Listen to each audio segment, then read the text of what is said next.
with a million smiles. Catching all the love from around the world. Whoa. Hey Shelly, won't you shine your light? Shine your light in the darkest times. You make it bright, bright. Life's dreams, we're all by your side, by your side. Keep on doing what you do, girl. You're one of a kind, one of a kind. Shelly, Shelly, you're our life's street star. Keep rocking your show, no matter where you are. Hey, Shelly from the block. Jersey girl with a mouth that won't stop, no, no. Sassy, and I'm not afraid to show it. Gonna spill the tea, you better be ready for it. I speak my mind, no filter inside. Shelly's in the house, talking trash and truth. Trash and truth. No sugar-coated blues. Jersey girl with something to say. Shelly's in the house, time to break the rules. From Bulls to the city, I'm the queen of groove. You can handle the heat, then take the high. Shelly's in the house, drop the mic.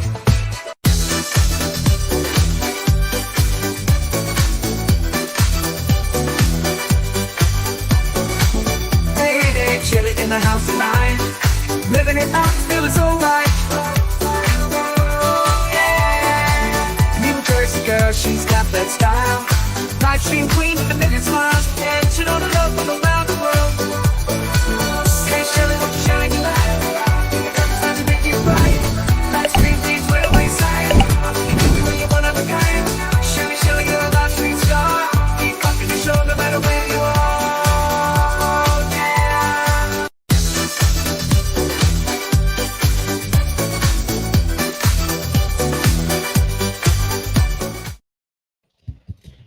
Hey, happy Monday. This is Shelly, your mouthy mama at Talking Trash and Truths.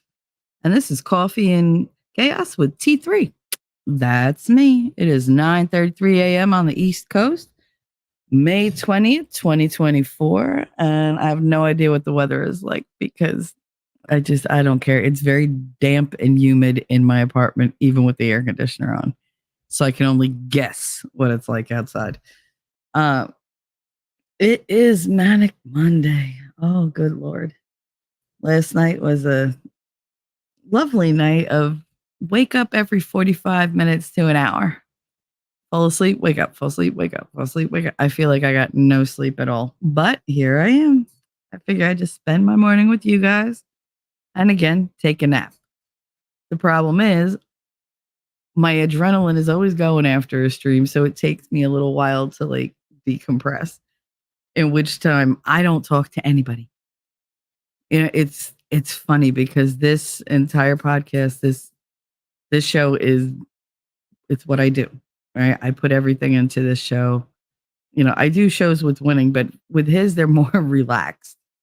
For me, as soon as this is over, my energy is so conflicted because my mind is still racing and I'm thinking of other things I wanted to say or should have said different.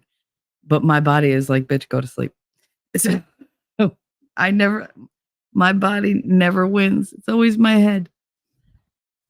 Let's see who's in the audience. We got Wolfram dropping those links like they're hot. As always, thank you so much, sweetie. I appreciate my mods very, very much. Wolfram, you are always on the ball. He wipes his paws, lopes in, and howls. Ah, woo. Ah, woo, woo, woo, woo, woo. Oh, Volstorm. Naps are life. Hi, honey. Good to see you. I enjoyed watching you this weekend.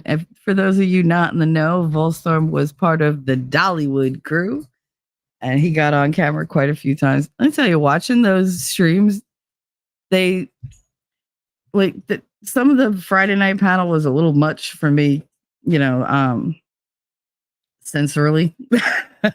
So I had to keep it like real low because it was noisy. There were a lot of people on one mic, and they just had a huge bowl of fun. I mean, they looked like they had such a good time. I believe Food Fairy was the one that sent them gifts. And I really enjoyed watching them open their gifts, what I could see, because, when this is their first time out, the Wi-Fi was a little weaker than it should have been, for where they were at. So they got screwed in that regard. But I mean, as far as I can see, it went off without much of a hitch, everything that they were doing. And I enjoyed watching everybody get together and the interactions face to face. And it was really good. And I spoke to T Rex about it quite a few times, and he had a fantastic time. So kudos to you guys. I'm glad you had a good time. I'm glad nothing huge went wrong, except I heard that, and I'm not going to say who, but somebody, passed out and got a little bit of a boo boo, and somebody I like very much. So my heart goes out to them. Um, just, stiff upper lip. But all I could think when I heard that happened was like, oh, that would have happened to me, no doubt. That absolutely would have happened to me. But so I feel for you. I do. I feel for you. But they're fine now that nobody was like majorly hurt. Just a boo boo, an inconvenient and unwelcome boo boo, but a boo boo nonetheless. But yeah, they had such a good time, and it was nice watching somebody that T Rex go and experience like meeting all these people and everything, and then hearing his perspective later. He had a really good time. He really enjoyed meeting everybody. But Vol was there with the lovely diva, and it was really nice to see everybody. And there were quite a few faces that I had never seen before. Um, that I finally could, put a face to the image in my head. So that was nice. That was nice to watch. So if you haven't checked them out, make sure you go over there and do that. I believe the expert has all those videos in his repertoire. But yeah, it was great. I wish I could get out and do stuff like that. I do. I wasn't, and that's the thing. Like I was like, oh, I wish I could do that. But yet I didn't feel envy. I was really just very happy for all of them. And I wish them well. So having said that, they did that for the weekend. Volstorm again, welcome. Love you guys. I don't know. This weekend was a little weird. I feel like it passed in the blink of an eye. I don't know what happened to Saturday. Like I don't remember much of that. Granted, I did drink Friday night, but Saturday, I don't know. And the drinking, I did it, y'all. I got that damn drink that frozen drink my mother got me at Ringside that was like all rum. And I sat there and Winning and I were watching we were watching wrestling, and I was just drinking. And then by the end I was so loud. And I was only tipsy. And he was like, oh, this is drunk. But I was like, yeah, I haven't stood up. Like because if I stand up, I get drunker. It's the weirdest thing, but whatever. So I just sat through the whole like time, and then I was sober, and I was like, damn, that sucked. Why did I do all that? But I enjoyed the drink. So whatever. Yeah, we watched wrestling. So more of the unveiling for the Ladybird mystery, which I love. I'm very, very into this Uncle Howdy Ladybird mystery thing that they got going on. And the clues just keep coming out. Friday night, and don't laugh. I don't have a holder for my camera to like hold it and point it at something, and like so that I don't have to be the one holding it. So the whole time we were watching the WWE SmackDown, I'm sitting there like with my phone in my hand with the QR reader pointed at the screen. And of course they didn't show the damn glitch till like almost the end, which was like, really? So I just sat here this whole time. My hand is numb, my hand is cramping. And there was a video, and we watched it, we went over it, and there was an image that they gave. And the cool thing is, like, Winning and I were looking at this like, I don't know, 1, 2 o'clock in the morning, I think. And he manipulated the images, that one image that nobody could figure out. It's supposed to be like a big reveal or whatever. He manipulated it with different filters and, colorings and whatever. And he sent it to this, well, he put it on Twitter and he sent it to this dude, Wrestling Days, Daze. It's this British guy that does this amazing breakdown of like all the different, wrestling things. And he goes through his Twitter stream. Hey, Puffer, what's up? Hey, good to see you, Shelly. Good to see you too, honey. Happy Monday. Anyway, so this dude Daze, he does great wrestling breakdowns. He's a huge fan. He took this love of his game and love of the game and like turned it into his show and just has a huge following. He's very big on audience participation and he's very active. It's mainly like he's got a whole Twitter feed that he uses to back up his show. Like that's how he runs his show. He reads his Twitter feed stuff. And so when I sent the images to him on Twitter, and he didn't really think anything would like come of it. He was just like, "This is my take. I thought this was interesting. Here you go. Do you see this? Because I see this." And I don't know what happened, but this dude saw it, and he flipped out over it. Like he was so like thrown aback and whatever. He made a video about that. And he was like, and he says it in the video. He said, I saw these images and I was just so like, wow, that I had to make a video. Do you all know what a rush it is? What an honor it is as well? When another creator sees something that you've done and they take that information and they make a video just about what you sent them, especially a big creator. And he is a semi-big creator. He's got quite the following. I was so proud. I was so proud because he did this whole thing saying this is amazing. This, this winning reality. Da, da, da. And then, of course, like the next day, somebody took one of Winning's things and was like, "Hey, look, I did this." I'm like, dude, don't try to pass off somebody else's work as your own, especially when the person you're talking to did a whole video about it and knows it wasn't you. Like, it's not a good look. So, but I was so proud of him because he did get it featured on this guy's channel and on his Twitter and all the platforms that he's on. So that was nice to see him get a little recognition for some of the work that he does, because he does do a lot of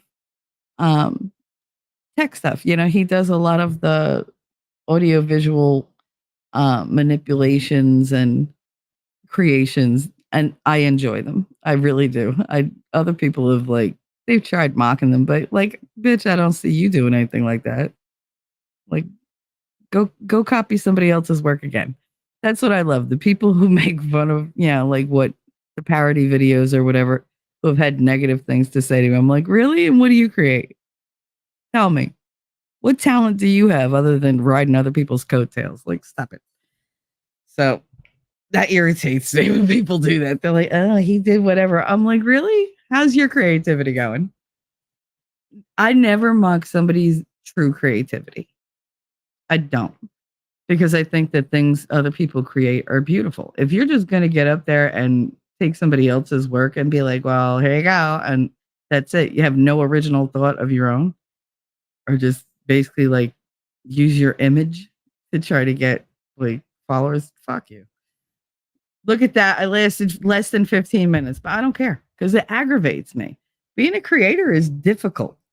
It's hard to find a niche. It's hard to, get an audience.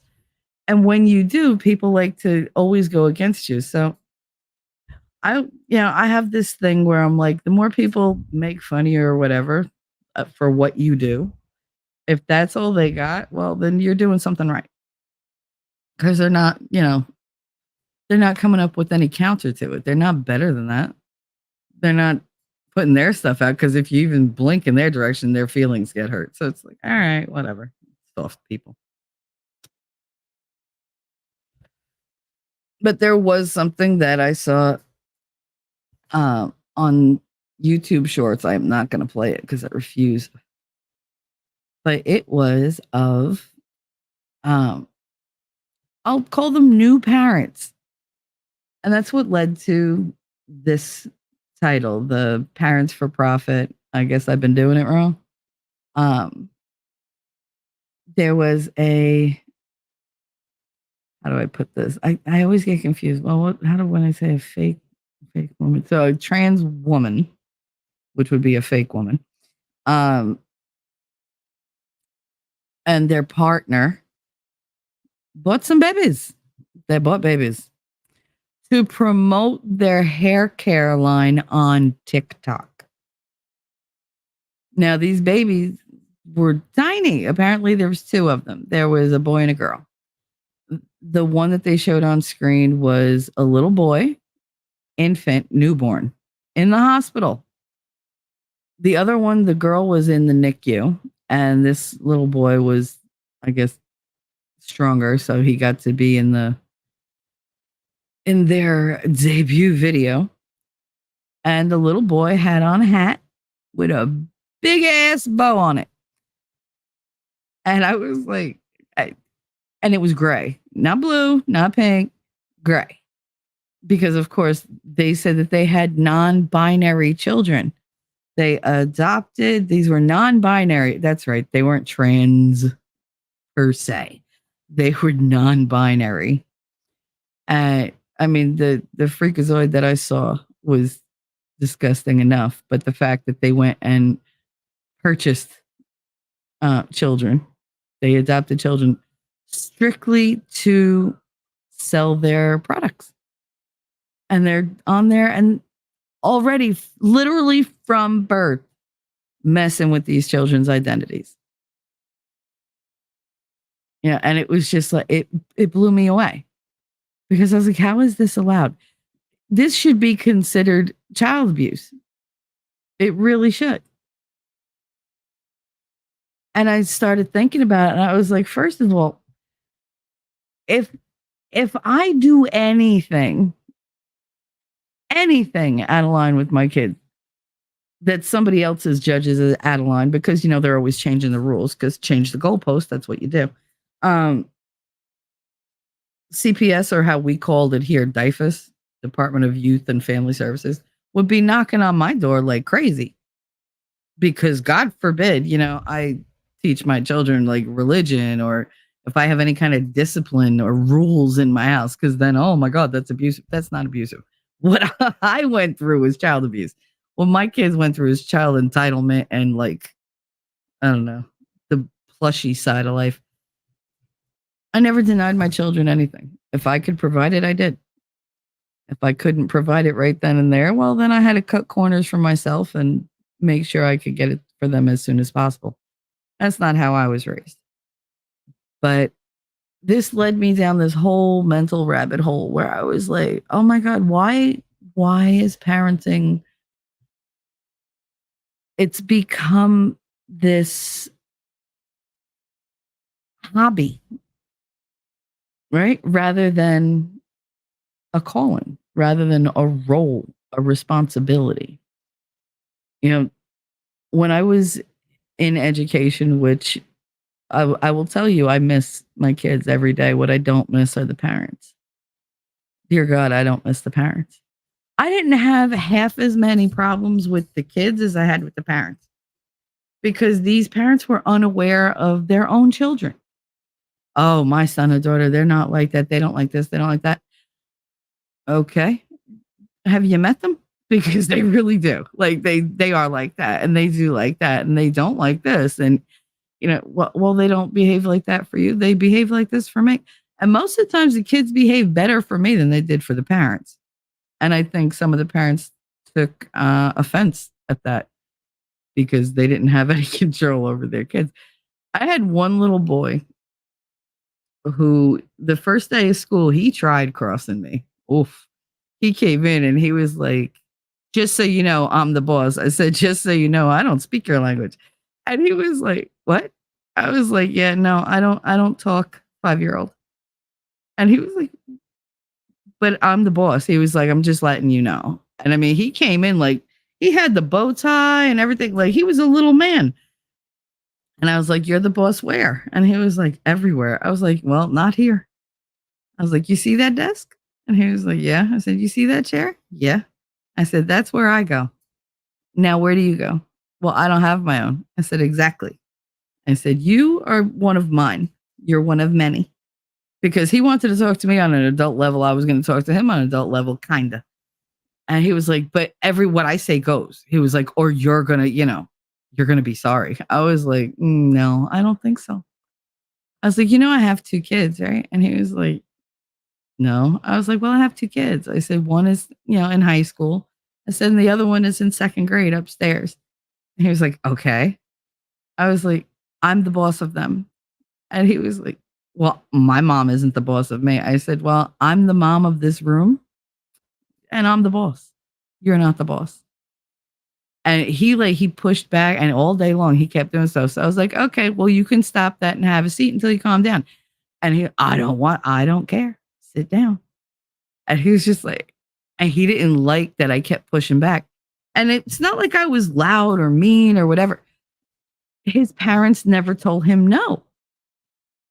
And we were like a week into it. He stopped pushing back most of the time. Like he understood, okay, I am not the boss here. Because one day I remember he got really, really nasty, and he pinched a little girl, and she pinched him back, and he ratted on her. And I was like, who pinched who first? I was like, first of all, neither one of you going to recess. I'm telling you that right now. And he was just like, you can't do that. I said, oh, you'll find that I can. You'll find that I can. And I put him in the classroom next door, and I put her in the other classroom next door because we had 8 kindergartens.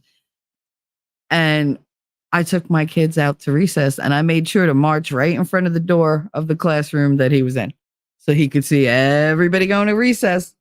And he was going to sit there and, just sit with the other class and do whatever they were doing. I also put him with the, really boring teacher. He did not enjoy that because he could see everybody playing on the playground out of the windows. And so it really hammered home, like, now I'm mad. And he came in mad when we came back, and I told the teacher, go ahead, bring him over. Her aide or whatever. He walked in with this mug on his face. And I said, you could look at me like that all you want. He's in front of me, stamped his foot. And I was like, you want to go for no recess tomorrow? He changed his attitude real quick. I was like, go take a minute and come back different. And he did. He went over, he looked out the window, and he worked it out in his head, and he came back, and he was like, but that was the last of that.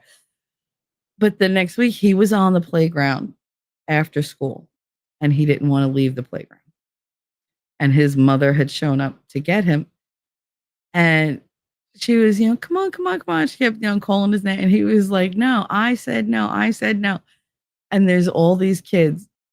And I was by my window and I could hear them. The playground was literally right underneath my windows. I had like 8 windows. Actually, no, I'm sorry. I think I had 10 windows in that classroom. And I could hear everything. And I could hear her yelling and him yelling back and forth, back and forth, back and forth. And he was like, I fucking said no. And I swear to God, like, I got that weird kind of whoosh, whoosh, whoosh, whoosh in my ears because my blood pressure went through the roof. I was like, oh, no, he didn't. So I was like, you know what? And I yelled at the window. I yelled at that. I said, you inside, because I was over it. I didn't care that it was after school. This woman had no control over this child. All these kids now heard this. I was like, I am not putting up with that kind of thing in my classroom. He's going to learn today. And he did. And he came in, and the mother followed him in like the, good little sheep that she was. And she came in, and I told him off. I did. I was like, how dare you use that kind of language and talk to your mother that way? And he said, why? She ain't nothing. And I just looked at him like, are you kidding? So I said, I hate to stick my nose in. I said, but I can't have that kind of behavior around here. I said, so maybe you need to have a talk with him. I said, he's very, very smart. He's very good to the other children now that he understands he's one of them. I was like, maybe you need to just have a talk with him about appropriate playground rules. And she didn't bristle or anything. She just kind of like eyes down. And I was like, oh no. I was like, this woman is like whooped by life. So he was like, well, I'm going back on the playground. And so she knelt down. She was like, honey, come here. She was like, You can't wait. He said, I thought I told you to shut up. Yo. Oh, hey, nerd, what's up? How I wanted to go off, but I was like, shut up, shut up, shut up, bite your tongue, bite your tongue, bite your tongue, don't do it, don't do it. And I didn't have a whole lot of like restraint, you know, back then. This was like 10 years ago. And she was like, please don't talk to me like that. You know what this little boy did? He pulled his hand back. Now, see, as soon as you raise your hand, you would have been on the floor like unconscious because fuck that. But no, all I heard was the ringing of that slap. He smacked his mother straight across her face. And next thing I know, I am in the office and my principal had his arms around, and I was like, what happened? He said, I saw it happen and I just removed you. He was like, because your whole face changed. He was like, I swear to God. He was like, I focused on you because I can't deal with that kid. And I was like, I was like, did that really just happen? Did he just slap his mother? He was like, mm-hmm. So the secretary from the office comes in. No, dad was like this real diminutive type of guy. Volstrom said, did he get that from his dad? And no, he was this real like, oh, hi, how are you doing? I'm blah, blah, blah. Like they were very gentle parents. Yeah. Control over the parent. He literally abused his parents. So it was just like the secretary comes in and she was so funny. I'm not going to say her name, but oh my God, she had me dying later. She was like, oh no, she was like the security guards, because we had these female security guards that, you know, were mothers of many children from the projects. So they had a very hard line parenting kind of thing.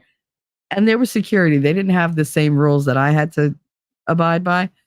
So this one who's a good friend of mine went off and I could hear that. I mean, she went off in Spanish and English. And I was just like, oh, good God. That little boy, he was terrified to like go to school after that. And I was, you know, she'd bring him in and he'd be like, oh, he was terrified of the security guards. But the secretary comes in and she was like, oh, no, he didn't.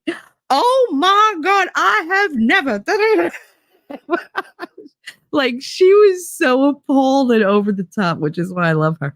But it was just like, she said, you know, that little motherfucker left a handprint on his mother's face. Oh, he'd have no ass at all. He'd have no memory of it. I would have hit him back so hard. And I was just like, all right, all of us need to calm down. I was like, because this is like, oh my God. Because none of us could ever fathom the idea of smacking your mother. First of all, my teeth would have been gone as soon as the F word came out of my mouth. That would have been number one. Actually, that would have been number two, because the first time I said, no, I'm not leaving the playground, I would have had an earlobe about 19 feet long disconnected from my skull, because my mother would have picked me up by my ear and just dragged me, or, you know, even by my hair. She wouldn't have given a fuck. She'd, oh, no, you didn't say no to me. Like, and then you woke up, you know, like, what the fuck? This child was like this with his parents. And we had to have like a whole intervention thing. And they were like, you know, we're going to try to put him. They tried doing we're going to switch classrooms because they were embarrassed that this happened like in front of me. So they tried to put him in another classroom and he just destroyed that classroom and the next three that they placed him in, until the mother begged, just, can you please come back with Miss Michelle and Jay? Like with, I don't want to say her last name, but so we were co-teachers, but they were like, can you please just put him back in that classroom? Just, it's fine. And I got him back, and Marty was like, I was like, that's fine. I knew he was coming back. I didn't even get rid of his cubby. Look, it's right there. I was like, all his signs and everything, it's all still there. I knew he'd be back. They always are. But I was like, we got to do something about this mother. I was like, the mother and father, they're way too, you know, like way too soft for this child. I was like, so what can we do? And he was like, what can we do? He was like, you don't want to lecture them. I said, I'm not trying to lecture them. I'm trying to help them. I was like, because if we can't help them in a year or two, they're going to have DIFUS knocking on their door or this kid is going to go to crisis. So we got to like nip it now. And we went through this whole thing. And then I got that other child, the little girl that I have told you guys about that destroyed classrooms. And I was like, I want to see her for just a morning. Just want to see how it goes. And I figured out what was driving her. The girl was hungry. You know, she had a really high metabolism, really athletic. She was all muscle. So she would burn through calories like crazy. So she was always hungry. And when she got hungry, she got hangry. When she got hangry, she didn't know how to articulate that I'm hungry, so I'm angry. And so I'm hangry. Somebody feed me and I'll be better. I did. I saw that because I saw things that, you know, G is like that. I'm like that. So I saw things that clued me in and I laid down the law with her and we were fine. I just kept goldfish and pretzels and stuff in the classroom and gave her a snack every 2 hours. And then she was golden. But she came in and he got in her face and was like, this is my classroom. She put him on his ass. He was very, very different for the rest of the year because he was like, I ain't fucking with this girl. Like, how am I surrounded by all these females who tell me no? Like, this is not how God intended it. He really thought that he could rule the roost when he came to school, like he did at home. And Marty and I had talked about it so many times. I was like, you notice these parents have no control over these children? And he was like, yeah. I said, I think the worst was the mother who told me, oh, you know, my baby doesn't know what the word no is. We don't use the word no. I was like, well, they're going to learn here at school because I use no. They're going to learn. Oh, no, but we don't do that. Well, that's you. You're not me. But I don't want you to, well, then you should homeschool them or take them to another school because that's not going to happen anywhere in the school. He's going to like learn no. Like they're going to learn no. I'm sorry. Like I use the word no. If you don't like it, oh, then pull your kid. I don't know what to tell you. I'm not changing for you. My child doesn't know what the word no is. Well, he going to learn today because, And I am the first one to say I have not been the strictest parent with my son because I was super, super strict with my daughter. And I felt like it robbed me of something with her. And with him, I guess I overcompensated, you know? And so it's like, but still, I mean, if I'm logical and calm, I can get through to him. He's much, much better this year than he's ever been. But again, I think that's a maturity thing. But like now I tell him before you get all upset and start coming at me, take a breath, rethink it. Because this can be a conversation or it could be a fight. Which one do you want to have? Because if you want to go, I'll go. Because my son is 17. So like, it's not like I'm talking to a little kid. And he's just, but he stops and he's like, I need a little bit. I'm like, good. You go think about it. You calm your ass down and you come back different. Like adjust your attitude. And he'll come back and all right. So anyway, and I'm like, all right. He'll take a different tack and he'll come at it different. Like one day I said something and he got all bent out of shape. And I looked at him. I said, do you realize that everything that people say isn't a direct thing that's aimed at hurting or aggravating you? People sometimes just talk. Sometimes the thoughts come out of your mouth and you're like, oh, whatever. You just needed to give voice to it. And it floats away and it doesn't mean anything.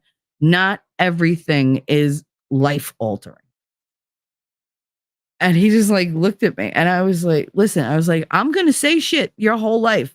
You might not like it. I was like, but it's not meant to be directed at you. It's something I say. You don't have to comment on everything.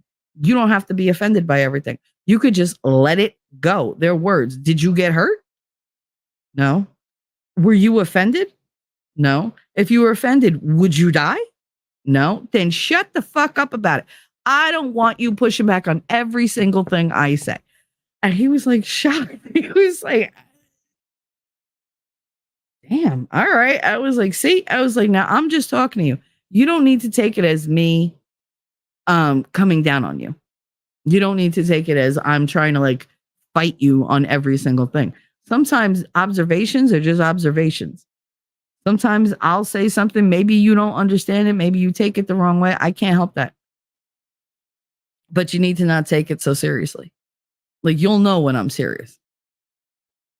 And it took him a couple days and he came back and he was like, you got a point. I was like, okay, good. About what? Because at that point, I forgot. It was like, he's like, I do.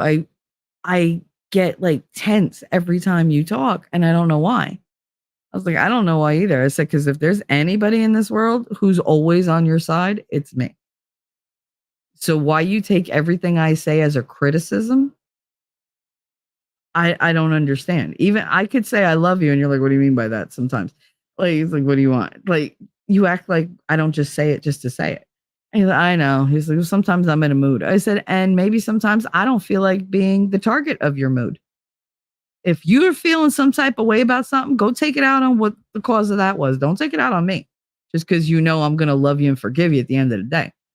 Because I can love you and forgive you from a distance. You're getting older. You're moving on. Like, make the most of the time we have left together. And he was like, yeah, I know. He's like, sometimes I get so mad. I was like, well, welcome to being, a human. I was like, but when I'm mad, you're like, what's your problem? Why are you in a mood? Like, I'm not allowed to have feelings, but you are. You're allowed to have all the feelings. I'm not allowed to have any. And he was like, well, when you say it like that, say it like what? Like the truth? Because you're not easy to talk to sometimes. Like, you take offense to everything. I know. I was like, well, maybe don't be so damn sensitive. I was like, because if you're going to be this sensitive with me, there's a whole world out there waiting to kick your ass. I was like, and I will not be there to hold your hand through it. And he was like, damn, all right, Ma. Like, these are things that hadn't occurred to him. And it occurred to me later. He's still a teenager. He thinks he knows everything. And he acts like he knows everything. I forget he knows nothing. He knows nothing. But you can't trivialize what they do know. You have to encourage them to know more instead. It's hard. It's hard when they have that kind of like, they're told by all these people, you don't need to listen to your parents. You're almost grown. You have knowledge. You're, an individual. You have an identity. You have rights. You have this. You have that. Okay, we're not equal. As humans, yes, we are equal as humans. But in the world, no, we're not equal. We're not. I literally grew you. Like, you're not done growing yet. I'm not done growing yet. I still have to listen to my mother, dippity doo that she could be. But like, I'm 50. And if my mother says something, I'll push back because I'm 50. But I still wind up capitulating. I still wind up giving in. Why? Because she's my mother. There's a certain element of honor and respect there that I have to give, regardless of her actions.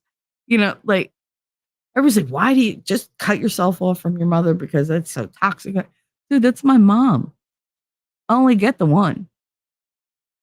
I only get the one. Do I have problems with her parenting? Yes, but she did the best she could as an individual because I really don't think she was meant to be a mother. She doesn't have that nurturing quality. She just doesn't. She tried with me. She tried with her husband's kids when they came into our lives, and it wasn't there. I basically came out of the womb ready to mother people. It's terrible. But my mom's not like that. My grandmother was like that. My great grandmother was like that. My aunts, not at all. Not at all. It's like there's like one per generation, and I think my grandmother was like she used to look at my mother like after my mother would leave at the end of the night. Like, my mother worked all day. I lived with my grandmother. And then my mom would come in at like 5:00, wait for daddy to come in from the gas station. And then they would leave while we were having dinner to go home to Helden. and then she'd be back the next morning. But I don't know. We had a conversation one night, and I remember her looking at my mother after my mother walked out there and she heard the door click. She looked at me and said, I don't know what I did wrong. She said, but I didn't raise her to be the way she is. And I was like, it's okay, Grandma. She was like, it's all right, honey bun. She was like, I'm here. I was like, okay. Because it was just like something, I remember something big happened. I just don't remember what it was. And I was like so proud. My mom kind of like dismissed it. And both my grandmother and my grandfather just sitting there, just shaking their heads. Like, how dare you? Like, where did we go wrong with you? Because they were like hands-on parents, literally. Like, yeah, you fuck up, their hands were on you. But how my mother turned out the way she did, I don't get it. I don't. Because it's so the opposite of what my grandparents were. Then again, my uncle is the opposite of what my grandparents were too, because they were very giving and generous and hardworking, and he was not. Greedy thing that he is.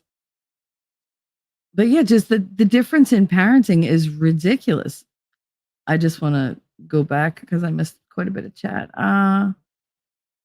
I posted my teachers knew my parents, and if I did that, they would have been on me like white on rice. Yeah, but we're talking about a good 20-year difference. So yeah, if this had happened 30 years ago, oh, I'd have been able to get away with a whole lot more telling that kid off. But in the last, I'd say 5 to 10 years, the shift of power from child to parent and from teacher to student has been ridiculous. Ridiculous. They tried doing that in school. Like we had a system that it was an app, and I can't remember the name of it. Oh my goodness. But it had like an avatar for each kid in your class. You can create that. Dojo, class dojo. And you could give them points, which made a bing sound every time you gave them points, give them individually or as a class when they did something right. And it said what the point was for. Like, was it for cooperation? Was it for helping, for being polite, for, finishing a task, whatever. It was very helpful because I used to keep it on the smart board so that the kids could hear the sound come through the smart board speaker. Even though I had it minimized, you could hear the bing and they'd all, like everybody celebrated every bing. But there was also a negative one. So if somebody did something wrong, you'd hear doosh. And it was like doosh, doosh. And if my entire class was out of control, which happened a lot when I'd come back from lunch, all I had to do was press not listening because I tried to get their attention and nothing. And they'd hear the doosh. You want to see an entire room of like 20 plus kindergartners go dead silent and still? They corrected that behavior real quick. We were told we weren't allowed to use them anymore because we are not a punitive district. Now, I was in the meeting when the assistant superintendent decided to inform us that we weren't allowed to use it when they're the ones that make us use Class Dojo. And she was like, yes, we will no longer be employing the negative point system.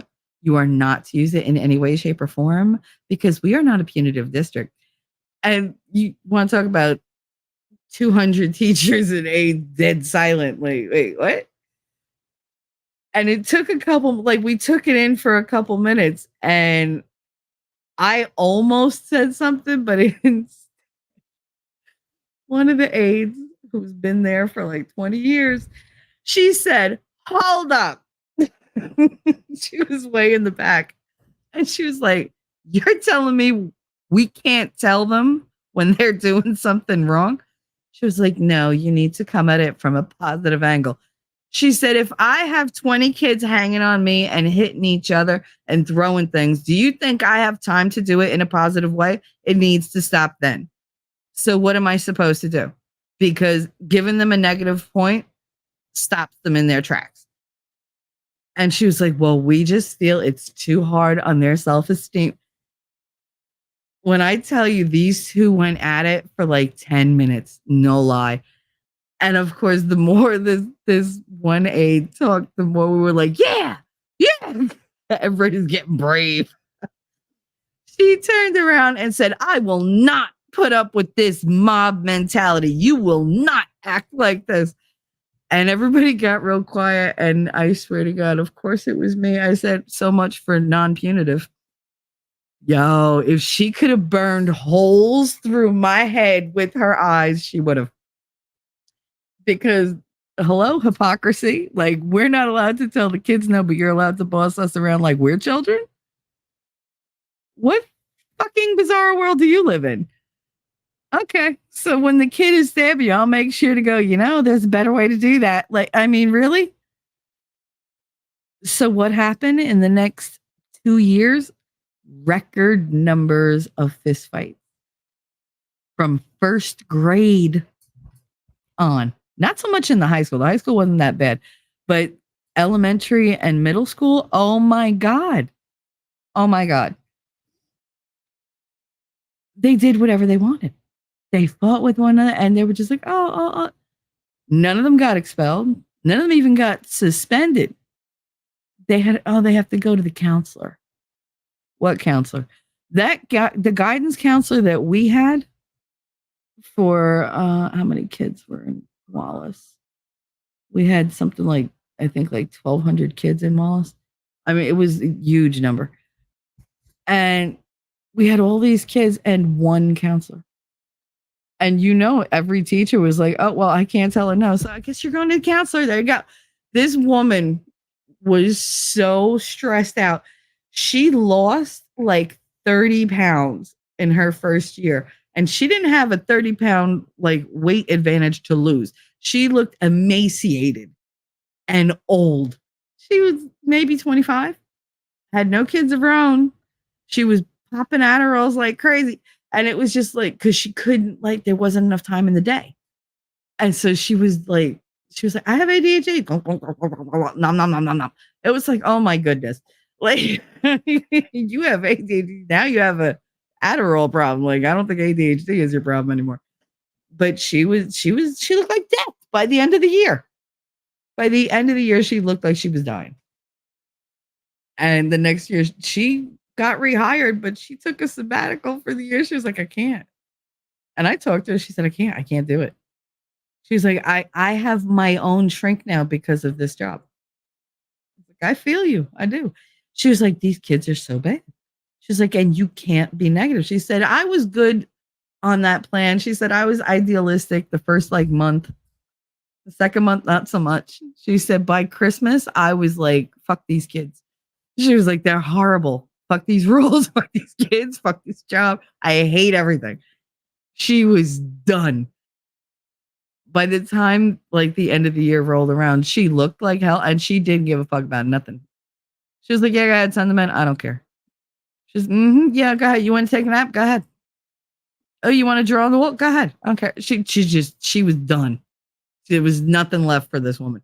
She is not a counselor anymore. She went a whole other direction. She works with plants or some shit, but it was something that doesn't talk back. And I was like, it's still nurturing, but there are no behavior problems she's got to deal with. I was just like, oh man, like the worst she has to deal with is like some freaking like bees or like those little, what are those bugs called that make the holes in the plant leaves? But yeah, they destroyed her. They destroyed her. Like I said, she was there 2 years, one of which she was on sabbatical because she was loony for like a whole year. And I get it. I get it because they're like, oh, non-punitive. You mean we're not allowed to have any kind of negative consequences for these children? None. Nope. Okay. I almost fell over when they tried to say that writing punishments, like I will not talk in class, is child abuse. I was like, I'm sorry, it's what? It's child abuse. But you can have them write the Declaration of Independence. Oh, good. So now writing the Declaration of Independence or the Constitution is a punishment. But it's not child abuse. So we're just training them to what? Hate the independence, the Declaration of Independence or the Constitution. Like, really? This is where you're going? Like, those are the only two things they're allowed to write? Well, yeah, anything else is child abuse. You see how that little agenda shift took place? You could still punish them with writing, but you have to punish them with writing the most important documents for our country. This way you instill this hatred of these documents. This negative aspect toward them. So they grow up thinking these documents are bad for me. Like I don't like them. It's now looking back, I could see it. At the time, I didn't really see it. At the time, I was just like, why would you have all right, like whatever, because I was busy. But that's what they do.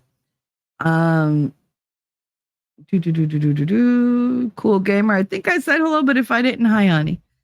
As a para, I learned fast when a teacher needed to be made aware of an episode, but I also got the hang of talking down our problems with autistic kids. My guidance counselor, when I was 17, told me in front of my mom that when I turned 18, she didn't have to be in our meetings. And my mom told me as long as I live in her house, she would be there. Oh, yeah, times have changed. Going from outside the school system to inside it was a shock. Oh, you have no idea. My niece uses Dojo. My mom hates having to go on it to see teachers' announcements because my mom is tech challenged. I mean, the app is bad. You're better off using a PC to look at Dojo because the Dojo app on the phones or on the iPad is a nightmare. I tried to teach a kid greater than, less than, or equal to using the gator analogy and got told I can't because it was too scary for the kids. Okay. My aunt, who worked in middle school for decades, told me when I started my middle school job was to never break up a fight because she had a knife pulled on her one time. Oh, absolutely. Oh, Gutters Pop. What's up? What's up? Gutters Pub. Here we go. Let's find your celebratory. And this is ironic.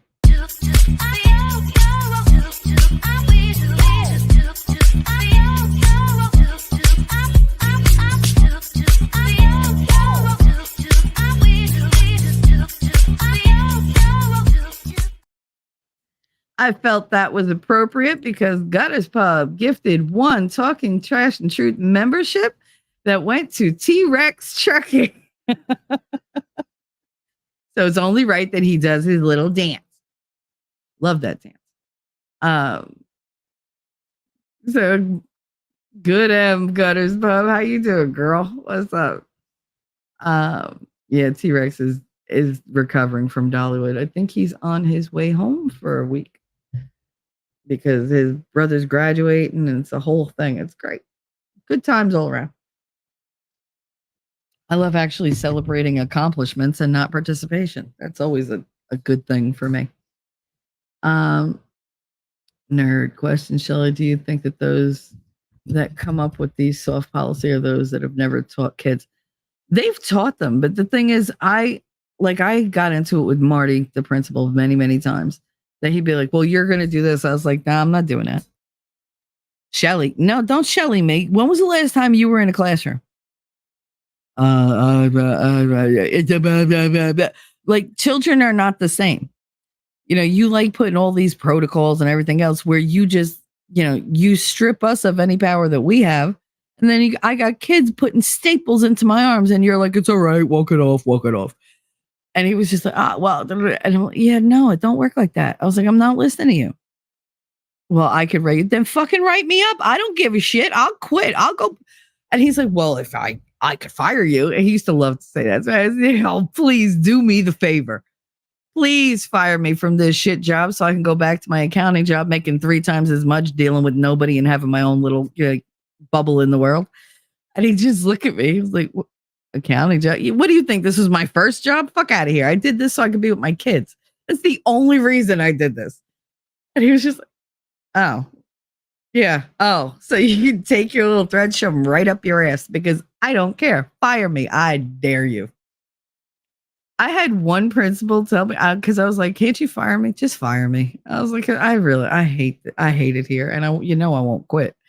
And he said, "Do you know what you'd have to do to get fired?" He was like, "You run the kindergartens." I was like, "Yeah." He was like, "Do you know what you'd have to do?" I was like, "I don't know. Tell me." And he said, "You would literally have to throw a kid down the flight of stairs." I said, "Line those motherfuckers up and let's get started." And he was hysterical. I was like, "I don't care. I'll do it." I was like, "I love kids, but this place is killing me. Line them up." I was like, "I'll kick them down one at a time." He said, "No, you wouldn't." I was like, "I sure would. I sure would." Because it's funny. He had met me when Katie was in his school. When Katie was one of his students, he was the vice principal at the time. And Katie had told me that she was getting bullied and that they took her books. Now, mind you, this is eighth grade. It was eighth grade. And this bunch of kids that were new, they came in from another district, another city, didn't like her. They made fun of her because she was in a wheelchair. And they took everything in her desk, put it in this big lab sink, and filled it with water and destroyed all her shit. And she was so upset and whatever. And she was going to the principal's office, to the main office to call me to tell me because she was so upset. Her aide brought her there. I was home. I had only had Connor, I think it was the last year I got to stay home with Connor. And so they told her, if anything ever happens, come to the office and we'll call mom. Because, the secretaries knew me. We were all friends. Of course, because this is Hoboken. And the vice principal was like, "Oh, yeah, okay, what's the matter?" Da, da, da. And she was like, "I gotta call my mother." And he was like, "No, no, no. I'll take care of it. We'll get you all new books and everything. It's not a problem." He was like, "But let's not tell your mother about this. Let's not bother her with this." And she came home and told me. And I said, "Why didn't you call me? I would have been there in like 5 minutes." She said, "Well, Mr. B said not to bother you with." I said, "No, you need to be very, very clear and specific. What did he say?" And I was real calm, real calm. I was smiling, which should have told her that I was about to go nutty. And I was like, "No, no, no. What did he say? What did he say?" And she repeated it. And I was like, "Did he? Oh, okay." I was like, "All right, don't worry about it. I'll take care of this." And she was like, and I was like, "No, I got this." I was like, don't tell them that you told me." And that was when I contacted the state and I printed out like this whole thing this lady was telling me about bullying and whatever, and my daughter's rights, and stuff like that. And I went in and I met with the principal, who was my high school principal, the one who tried to suspend me. Um, and he was like, "Oh, Michelle." Da, da. I was like, "Yeah, no, we need to talk." And he didn't want to have that meeting. I was like, "All right, well," I said, "I guess I'll just tell that state lady that I talked to." He was like, "Wait, what? Come in, come in, come in, come in, come in." I was like, "Oh, and by the way," I was like, "if Mr. Whatever," because I don't want to say his name, I said, "if he ever tells my daughter, let's not tell your mother about this, I will fuck him up. I don't give a fuck how old he is, who he is. I will come in here and I will beat his ass like I own him." And he was just like, "Yeah, come in my office." He was like, "Let's talk about it in my office." And when he was like, "No, well, really, we could just let it go." That's when I took out the kids' rights thing and I threw it down on his desk. And I was like, "That's what the lady at the state told me." I was like, I went through the whole thing. I was like, "So I'm going to call the state and tell them that you're violating my daughter's rights to safety." I was like, you're not doing anything about it and that you're complacent and I think you need to be fired." And I was like, "I will bring the state in here. Do you want them poking around?" That he expelled all 3 kids same day. He used a different excuse. He found a reason to expel them, but they were gone. Because I was like, I ain't dealing with this bullshit on a day-to-day basis. You think you're going to abuse my daughter, my handicapped daughter, and then tell her not to tell me? Fuck out of here. You picked the wrong one. Like, But there are parents who won't give a shit. I'm not that parent. I will go to bat for my children, but I'm also the parent who answers the phone and goes, "What did she do?" I'm like, hello. Oh, hi. Hi, Miss. Yeah, at the time, Peterson, how are you? Yeah, because I was already married. And I'm good. What'd she do? Yeah. It's like, what did she do? Because I automatically assumed that they did something wrong. No, no, no. So they learned, hi, Miss Peterson. This is, yeah, da, da, da, da, da. Just want to say, Katie's doing fine. She's wonderful. There's nothing wrong. This is a very good phone call. I'd be like, all right, continue. Because they knew I would automatically assume it was bad. Automatically. And I don't have bad kids, but I would automatically assume, okay, they're bothering me because my kid did something they didn't like. You know, they don't do that. Parents don't do that anymore. You call them like, how dare you contact me? My child would never. Meanwhile, your child literally cut open my arm and I'm bleeding. I had the parent of a kid who punched me in the face because he didn't punch me. I'm sorry. He headbutted me in the face because I pulled him out of the road because he tried to walk in front of a fucking bus to get away from the security guard because he didn't want to go inside. Like he was, I'm in the street, you can't get me. And I went around the car that was there. I went around the other way, came up behind him, grabbed him, and took him out before he got hit by the bus. I took him off the street and got him onto the sidewalk, but I had him in a lock from behind and nobody else was helping. I had all these adults outside. No, they're just watching. And then Marty comes out and I see him, but he's like 50 feet away from us and walking slow like it's not a big deal. And then I saw his eyes get big real quick. And he noticed the kids because I couldn't see what the kid was doing in front of me because I was holding on to him. I was at lunch, by the way. So it's like, I didn't know what was going on. I was like, what the fuck is going on? All I knew was get the kid out of the street because he wasn't little. He was like a 7th grader and he was taller than me. But the way I had him, now I'm short. I had him. I was wrapped around him. I was locked.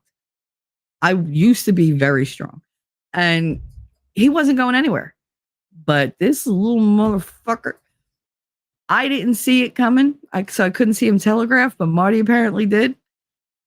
And he instantly broke into a run, but he didn't get there fast enough because this kid put his head forward and he went back. Bam! He got me so hard. He hit me so hard in the face with his head that I was a little stunned, but I didn't let him go. But Marty was like, oh my God. Like he got my nose, my lip, my jawbone, like the whole side of my face. It felt like somebody hit me with a brick. And I was stunned, but I was just like I just held on to him. Then Marty took him and he gave him to like the 2 security guards that were there. And he was like, good for this. And so like, hey, Shelly, okay? Shelly, okay? I was still on my feet. I was like, yeah, no, I'm all right. I was like, it's fine. Because I was stunned. And he was like, oh my God, you got to go to the nurse. I didn't realize like my lip was bleeding and everything. So I went upstairs, my face, I had a nice bruise going on my face. And I had that bruise within like an hour. I mean, it was full on, like just all along my jawline. And he caught me good. And it was just like, oh my God, this little fuck. But Marty marched him upstairs and made him apologize. And I'm looking at him. I was like, you really think I'm sitting here with ice on my face and like I'm trying to catch the blood from my lip? And you think I want to see this little fuck? And he's not sorry. He don't give a shit. Like the kid was like, sorry. I was like, oh, you're gonna be. I didn't say it, but I gave him a look. And he was like, his eyes got wider. And he was like, sorry, Miss Michelle. I was like, I was like, I'll talk to you tomorrow. And he was like, oh no, he's going to be suspended, for like the rest of the week. And I was like, oh no, you don't need to suspend him. What? He goes, yes, I do. I said, no. I said, why are you going to let him stay home and play video games? No, I was like, bring him back to school. And Marty was like, well, we'll discuss it. He wound up not suspending the kid. He had in-house suspension instead of at-home suspension. That was the compromise we came up with. Because I was like, how dare you? He assaults me and you're going to let him stay home and relax? Fuck out of here. What's wrong with you? I was like, that's a reward for him. I said, that means every time he comes to school, he's going to hit somebody. So you suspend him. I was like, you want to suspend them? We'll do it here. I was like, but do not send him home because obviously that environment, they let him do whatever the fuck he wants. And he was just, we argued like for hours and I got my way because I was like, I could see you because that was technically on lunch. And your teachers were like on the playground right there on the clock, getting paid extra and didn't do shit to intervene. I was like, what? All right, fine. But I mean, that's how I won because it's like, dude, don't make me point out the shit you do wrong and how bad you look in this scenario. Just give me my way because I'm going to get it one way or another. Like, so I will argue you into the ground and then I'll threaten you. Because that's the way of it. When you work in the school, a lot of these schools, you see how corrupt they are, how disregarding they are of the actual rules. They just create their own protocols. They're like, no, that's just your interpretation. No, bitch, that's what the words say. The rule, powers are not to be left with students in any situation. They're not to be left alone with the students. It's right there, black and white on the page. I'm showing it to you. It is illegal. And you want us to be subs because you didn't hire subs and you're not paying us to be subs. A lot of them don't have licenses to be subs. I do, but they didn't. Like, you can't just take me out of a para position and say, here, for the day, you're going to be a sub. Bitch, you paying me as a sub? Am I covered by liability as a sub? No. The rules are different. It is not allowed. You can't just, because I said you're a sub that day, like, make it true. Oh, I could say I'm the Queen of Sheba today. That don't make it true. I could say it all day long. I could have you even believe it. It still doesn't make it true. So we used to fight about shit like that all the time, but I always got my way. Because as much as I am anti-establishment, I am very much, I have respect for rules. I do. In a place of business, I am very much about the rules because I know how easy it is to get sued and to get in trouble for shit that you thought was fine. And you're like, no, but that's not, no. Like, they can fire you over the tiniest thing. And you're just like, I didn't even know that existed. They told me, well, they might have told you that, but that's not what the actual rule is. You were misinformed. Oh, okay. So I was trained wrong and it's my fault. Okay. That's the wacky world we live in. I gotta go back. Wolfram, I heard the music start and immediately thought, am I dancing again? No, I don't have access to that clip yet because Winning is slacking right now. No, he's been very busy doing other stuff, but eventually he'll remember to give me that clip. He's got to get his use out of it first I think he wants to make it, like, he wants to improve it. I love it as it is. I love that clip, but that's the artist in him. It's never perfect enough. I mean, I'd literally have to be like, can I please have stuff? Can I please have stuff? Can I please have stuff? Nerd, it's the fact that teachers tell kids to keep secrets from their parents that makes my blood boil like the lakes of hell. That was descriptive. I'm sorry if I keep muting y'all. I have this horrible cough going. And it's because it's so damp outside. Like, my asthma is kicking my ass. Mike, what's up? He said, hey, sweet. Hi, honey. How you doing? Good to see you. I haven't seen you in a bit. Castro, sup, savages. Well, we're talking about savages, children. I love children. I think they're phenomenal. I do. I think that there's so much potential there and they're lovely and innocent, and most children have amazing abilities to forgive and to love and to just enjoy life. That's why I always love being around them. That's why I love teaching them, because when you see them get a concept and you see that light of recognition in their eyes, it's not just them that's proud. Like you see that it's a, how do I say it? Teaching kids is like living mirrors. Whatever you think, they think. Whatever you feel, they feel. Whatever they feel, you feel. It goes both ways. Like I would teach them something that they were eager to learn about. They would get it. I would see that they got it. We had that dual recognition. And then you have that dual pride because I am proud as fuck of them getting it and like realizing, oh my God, I got this. And I love seeing them be proud of themselves. That was my whole thing. Like I told you from day one, I found that damn book about, who's going to fill your bucket. And it's all about filling the self-esteem bucket, the, good feeling bucket, and not to be a bucket drainer, not to, steal from somebody else's bucket, not to make them feel like less, to always, keep giving and giving and giving. Like I said, I had multiple buckets in my classroom in the front where every time a kid did something good for one another, for themselves or anything, we would take a cotton ball out and put it in the bucket because I had bags of cotton balls. And because they were supposed to use them for art, but there's only so many bunnies you could freaking make and so many Santas you could make.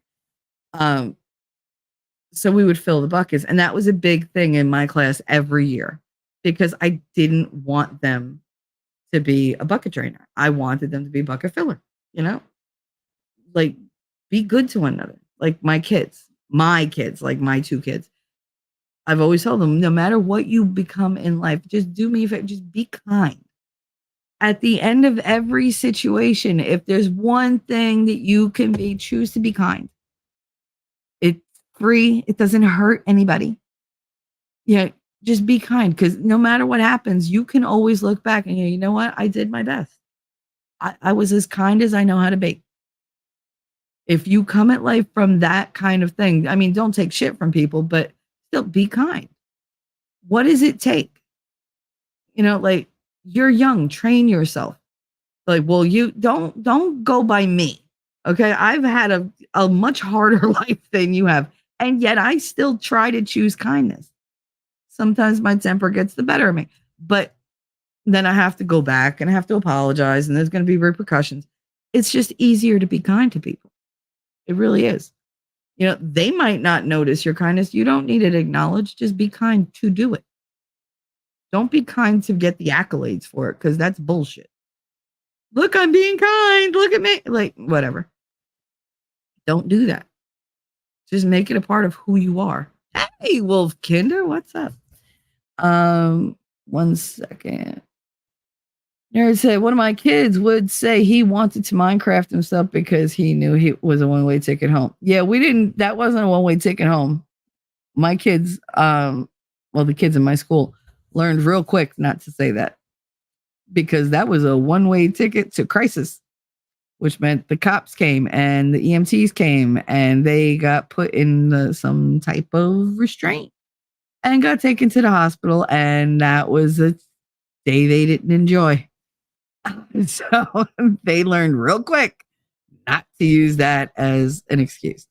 Like that was not something that got thrown around our school much because it was not a good time. It was not a good time. Preach girl, nothing like seeing that. Like, come on, when a kid gets it. Yeah, especially like the kids that I worked with because a lot of them were nonverbal. So to see a nonverbal kid whose parents have given up basically on trying to communicate. They're like, they just don't get it. Like, we're looking into specialists or whatever. I'm like, dude, just no. Like, there are ways. There are ways. I had tons of kids that had all kinds of disabilities and who had different disorders and whatever. I didn't care about whatever label these people put on them. They're still kids.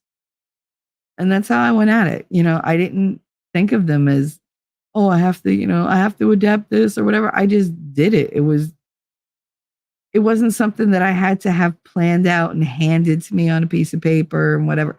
Like you create an environment where each kid can thrive. If you observe the kids, it's not hard. I never understood. There were so many teachers that were like, "Oh, differentiation is so difficult." No, it's not. I mean, and it was difficult for the people who didn't have children. And those, of course, were always the big mouths of the groups. Oh, I think we should do this. I love that they instill this protocol, but that protocol is not going to work. No, but that's cutting edge and yeah, that's written by people who don't have children. I hate that. I hate when people with no children tell me how to deal with children. And I'm like, really? Are you serious? How much experience how much practical experience do you have with children? Even other people's. Oh, I spent 6 weeks as a, what the hell were they called? Interns. As like an intern in this department, that department, that department. So I spent no. Like 6 weeks, you're not invested in 6 weeks. Okay. You don't learn shit in 6 weeks except, oh my God, I'm glad this is over in 6 weeks. That's what you learn. You can write down your little observations or whatever. If you're not putting them into practice, then I don't see what the point of you is. Wolfkinder, the bucket of cotton balls is a wonderful visual. It really was. And they love doing it, especially if they got to put the cotton ball in themselves. Like I would do the ones for the class. And sometimes I just didn't feel like it. I'd be like, all right, such and such. Like today's your day. I also had like a bucket of clothespins. And I had a bucket of popsicle sticks. And they had the kids' names written on them. So the one, like I had a string of things where, I would put the clothespin on the thing if the kid, had this duty for the day or whatever. But like for like stuff where I just randomly pick somebody, I would just pick out a popsicle stick, call out their name, and they got to go like take the cotton ball out and put it into the bucket, whatever. Because I wanted it to be fair. And you want to talk about anticipation. You never have a more silent class than when they hear that of the cotton balls, of the popsicle sticks hitting one another as I'm going through the bucket blindly. Because they're just like, that you could literally hear them like holding their breath. And they never were like, oh, they were like, yeah, go do it. And it was a whole big thing. I had a very happy classroom. I mean, that's why, like, I'm not kidding. When you guys are like, I know that people have an impression of me that she's so mean, she's so angry, blah, blah, blah. Like, shut up. I went through a thing. For most of my life, I have spent it smiling. I tend to be the happy one in the group. I tend to be the, easygoing one. And I tend to be the one who sees if you're aggravated. Like I said, I will back up on you and dance my ass up on you till you laugh. But because I'm not doing it sexual, I'm doing it in the goofiest fucking way possible. But I will do shit just to make you smile because I don't want anybody walking around looking like all miserable. Like, what is wrong with you? But I don't know. Like, people have a very different impression of me and that's what actually exists. It's weird. I mean, I know there's that aspect of me, but that's not usually me. And my kids, like I said, my kids are happy kids. Katie is always happy. Connor, unless he's like in one of his teenage hormonal moods, he's great. I mean, the kid wakes up singing. Who does that? God. Who does that? Who does that? I do. Just, only if I wake up naturally. If I had a night like last night, I wake up, motherfucker, then I'm grumbly. But even then, I wind up here, right? And I smiled through the whole podcast. Like during this entire show, I smile. I don't know if you could hear it or not, but I do. And my kids in my class, they benefited from that kind of thing. Did I have moments of exasperation? Oh, fuck yeah. There were moments where I would sit there making a hate list in my head. I hate this one. I hate this kid. I hate that kid. I hate that kid. And I'd be like, all right, I'd have that mental list, roll it up in a bowl, set it on fire. And I'd be like, all right, and we're back. Let's play a song and dance because I'd have to get out of that mindset. I had to move it forward. And the best way for me to do that with my kids is we would do like an interactive song and dance. where, like basically it was a mirror dance, like Ram Sam Sam or something like that. Uh, and if you don't know what Ram Sam Sam is, shame on you. Go look it up. A Ram Sam Sam, a Ram Sam Sam, boogie boogie boogie boogie boogie Ram Sam Sam. But you have to do like all like hand motions and you have to move around. My kids love that shit. Uh, but I had an arsenal of those things. And worst comes to worst, on our worst days when they were completely unreachable, cha cha slide, baby. Forget it. As soon as they'd hear the first couple notes, right away they'd jump into their spaces so that we could all be in line so that we did it. It was, what it's like watching a whole classroom just do this whole dance in sync with one another. It was great. And they loved it. Always changed their attitudes.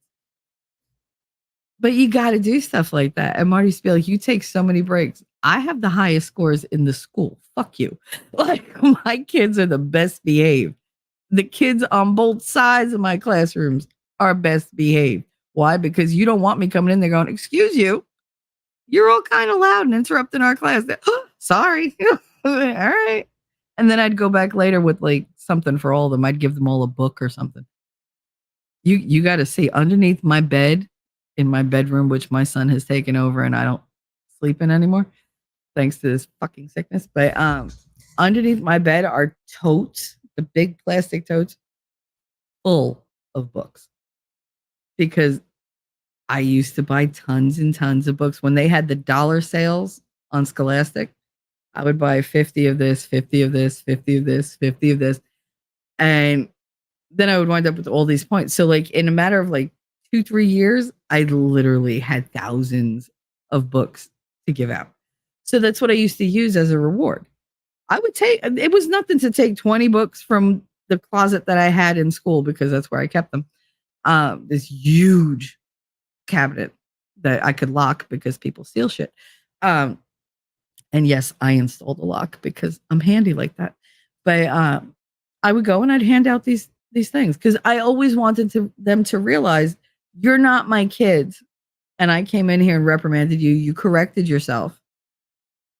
This is your reward for following through and remembering. Because I didn't want them to just think, oh, that bitch next door. No, they were like, oh, Miss Michelle's coming. We did something wrong.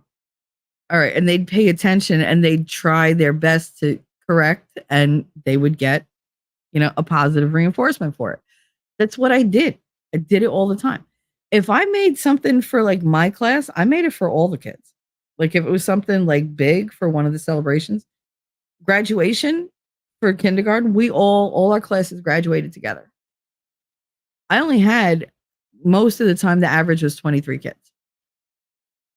I would make whole like kits for them. There would be, crayons and markers and bubbles and sunglasses and always noisy toys, like the clappers or a kazoo, because you're not my problem anymore. Take this shit home and annoy your parents. And I would put it either in a sand bucket, like from the dollar store, or in a nylon bag. And I would always emblazon it with their name, their individual name, with puffy paint. Sometimes with glitter, but usually just with the puffy paint because I would buy the one with glitter in it. But I didn't just do it for my 23 kids.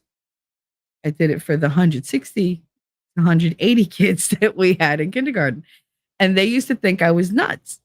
Like the other teachers would be like, I'm not doing that. You don't have to do it. And I would give them to the teachers. I didn't give them to the kids personally myself. I gave them to the teachers to give to the kids. Because every kid should have something to commemorate, the end of their kindergarten year. It's a big thing. It's their first real milestone in school. And I never said, hey, I had teachers that didn't even like acknowledge the fact that I gave them these things. They were just like, yeah, all right, I'll hand them out. I had one teacher try to not hand them out. What? I went off on her. She didn't make that mistake. She handed them all out by the end of the day because she told another teacher, I don't think I'm going to give these to them. I don't think they deserve. And I lost it. I went in there like fucking like Jesus was my co-pilot and the devil was in front of me. Like I went to war. She never even blinked in my direction again, but she did what I fucking told her to. I mean, I'm doing this for your kids. I'm not doing it for you. This is not your decision. Like, you don't get a say. I got permission to do this. I'm doing it. You don't have to say they're from me. I don't want them to know it's from me because I'm the heavy. I'm the disciplinarian. If I step into the hallway and they, oh, Miss Michelle's here, the whole hallway would go silent. I'm like, oh my God, look at you guys. Because they just wanted to make me happy. That was the thing. Just make her happy. Make her happy. Because you don't want to be on the other side. I don't know. It's funny. It's funny the way that got interpreted because the parents who cared about their kids loved it. They loved the amount of respect that the kids showed. They loved the difference in their behaviors, especially when they went from behaving badly to being better. I didn't perfect any kids. They were just better. And that was my job, that they would leave me better than I got them. Smarter, more aware of their surroundings, all of that. That was my job, just to make them better, push them toward their potential. I wasn't out to have a perfect student. I wasn't out to have an angelic kid. All kids are going to act out. If I can fuck up as an adult, what right do I have to say that they can't fuck up occasionally when they're just learning? I mean, really, you got to have a little bit of a sliding scale when it comes to permissiveness. You look at them and you got to use your common sense, judge what they did and go, all right, is this a battle to fight? No, mention it and move on. Like, don't draw attention. And sometimes you just don't want to point out that they did something bad because then they're like, oh, I got a reaction. I'm going to do this forever. Like, no. That got me away from my point, though. I had a lot of parents who were completely disengaged from their child's life. There were parents that I never met. I had a kid. It was my third year.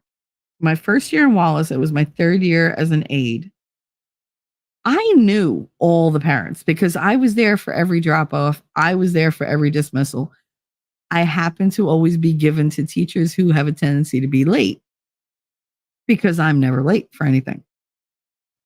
So smart principals would put me with the teachers that weren't reliable at pickup or drop off or whatever.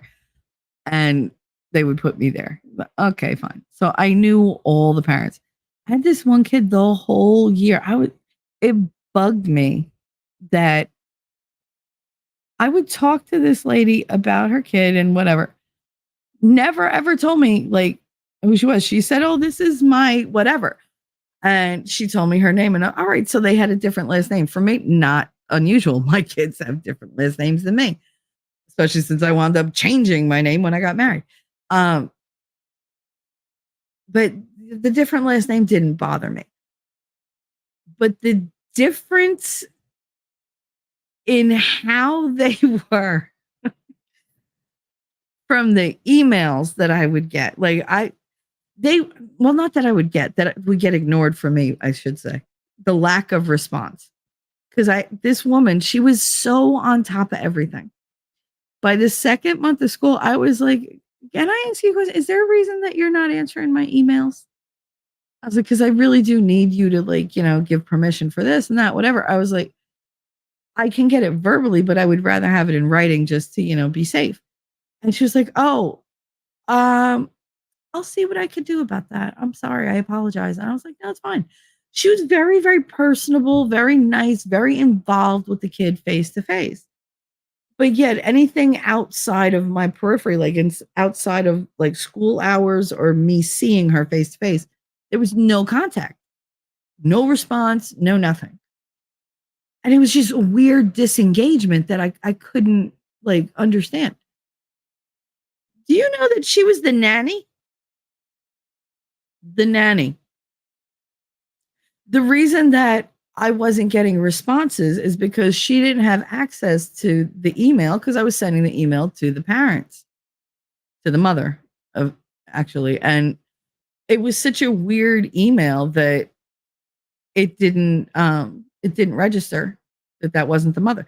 And they happened to have the same last name. They were Indian, Hindu, but So, I mean, they did have the same last name, but it was a common last name.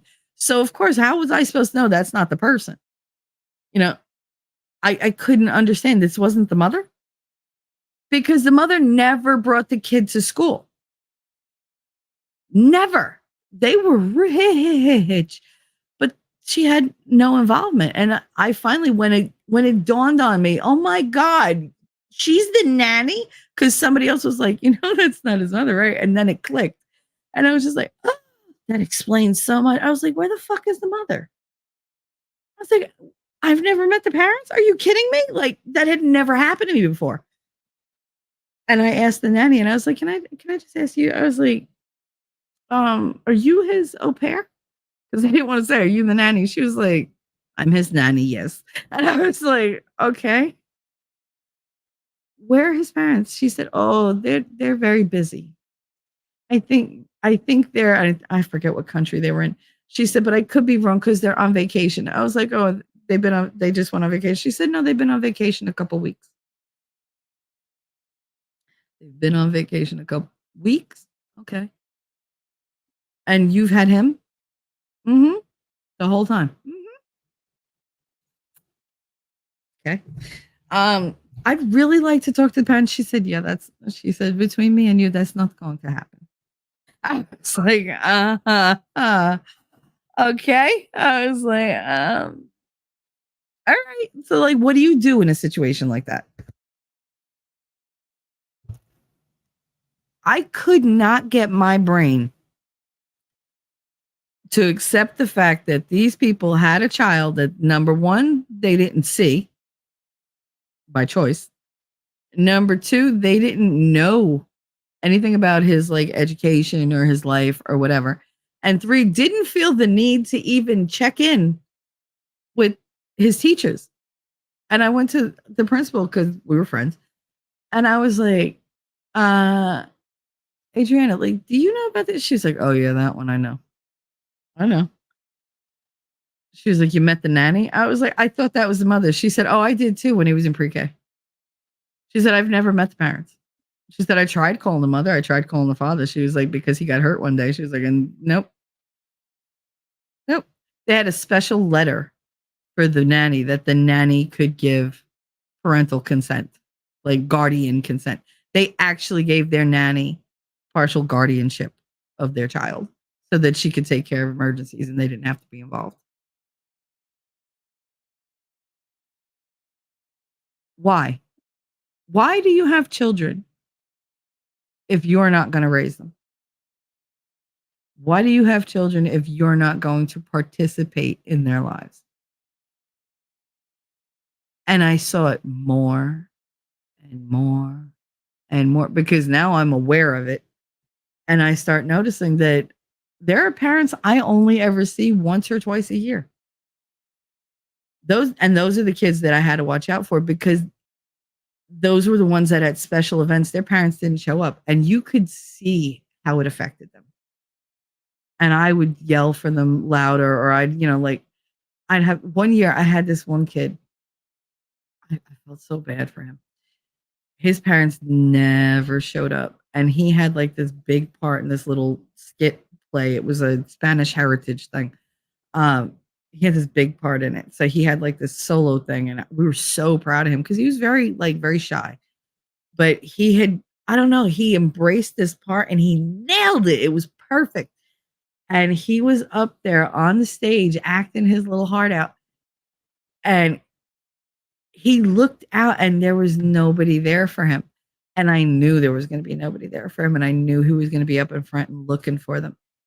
And so I had my son's teacher send him down and I put like a little sign in Connor's hand. Like, I had these plates, paper plates that I used to glue to the fat popsicle sticks. And I put his name on it. Like I did it all in glitter and whatever. And it had like little like streamers coming all around the thing. It was really cute. But I mean, it stood out. And Connor sat in my seat in the front row.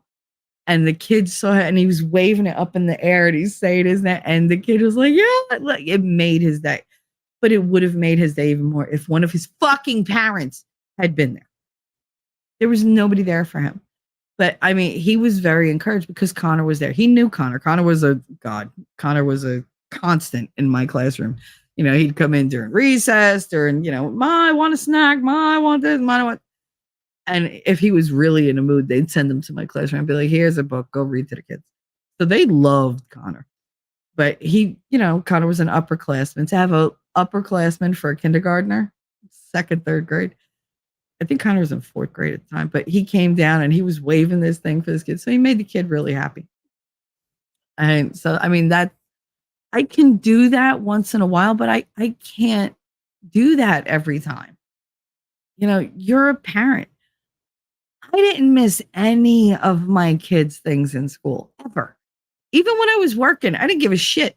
Like I told Adriana, my boss, one day, I was like, listen, she entered this reading, poetry, slam, whatever thing. And she wrote a poem. She's going to be reading it in front of everybody. This was when Katie was in high school.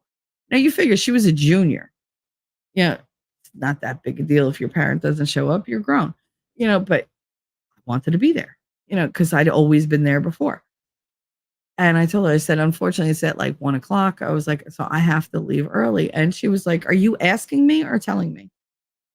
I said, I'm telling you that Katie is in a poetry slam and I'm asking you, would it be okay if I took that afternoon off? She said, absolutely not. You're not taking the afternoon off. She goes, what you're going to do is you're going to take a long lunch, but you're going to sign in regular time, sign out regular time. She was like, because technically you will be on public school property.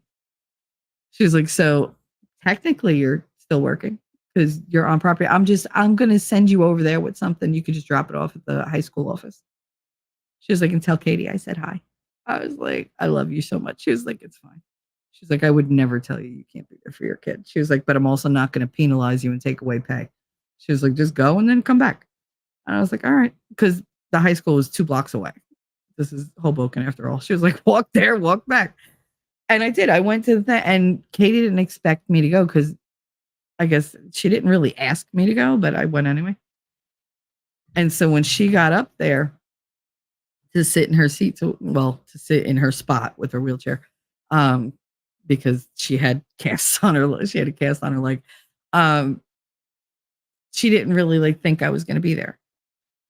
And so when she saw me, and I don't know if she was excited and nervous or whatever, but when she got up to the podium, she was like, she was just supposed to say her poem. And she got up there. She was like, she rolled up. She actually stood up, even with the cast, because there was a nice solid podium there. And her aide was right behind her with the chair ready. And I'm sorry, it wasn't her junior year. It was her sophomore year. That's right.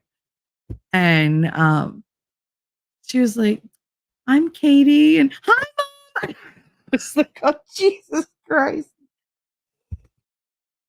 Because they all looked, I was like, yeah, hi, Kate, read the poem.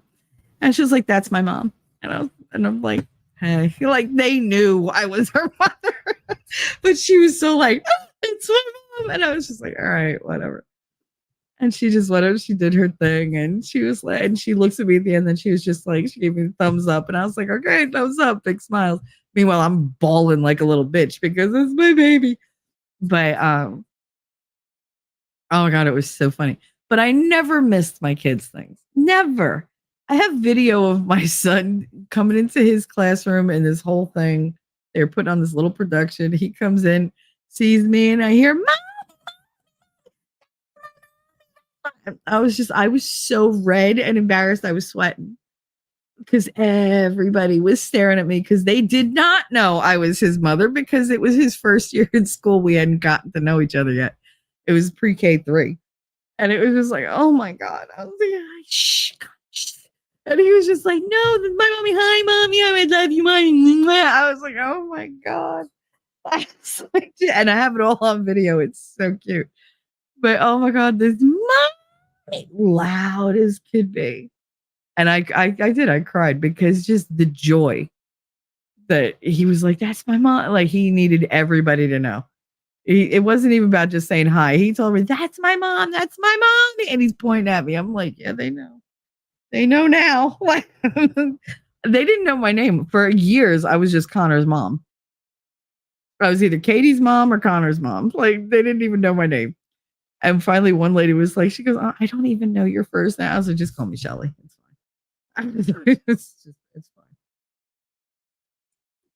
But yeah, like, I can't imagine being checked out of my kid's life. I just can't. How do you not see those kids and think, oh my God, this is the most precious thing I've ever been given in life? Every bit of energy I have should go into this. Like, this is what the future is about. This is what I was put here for. It's not the only reason you're there, but it's a continuation of you as well. How do you not have pride in that? How do you not do everything in your power to support and mold and teach and love that kid? I'm not saying give in to them. Quite the opposite. You're trying to make this a decent, wonderful, loving, smart, successful human being. That takes work. What do you think? It's like take a piece of dough, throw it on the counter, and all of a sudden it's a pizza? No, you got to put some elbow grease in that bitch. You got to be, like consistent. You got to be a little rough in some areas. You got to be tough in some. You got to make sure you don't poke a hole through the thing. So, like, keep it gentle, but, like, do what needs to be done. It's the same concept, and every time you do it, you get better and you get better and you get better. Oh, I'm a terrible parent. Well, guess what? Practice being a good one. The more you practice, the better you'll get. Don't just throw your hands up and go, oh, fuck it. It's too much for me. Well, you chose to have them. You can't exactly just hand them off. That's why, like, I'm really not a mean person, but I'm very vindictive at times. And I'm very resentful. Now, I'm vindictive toward my daughter's father because let's face it, he knows nothing about her. And I have literally been through hell more times than I can count with that kid physically. With the medical conditions and the fear and everything else and not knowing, and I had her at 21. So, I mean, I was a baby when I had her. With Connor, it was different. But with his father, I'm more disgusted and resentful because I have two amazing kids. And their fathers did not want to be involved at all. They want the title of daddy and they want to, oh, this is my kid. That's not your kid. That's my kid. That's your offspring. Thank you for the donation, but you didn't raise them. Neither one of these dudes can tell me any of their kids' diagnoses, right or wrong. Neither one. Now, Katie has had like easily a dozen wrong diagnoses. Miguel can't name one. Not one. Katie's 28 years old. Seriously? She's been sick since she's 22 months old. You can't tell me one thing? How many operations does she has? Can't tell me. Nope. What's her favorite color? Can't tell me. Does she have any allergies? Can't tell me. The most basic information. How do you spell her entire name? He doesn't even know her entire name. He don't know her middle name. I've told him. You don't remember it. He still spells Catherine with a K. That's not how you spell her name. I literally made it so that if she took his last name, which I thought at birth she would, I didn't know that she couldn't until he did it, but then he went and did it illegally, but whatever. The result was the same. That her initials would be Cat, C-A-T. Because that's what I wanted. Did I know that she was going to be childlike the rest of her life and think that that was the most funny joke in the world? No. But her initials are Cat. How do you still spell her name wrong? Yeah, her nickname is Katie because my grandmother's nickname was Katie. You know, she's Katie all the time. She's Kate when I need a bit of seriousness thrown in. When she fucks up, she's Catherine or Catherine Ann. And she knows it. When I say Catherine Ann, she's like, like her eyes get real wide.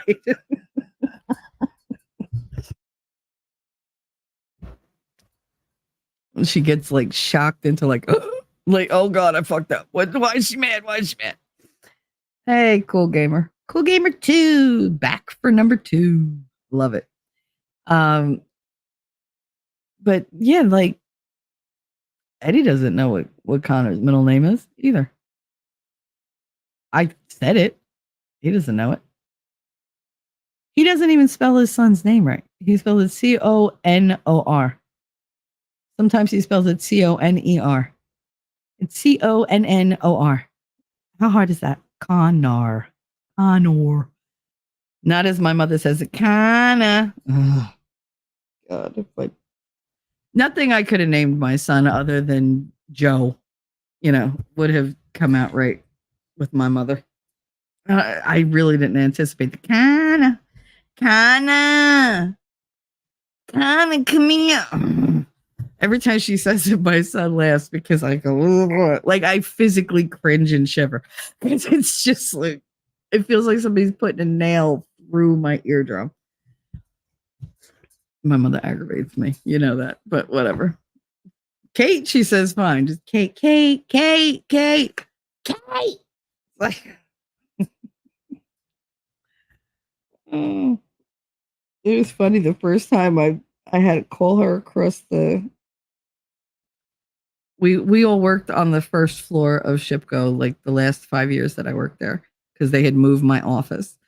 And my mother was the receptionist. Now my office was all the way in the back.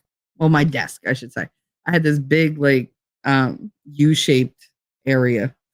So I had the whole corner right outside my boss's office. He had glass windows so that he could tap on them and go, come here, and I'd go, fuck you.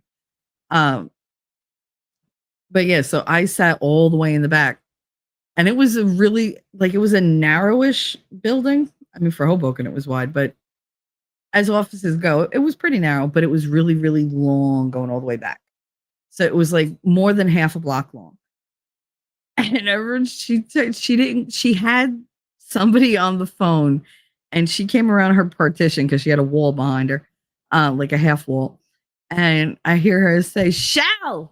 And I was like, "What?"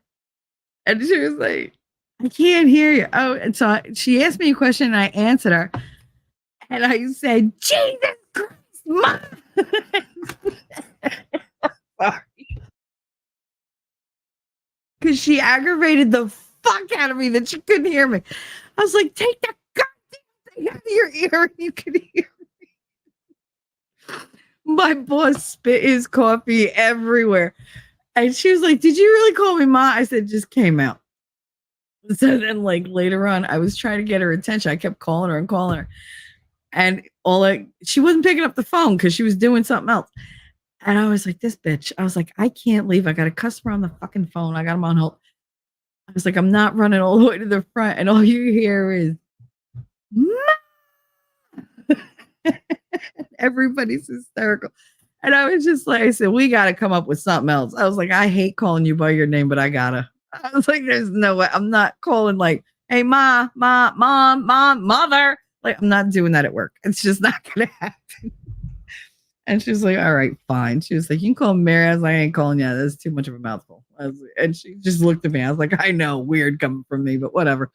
Because we do have that kind of weird sense of humor relationship. So I wound up calling her Mare. And I'd be, Mare, Mariucci. She'd be like, why? But it was always a source of comedy for everybody because they'd be like, oh my God, these two. Because we would fight. Like, we would argue back and forth and back and forth and back and forth. And they'd be like, oh my God, Marion, you're usually so gentle and sweet. And she'd just say horrible shit. And I'd be like, oh God, why do you gotta be such a bitch all the time? And she'd be like, oh, well, that's where you must get it from, I guess. If I'm a bitch, that must be where you get it. And we just go back and forth, typical mother-daughter when you're grown. And we had like, for us, it wasn't an argument.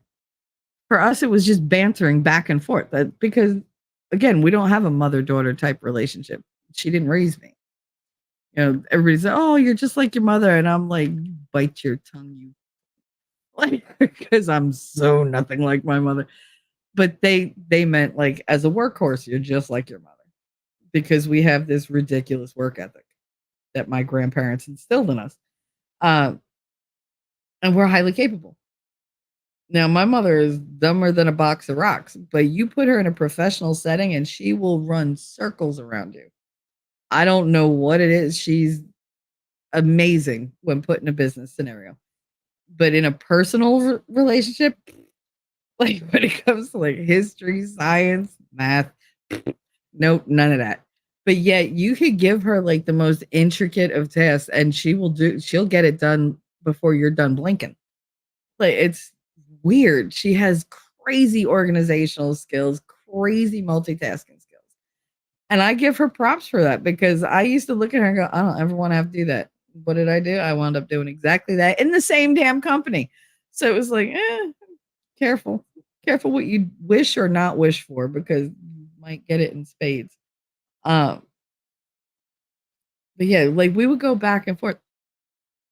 It was so weird though, to always be like, I don't know, she was she I say she didn't raise me, but she's still my mother. Like, she still put effort in. It just wasn't good effort. My daughter's father, my son's father, they didn't put any effort. There was no interest there in their kids. When they remembered them and they needed to like feel good about themselves, they'd show up and do something nice, and I'd be like, "What do you want, a fucking medal?" They're like, "Oh, well, I did it." You did one thing. Yay, thank you. How many times do you want me to thank you? This is why I don't ask you for shit, because I don't think I should have to thank you for helping with your child. Like, you like saying, that's my son, that's my daughter, but you're not around. You don't know anything about them. You don't contribute financially, spiritually, emotionally, like physically, nothing. You just left it for me to do with the bullshit, that, oh, well, you know how to do everything. Oh, okay. So I guess everything is my job. You chose to have them. You chose to fuck, didn't you? Like, it takes two. It takes two. How is this all my responsibility? But you know what? You want to check out? Go fuck yourself. Like, I got this. At least I know these kids are going to have a constant in their life, even if it's just got to be me. I don't understand how these parents just check in once in a blue. Oh, when was the last time you saw your kid? I don't know. It's been a couple of years. Years? How old is you? Oh, they're grown? No. I think they're in high school. Oh, no. You don't know how old your kids are? I guarantee you, neither one of these dudes know how old my kids are. I don't know how old Connor is. Katie's dad doesn't know. Yeah, Miguel, he doesn't know how old Katie is. They can guess, but they don't know. They don't remember their birthdays. Their entire childhoods, I would contact their dad, each one's father, like the day of their birthday, and be like, it's their fucking birthdays. I swear to God, if you don't send a text or call or something, I will fucking end you. They'd be like, yeah, I'd start off nice. Don't think I'd start off like a bitch. I'd be like, oh, just reminding you, today's their birthday. Oh, yeah, let me text them now. And then nothing. And I'd wait a couple hours. It's getting later in the day. I don't want you to forget or get busy. Wish them a happy birthday. Yeah, I'll do that now. Nothing. For Katie's, what was it? It was her 14th birthday. It was like, I don't know, half an hour before midnight. And Katie gone the whole day. Everybody wished her happy birthday. She had a great time. I baked her the cake she wanted me to bake. I decorated it in the fucking colors she wanted. Because I always personalize the cakes for the kids every every birthday. Whatever they wanted, that's what I made. And I was like, "Oh, so you have?" And she was like, "Yeah, it was a great birthday, thanks." Mm. It's that little drop in the shoulders at the end that I was like, "What's the matter?" And she was, "Oh, I thought Dad would call." I was like, "Well, your birthday's not over yet." And I remember calling Miguel, and he was like, "What? What do you want?" I was like, "Did you call your daughter for her birthday?" I'm gonna get around to it. It's a half hour to midnight. Like, it's almost midnight. Are you fucking kidding me? And he was like, "What? I haven't had time." I was like, "You have done a million goddamn things. You didn't have a minute." Oh, now see, she's out here because she heard her name. Unbelievable. But yeah, it was. I got I got to switch subjects so she don't hear. But it was the whole thing. And I was like, let me tell you something. I was like, you better call, right? I don't give a fuck. I don't want to hear about it. You had time to go out and have a cigarette. You had time to call her. Like, you had time to take a shit. You had time to call her. Don't give me that bullshit. I didn't have time. Fuck you. It's your daughter. You make time. And he was just, I was like, I swear to God, I will end you. Do not make me fucking come to Florida. And he was like, because he knows I will. I'm that kind of crazy when it comes to my kids. Anything else, I don't give a shit. But when it comes to my kids, don't make me, because I will. And he was like, all right. I was like, cool, right now. And he was just like, all right. I shouldn't have to babysit you to make you look like a decent parent. I shouldn't have to explain to your kids that I know they're not around, but they work so hard. Aren't you so proud that they're working? They're working really hard to be like, yeah, I guess that's a good thing. I'd be like, yeah, people, they get tired, show forgiveness or whatever. I tried so hard because I grew up with both parents bashing one another, and I never wanted to do that. I never wanted to be the one to put that negative opinion in my kids about their other parent. So yeah, I covered for them a lot, which maybe I shouldn't have. I don't know. But I didn't want my kids to ever grow up and say, oh, my mom trash talked my dad. I never did that because that's how I grew up. And it made me very stressed out. It made me very uneasy dealing with adults because it seemed like all they ever did was like slam each other. I didn't like that. It made me feel uncomfortable. Like, okay, you hate this person, obviously, and yet I love them, and now I'm uncomfortable. Like, it was just a whole thing. And I didn't want my kids to ever be able to say, oh, well, I have a negative opinion of my dad because of my mother. No, my kids will be like, oh, no, mom sold you as being a good dad. You showed me you're an asshole. Like my daughter said it right to her father's face. She was like, Dad, I love you, but you suck. And he was like, oh, that's your mother talking. She was like, nope. Mommy never said anything. Mommy said you were busy working. He said, well, I was. She was like, all the time? You had time to have other kids and give them your attention. She was like, but I guess I don't count. And he was like, oh, okay, don't worry. But he was like, you had your mother. And she was just like, okay.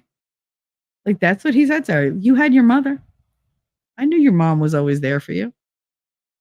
Oh, that just frees you of your responsibility then, I guess. Like, I don't get how they could just walk away. These are their kids. I can't fathom walking away from my kids. I didn't get separated from my daughter overnight until she was almost 3. And that was when I went to Wildwood with Billy, and she was going, like, my grandmother was down the shore. She was having a great time. She had my little cousins with her and whatever. So Kitty was having a great time. I cried every day. I called home 2 to 3 times every day. Well, I called on the shore, but I called and talked to her every fucking day. And I have pictures of me on the phone on my vacation. Billy's literally like, he's got like his sunburned freaking chest bent over in the picture, like trying to get a picture of me because you see me trying to smile and I'm just crying with the phone to my ear in the hotel room. Like, that was an everyday thing. And he would be like, go ahead, make the phone call so we cry and get it over with. And then I could cheer you up. Let's go. I know you miss her. I know. And I would see moms like playing with their kids on the beach and I'd burst into tears. I'd never been separated from her. Ever. It killed me. And then you got these parents who they don't even bother calling their kids. How do you do that? How do you just wipe your hands of this responsibility? How do you not have a bond with that kid? Not have any type of, I don't know, feeling toward them because, you know, I can't even put it into words. I don't understand it. Somebody help me understand how you have children and don't give a shit about them. What kind of person? And then you want me to respect you? Go fuck yourself. I got no respect for you. You want accolades when you do show up to that. Can you imagine if at the end of every day I made my children be like, oh, thank me for being your mother, for being present? Fuck out of here. What is that? I don't need validation in that respect. I'm there for my kids because they're my kids. I had them. I gave birth to them. I grew those little seedlings, my little demon spawns. I grew them in my belly. I got stretch marks for it. I got, mood swings and I had freaking, sore nipples and leaking nipples. And like I had all these things. I went through the morning sickness and the you can't take any medicine when you're sick because it could affect them. You can't dye your hair because it could affect them. You can't be around smokers because it could affect them. I literally changed every single thing of my life. I followed all the rules. I did everything. I put so much effort into just growing them and then the pain of having them and then the work and the joy of raising them. I made mistakes, yes, but I was there. I was there to make the mistakes. I know what they're allergic to. I know what they're, like. If one of them has a certain kind of, like expression, a micro expression, I'm like, oh, fuck. Like, I know what's coming. I can predict the behavior. I know them better than I know anybody on the planet, including me. And yet, their donators don't know anything. They don't even know how to spell their names. How do you, like, granted, I overcompensated a lot, which was a fuck up on my part, but I didn't know how to assuage the guilt I felt for them not being involved.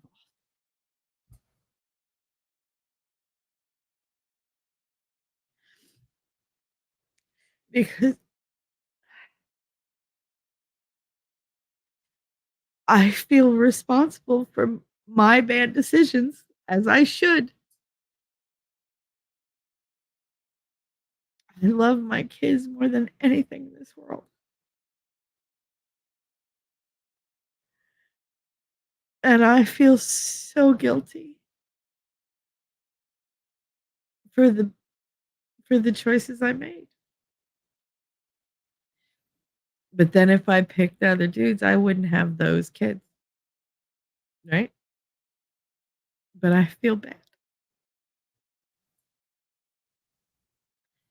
And I'm angry because how dare you not love these amazing kids? How dare you not be involved? And then I have parents like my sisters who throw their kids out when they're 12 at 2 in the morning because they got into a fight or they got into an argument. They're just like, I'm fucking done because they're drunk and they want to be with their girlfriend, boyfriend, whatever, and they want to party. So they throw their kid out at 2 in the morning and tell them, go to your grandmother's house, go to your grandfather's house, and make them walk with their shit in plastic bags, in garbage bags, at 2 a.m. by themselves from the projects to my mother's house, which is a good, like, 8-block walk. By themselves. You know how many times my mother's been like, who the hell is ringing the bell at 3 o'clock in the morning? And it's one of my nieces. Oh, yeah, the girls. They never kick out the boys. They kick out the girls.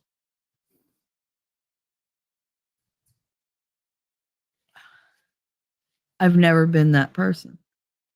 I don't understand that. Like my sister and I, that's why I don't talk to half my step siblings because I don't care what you do in your personal life, like as a job or whatever. I don't care if you're a stripper, it's a job, whatever.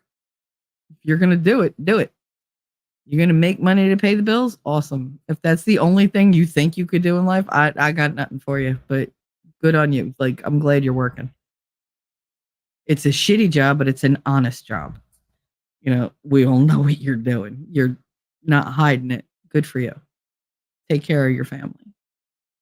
But then they don't because they want to go partying and they want to do drugs and they want to go drinking. And, you know, they're parading this line of romantic entanglements in front of their kids.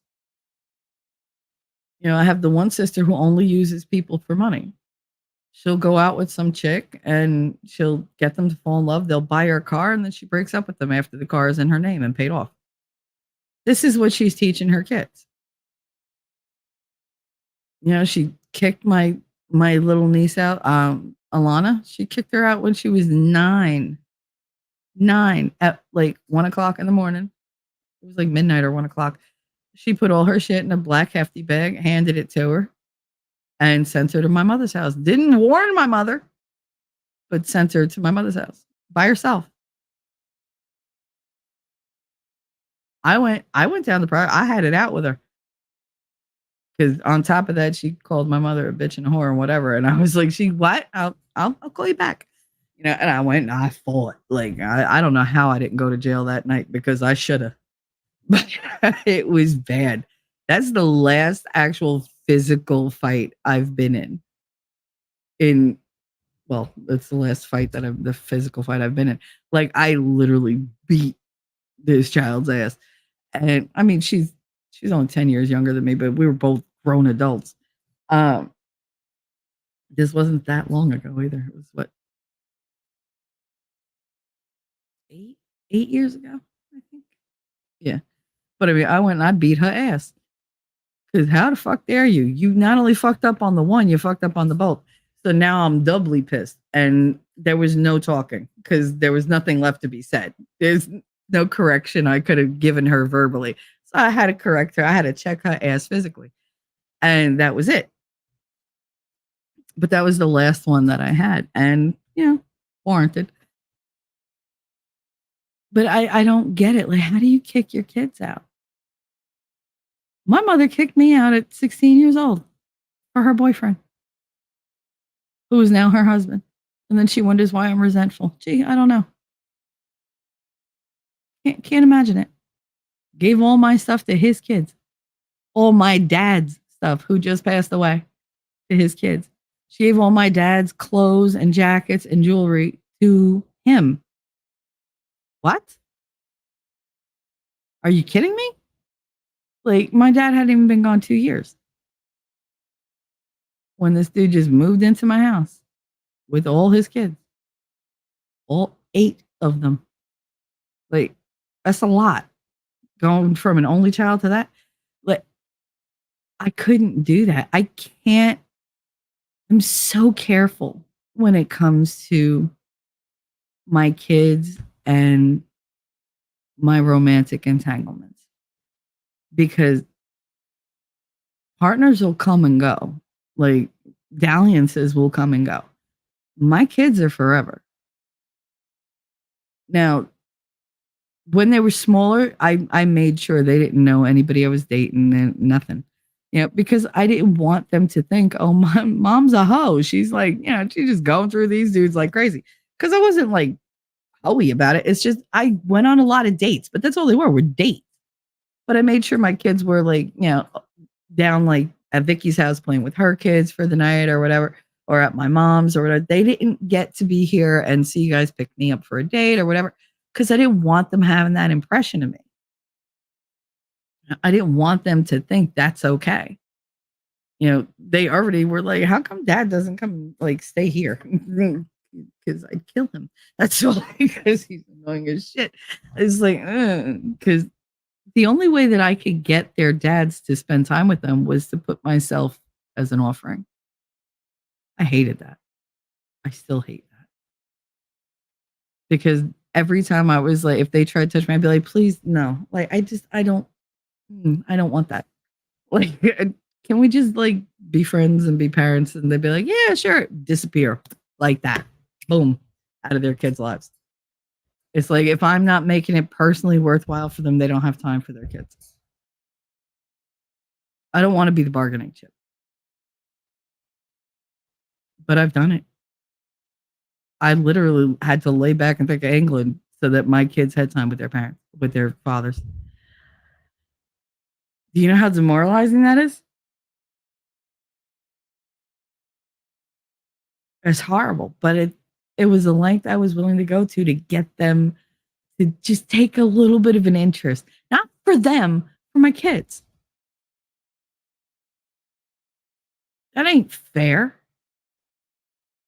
I'll never do it again. I got to the point where I'm like, oh, good. Yeah, they're at the age where now it's on you now. Like I am no longer literally on the table. Like that, I am not an option. They didn't like that. I got called all sorts of names. It's like, oh, so I was great when I was, cooking for you and giving you, the shit that you wanted or whatever. But as soon as I was like, no, like, let's take me out of the equation. You focus on them. All of a sudden, I'm this giant bitch. And it's like, oh, okay. I see. Well, now go fuck yourself. Like, your kid is grown. They think you're an asshole. I didn't put that idea there. They just saw you and watched you and said, yeah, no, you're a douche. And that's the conclusion they came to. Am I going to add to it? No. Am I going to argue? Nope. The most I do, and I do it every time, I go, don't say that. You only get one father. If you can call them that, I'm like, oh, geez. Like my children are very much my children. They have my attitude. Hey, Inya. I know I'm way behind in chat because I've been ranting, but this is a topic that really aggravates me. It gets to me.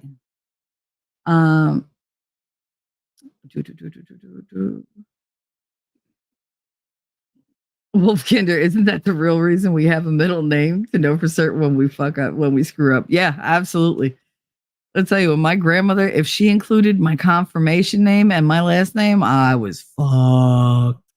I knew it was not a matter of opinion. I did something really, really wrong. You better come at her penitent.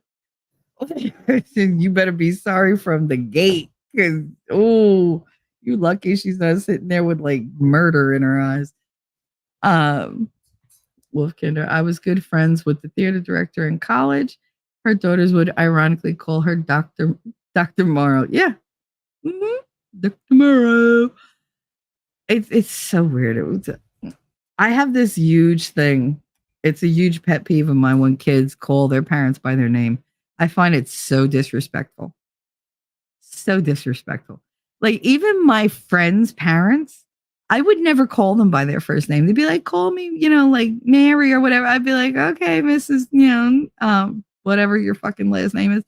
Like, just pick one. Tomasini or whoever.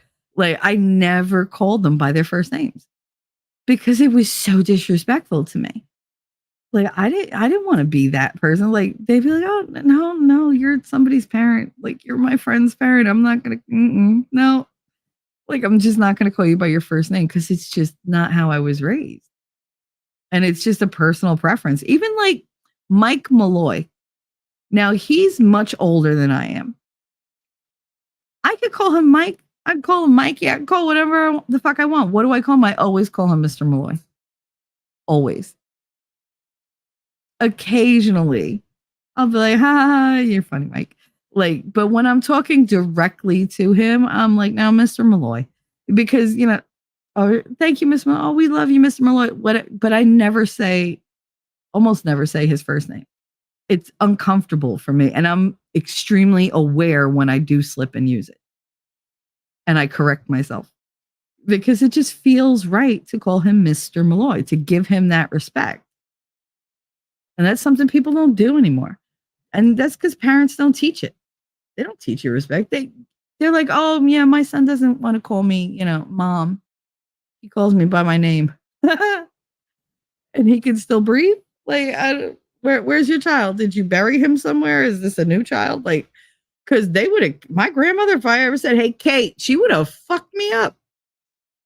You kidding me? What'd you call me? Like, nothing, grandma, grandmother, hello, grandmother, mother of my mother.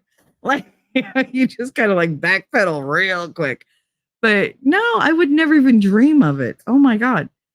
My brother doesn't call his father dad, my oldest brother. He's still younger than me, but he's the oldest of all the siblings, of all the step siblings. He calls him Fredo, which isn't even his whole name. Or he'll call him Fred, which is his name. And it's like every time he does it, I look at him and he's like, shut up. And I'm like, but why? He's like, why? He wasn't around when I was little. Abuela raised me. Mommy raised me. Mommy, Mami, not Mommy. But yeah, Fredo's mother raised him because Fredo was young. He was 17 when he had him. And he said, listen, his mother is a whore and a drug addict and she doesn't want him. She's not feeding him. He got rickets because of his mother. Well, ricket like. But he had to have surgery on his legs and everything. So Fredo took him as a baby and brought him to his mother. And she was like, well, you need to pay. He was like, there are no jobs here. The best thing I could do is enlist. And she was like, yeah, you do that. She was like, and then just send me money when you make it. And so that's what he did. He enlisted in the army and he did like 4 or 6 years, I forget. But he did that time. He sent his mother money. She raised him, but he still provided for his kid. He knew I'm not, in a state of mind where I have anything to offer this kid. So he wound up lying and he actually he enlisted at 17 and he didn't wait and he had no GED. He had none of the, because back then they didn't check.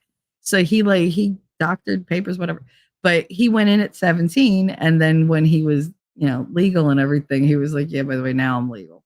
So they had to change all the paperwork. Back then it wasn't that big a deal. They were like, all right, you're doing another year. He was like, okay. And that's what they did. But everything was on the up and up. He just got in the wrong way. And luckily for him, I think they took away 3 months pay or something like that.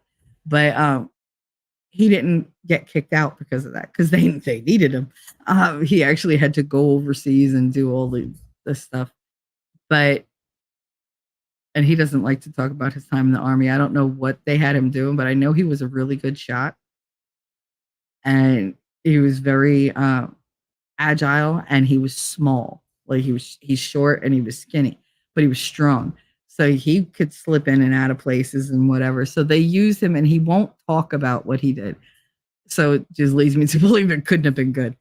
But I mean, he did what he had to do. He might have been a horrible stepfather to me, but he was really good to his kids. Anytime his kids had a problem, he had no problem moving his kids in and taking care of them. They went everywhere with them.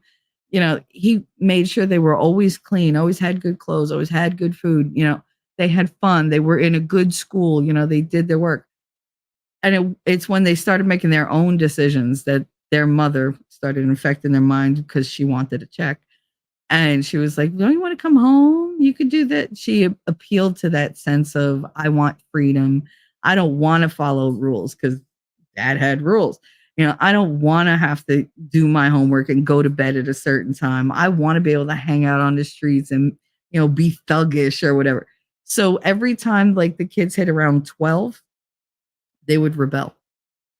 And I want to live with mommy. And he'd be like, all right, why?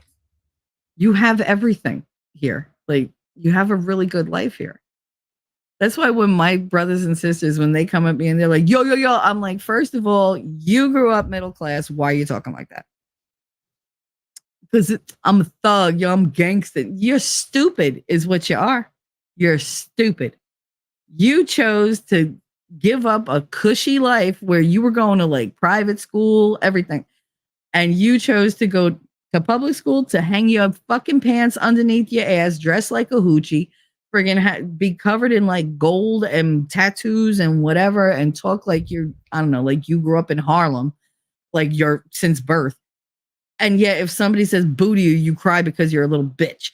Really? That was your choice. Why? Because it's cool, yo. Because you're stupid. You are stupid. They all could have had amazing lives. They chose to be stupid and fun. Oh, we don't have to worry about the future. Let's just have fun all the time. So they went and lived with their alcoholic mother. Sure. And she got their checks because she made sure to apply for welfare for every single fucking one of them. And she got it. And then they had kids so then they can contribute and whatever. Meanwhile, she's paying like $14 a month for rent of a 5-bedroom apartment. I'm paying $1,200 for a 2-bedroom that is 700 square feet and we're like boxed in here. We are not the same. We are not the same.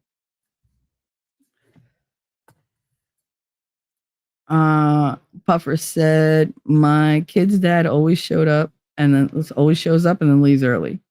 Super early. My kid's looking for their dad and I get a call later saying he was sick every time. My kids aren't that dumb anymore. Yeah, no, I've been there. As horrible as my father was to me, when he would say he was coming to pick me up, because he had, weekly visitation rights, so he would unsupervised, so he would be able to take me for the day or for the afternoon or whatever, depending on if I had school or not. And he would call out of nowhere, because he was supposed to get me like on Monday or Tuesday, and he would wait till Wednesday. There's 2 days of like anticipation and disappointment and relief, that whole combination. And then he'd call on Wednesday and be like, I'm coming to get her. I'll be there in like 15 minutes, have her outside.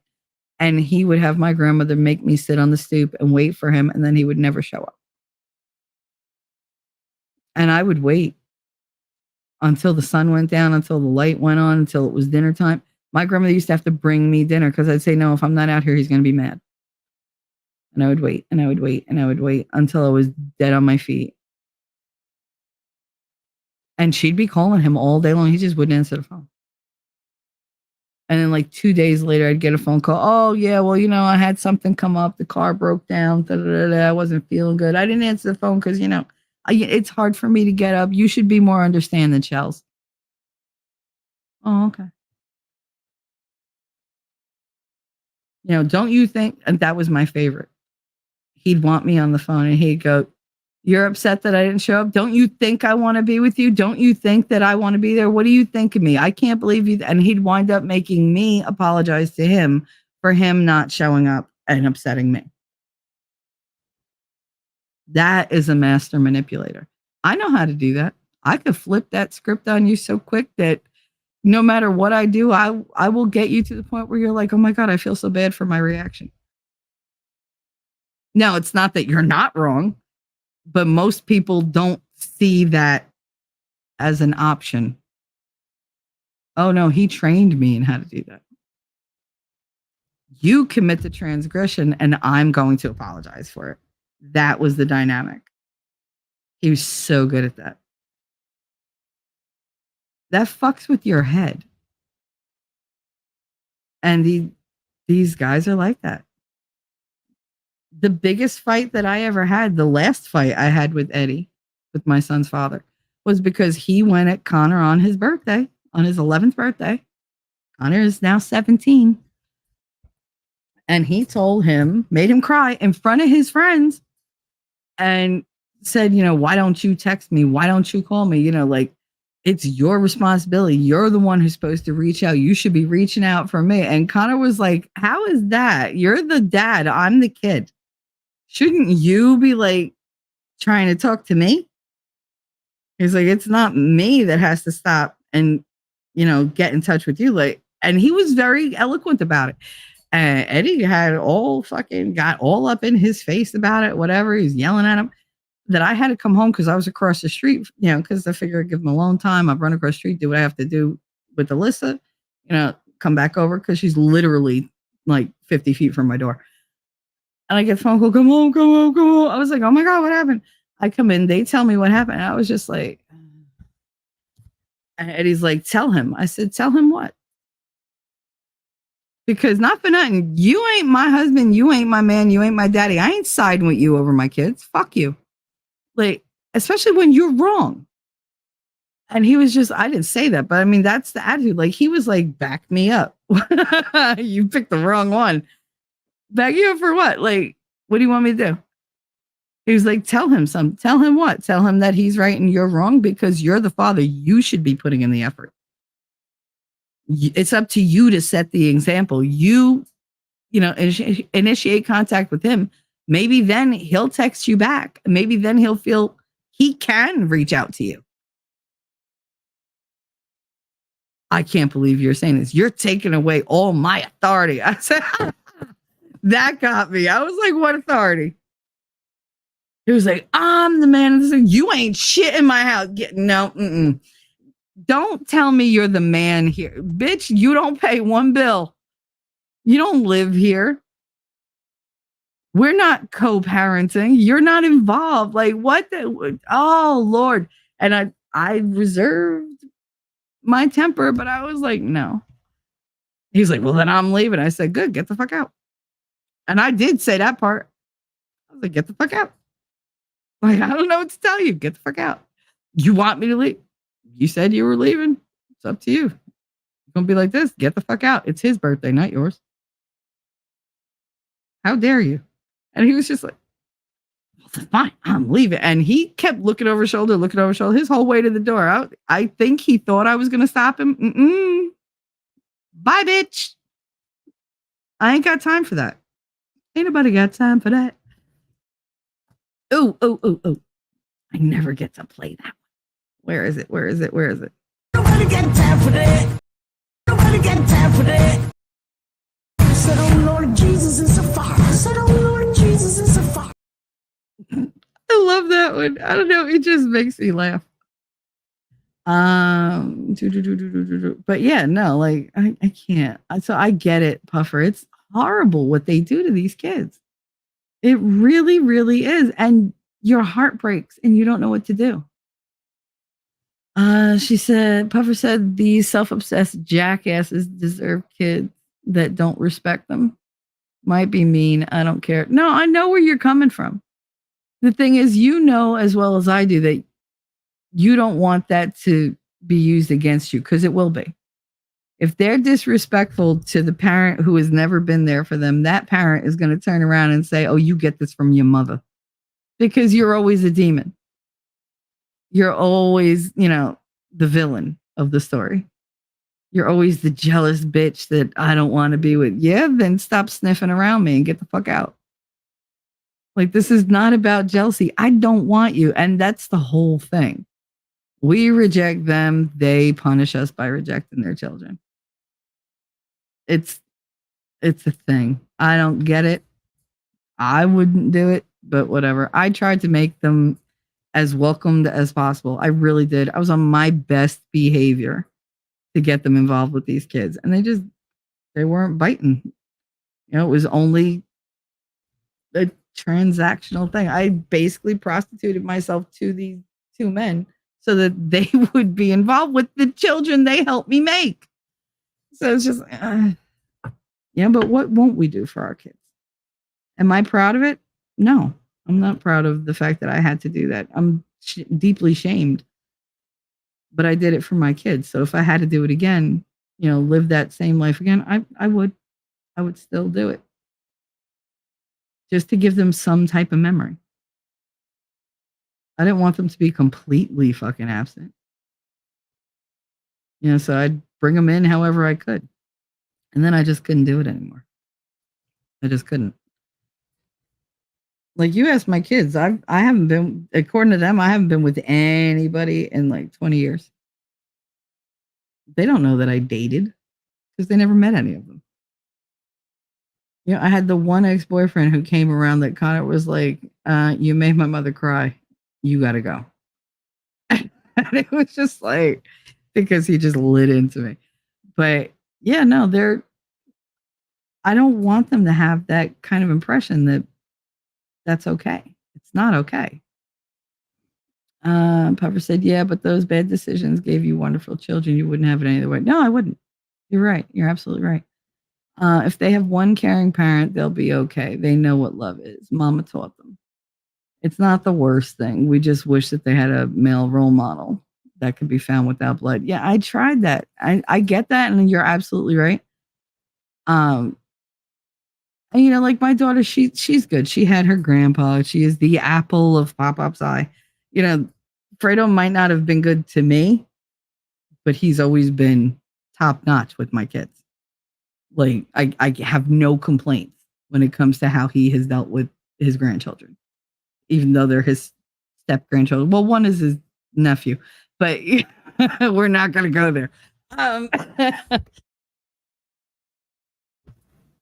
It's a thing. He's grandpa uncle. Anyway, but he's always been really, really good to my kids. He loves my kids. He does. He loves my kids. Could he have been better? Yeah, but I don't expect that of him. He goes by my mother's example. If she doesn't tell him that I'm going through something or that the kids need something, then he doesn't find out.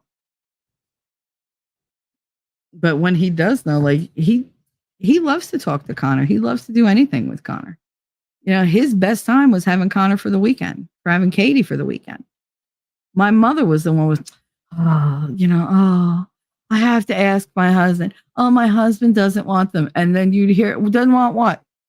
Oh, nothing. I'm talking to Shell. No. Bitch, you're on the phone with me. I can hear you. Go tell him that you told me he doesn't want the kids for the weekend. Oh, but Michelle, tell him, or I'll tell him, because I have his number too, Ma. And she knows I'm bitch enough to call him. And she'd right away, we'll pick them up at 5. Okay. Because it was her making the decision and not telling him. He had no idea that I wanted to move until I told him. Just like I didn't know they sold the fucking house until he told me on Christmas. He's like, they sold it weeks ago. Your mother didn't tell you? No, she didn't. And I asked her. And she's sitting there like, really? I hate that she's the gatekeeper between us because she does not communicate anything to the other side. I have no idea why either.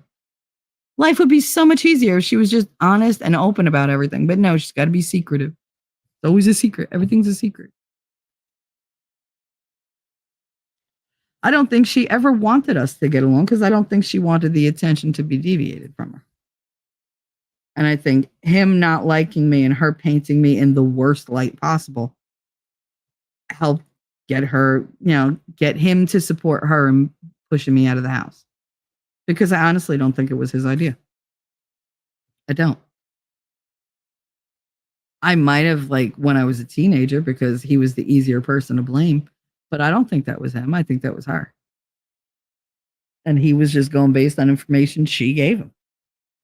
Because he turned around, like, when I was an adult and I had my own kids and he had all these problems with his, he told my mother, because she actually wound up getting drunk one night and because they went out and she wound up here. And she was like, you know what Fredo said about you? I was like, oh, I can only imagine. She was like, nah, shut up. It was nice. I was like, oh, he is drunk.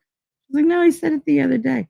She said, we were talking about like his kids and how disrespectful they are. She said, and he sat there and said, for all the things I ever did wrong to your daughter, she never once was disrespectful to me. And she's like, She said, can you imagine he said that? I said, because I never was. I said, I didn't like him, but that didn't mean I had a right to be disrespectful. I mean, I was raised to be better than that. I'm not that type of person. Like, if I'm disrespectful to you, you really, like, you mean nothing to me or anybody that I care about. So I'm going to let you have it. But he meant something to my mother. And I wasn't going to treat him in a way that reflected badly on the way my grandmother raised me. I wasn't going to shame my family. They don't do that anymore. These parents don't put the work in. Grandparents aren't around because the parents don't want them to be. They're too busy like giving in and giving this and, I'm going to indulge them. Well, I have it. Oh, I bought them all these things. You bought them things to distract them and to entertain them so you don't have to. Oh, I got them this state of the art, whatever. Okay. Do they know how to play cards? Do they know how to, I don't know, talk? Like have a conversation? Well, they're in their room all the time. They're 5. Like, what are they doing? Like, what are you doing? Like, do you watch movies with them? Do you take them out? No. Oh, we went on vacation. Oh, your kids went on vacation. No, my kids stay with the nanny. Like, I can't imagine it. I can't imagine not factoring my kids into like every part of my life when they were growing up. Even now that they're big, I still like they go in their rooms and it's just like, all right. Sometimes they come out and I'm like, ugh, what do you want? Because they're literally coming into my private space every fucking 5 minutes. But yet if they don't, I miss them. Connor had to update his new iPad the other day. We wound up sitting down and watching these weird ass digital carnival whatever things that he found. But just it wasn't my cup of tea. No. Would I have picked it? No. Did I enjoy it? Yeah, because we were hysterical laughing. And it made for some great conversation. I like hanging with my kids. I do. Sometimes when I'm busy doing stuff, I'm like, oh, come on. I'm in the middle of a show. Why are you in front of me? Why? You had hours to say this. You had to wait till I went live to say something to me. But I mean, it's still like we have that comfortability together where we can snipe at one another and it doesn't mean anything. Because we know that there's a whole foundation of love and support there. So you get to be shitty to one another once in a while because you know what? I was having a mood. And they're like, yeah, I know. You just brush it off. The only one that has a hard time with that really is Connor sometimes, but he's getting much better with it. Like he's not taking everything so literally. It's a problem. Like he's got that rigidity. I'm working on it. Every day I'm working on it. Every day I'm struggling. But Wolfkinder said, we make the best decisions we can in the moment. God, I'm a half hour behind. Typical. We can look back and think that we should have tried something different, but there's no guarantee it would have turned out better. Yeah, no, I know. But I second guess all my parenting skills because I don't think I'm a great parent. I really don't. Some days I don't even think I'm a good parent. But I try. All I can say is I did my best. And I do my best. Yeah, I did what I could. I was very involved. I physically had to push myself to do things without my children as they got bigger because I was like, they want to have their life. I got to have mine too. Like it was so hard to go back to being just me. Yeah. And I mean, I had my fun, but were they aware of it? Did they notice that I was absent for like little periods of time? No, because I made sure there were literally tiny pockets of time where I had them super involved with somebody else, like something exciting so that they wouldn't notice I wasn't there. Like just, oh, look, here's your grandmother. You're going to go to an amusement park. You're going to go to a lake. You're going to go whatever. You're not coming. No, I got something I want to do that day. You're going to do work? Because that's what they think. They think all I do is like work. Before I got stuck home, like that's all they thought I did. It was just work. Like, okay. When I wasn't working, I was back in school, getting my own degree, which my son has always been very proud of. And that's the only reason I'm glad I got it. But I made sure that they could never turn around and be like, oh, my mom was never there for me. I've literally been there for everything. Am I proud of that? Fuck yeah, I'm proud of it. However, it never occurred to me that I could do something else, because I didn't think it was right. My sisters they're a huge example to me of what happens when you're not there for your kids. Their kids are having kids at 16, 15. And I'm like, are you kidding me? My sister Elizabeth was a grandmother before she was 32.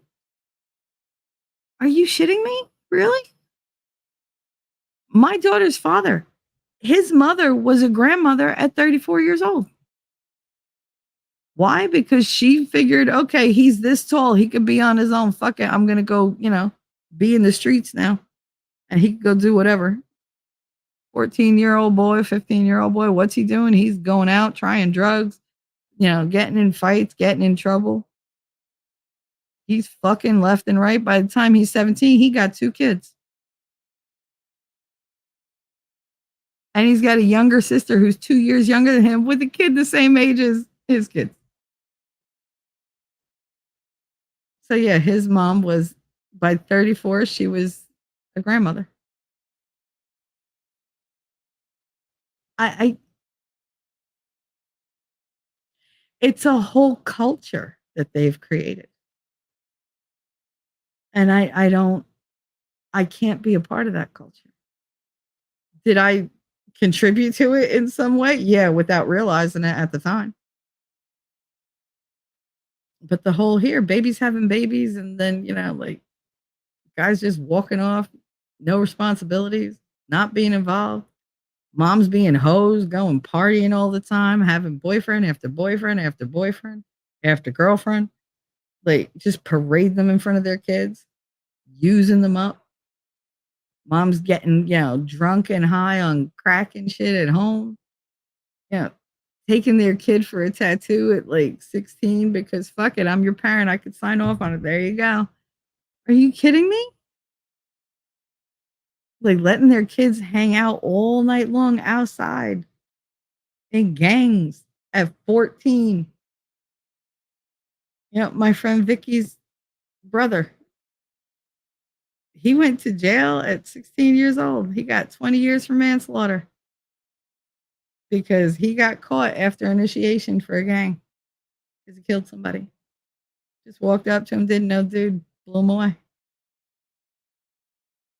What? Mind you, he got locked up at 16. He committed it at 14 or 13, I forget. Why were you out? And why were you with the gang? And why did you have access to a gun? And where the fuck were your parents? And then for 20 years, I had to hear them crying about it. Oh, poor thing, poor thing. He killed somebody. Where were you? I worked a lot. You work 24/7, like because that's not an excuse for me. You allowed that type of behavior because you didn't want to be bothered correcting them. It took too much effort. It was too much of a headache. Oh, how could I? I couldn't keep him from going out. You think not?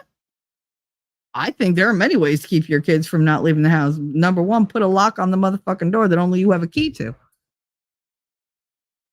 If they're that fucking bad, you know what?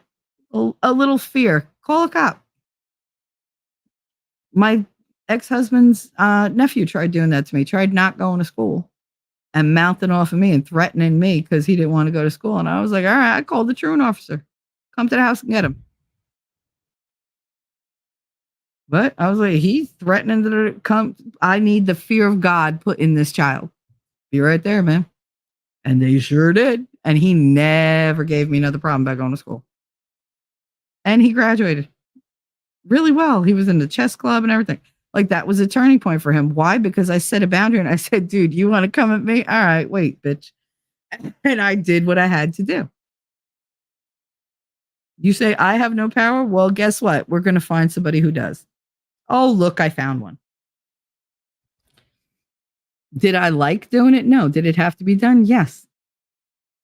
Did it take a lot of effort? Yes. Was it a headache? Yes. Was it stressful? Yes. Do I regret it? Nope. Would I do it again? Absolutely.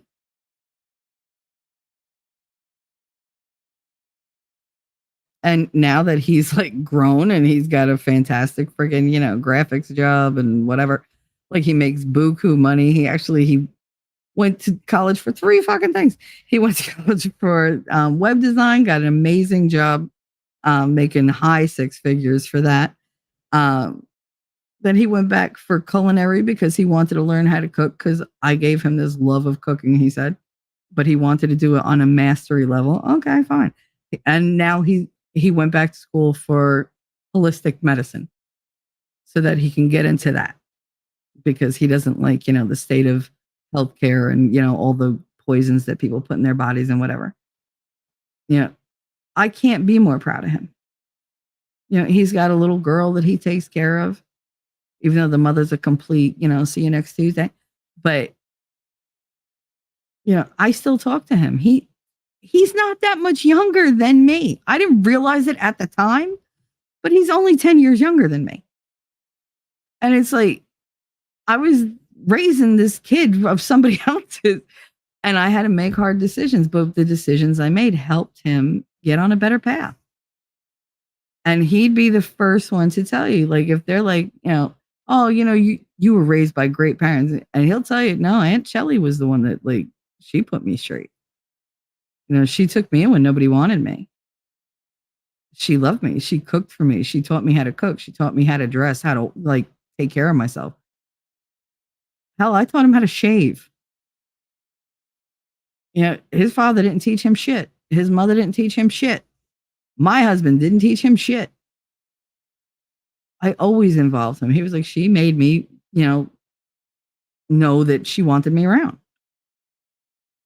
She made me go to school. She made me get involved in chess." He goes all around the world playing chess tournaments.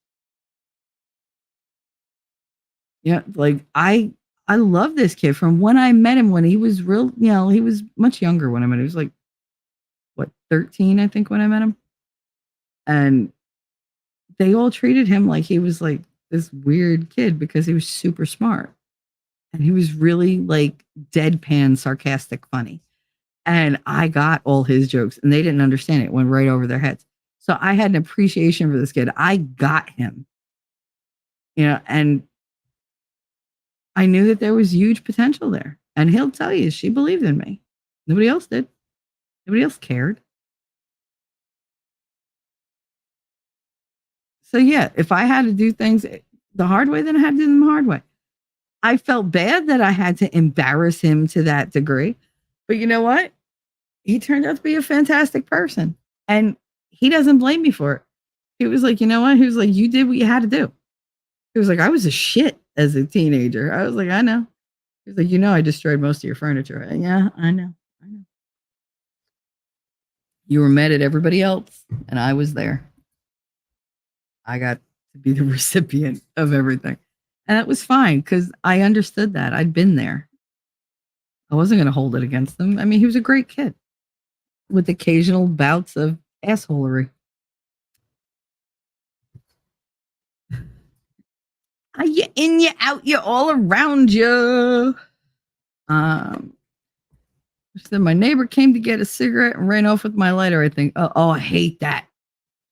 Oh, they used to do that at work. This one, this one bitch at work took my lighter, and she came back and sat at her desk, and I was like, huh. She was like, "What?" I was like, "Where's my lighter?" "Oh, that's my lighter." I was like, "You ain't cute. Give me my lighter back, or I'll set you on fire." And she was just like, "Shell." I was like, "Bitch, mine. I only got one. If I want a cigarette, I'll be damned if I'm going to use a match. Like, get out of here. Give me my lighter back." And she was just like, "But I need one." "Well, then walk your ass across the street to CVS and go buy one. What the fuck? That's what I had to do." She, "Oh, yes. No. Oh, that's irritating." Irritating. There was like, "This is my lighter. It's not yours." My mother pockets my lighters all the time. Whenever she comes here, I'm like, "Wait." And I go, I have a container of those fat, hard to handle Bic lighters. And I'm like, "Here, use this one." Because I know she's going to take a walk with it. It's like, all right, I'll never see that again. I won't give her like my little ones that fit in the cigarette case. Like, I get very attached to my lighters. And I'd go ask him or her for a light because you can't find your lighter. I know, that's right, Puff, for good. And then just walk away with it. Be like, "Oh, this is mine. Thanks for reminding me," and just walk away. I'm gonna go over there in a minute, but yeah. She's almost 70. Guess I'll give her a pass. Bring her a book of matches, and then maybe she'll. It's always funny to watch people who don't use matches often try to use them because they're like, strike, strike, strike, son of a bitch, strike, strike. Like, dude, put your finger on it, press it, and then it'll go. There are those matchbooks that they just don't. Why do they make matches that don't work? Like, I know they're cheap and shit, but really, like, one match in 20 will work? Stop. That's why they put more than 20 matches in a matchbook. You realize that? Because there's only 20 cigarettes in a pack. But they put like 30 matches or 40 matches in a matchbook because they know that it's going to go out. You're going to need more than one. And you said, "My ex used sex or degrading type sex as a weapon at the end." I don't go into detail, but it's pretty sick. Yeah. And even that didn't end it for me. It was after I had a wreck and got a concussion that I swear knocked some sense into me. Girl, we've all been there. I was gone within 2 weeks of that wreck. It's amazing, right? How that kind of thing can change you. Because I was willing to stay married no matter what until the little stabbing incident. And until my gallbladder went and I had to go get surgery and he wasn't there. And I was like, really? When I needed you most, you were not there. Like, I literally died. And nothing. Nothing. Are you kidding? That's why the office staff treated you like shit. They wouldn't tell me anything because they didn't feel they had a responsibility to tell you anything. You weren't really interested. You were just being nosy and worried that I wasn't going to come home to do the fucking dishes. Like, are you kidding? And I divorced him as soon as I could. As soon as I got clearance to drive, I got in that car, went right to the county courthouse. Johnson County Courthouse, Kansas City, in Overland Park. Actually, no, where was it? Was it in Lawrence? I think it was in Lawrence. Which ironically is where they were from in Supernatural. That's why I think that's funny because I literally lived there. But yeah, that kind of thing. You're just like, no, I'm not doing this. No. But don't feel bad. I mean, we give and we give and we give until you just can't give anymore. Everybody's got a breaking point, and it's okay. That's not a reflection of you. That's a reflection of how bad he was. You had a giving heart and a forgiving heart when maybe it would have been better to not forgive. You kept trying. Don't ever be ashamed of that. I'm tired of people being ashamed or feeling shame for what other people did to them. Because there are malicious people out there that are like, well, you allowed it. They don't know your circumstances. I highly doubt you allowed it. You endured it, is what you did. Because what other choice did you have? They're like, oh, you could leave. It's not that easy. Really not. Wolfkind said, whenever my grandmother got mad at me, I'd let her rant for a bit, and then she was winding down. I'd say, the little mustache man was Taurus too, and we'd crack up. Oh, Lord. No. Oh. And you said, Wolfkinder, I'm telling my husband that the next time we argue. Oh, Lord. See? Yeah, but you're ballsy, and yeah, that's funny, though. I'm saying, little mustache man was a Taurus, too. God. Y'all are funny.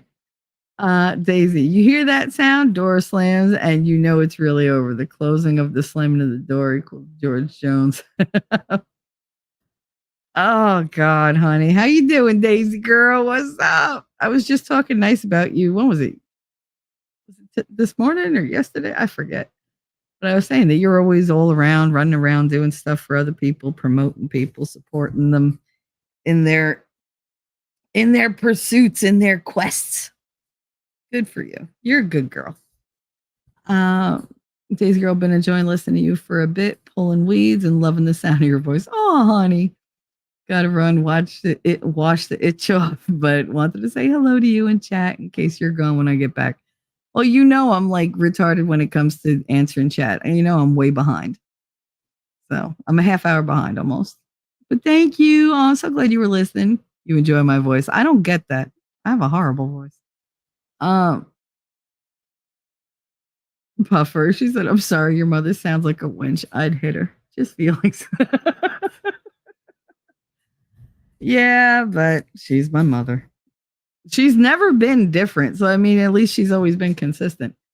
I'm the one that always hopes for better and gets disappointed. I don't know why I keep giving her the benefit of the doubt, but hope springs eternal. Daisy said, also, I have no details, but it appears that Michael Cohen confessed to stealing from Trump and Lord knows what else. Oh, I can't wait to look into that. See, I don't like to do that on these streams because it's occasionally we will, but unless I can like catch it in the moment and I already know what's going on, I don't like going in blind. That's just me though.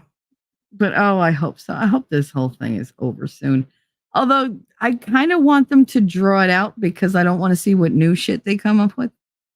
Because you know that there's like a plan behind this one, behind that one. I don't think they thought this was going to go as badly as it's going. Like all their shit is falling apart.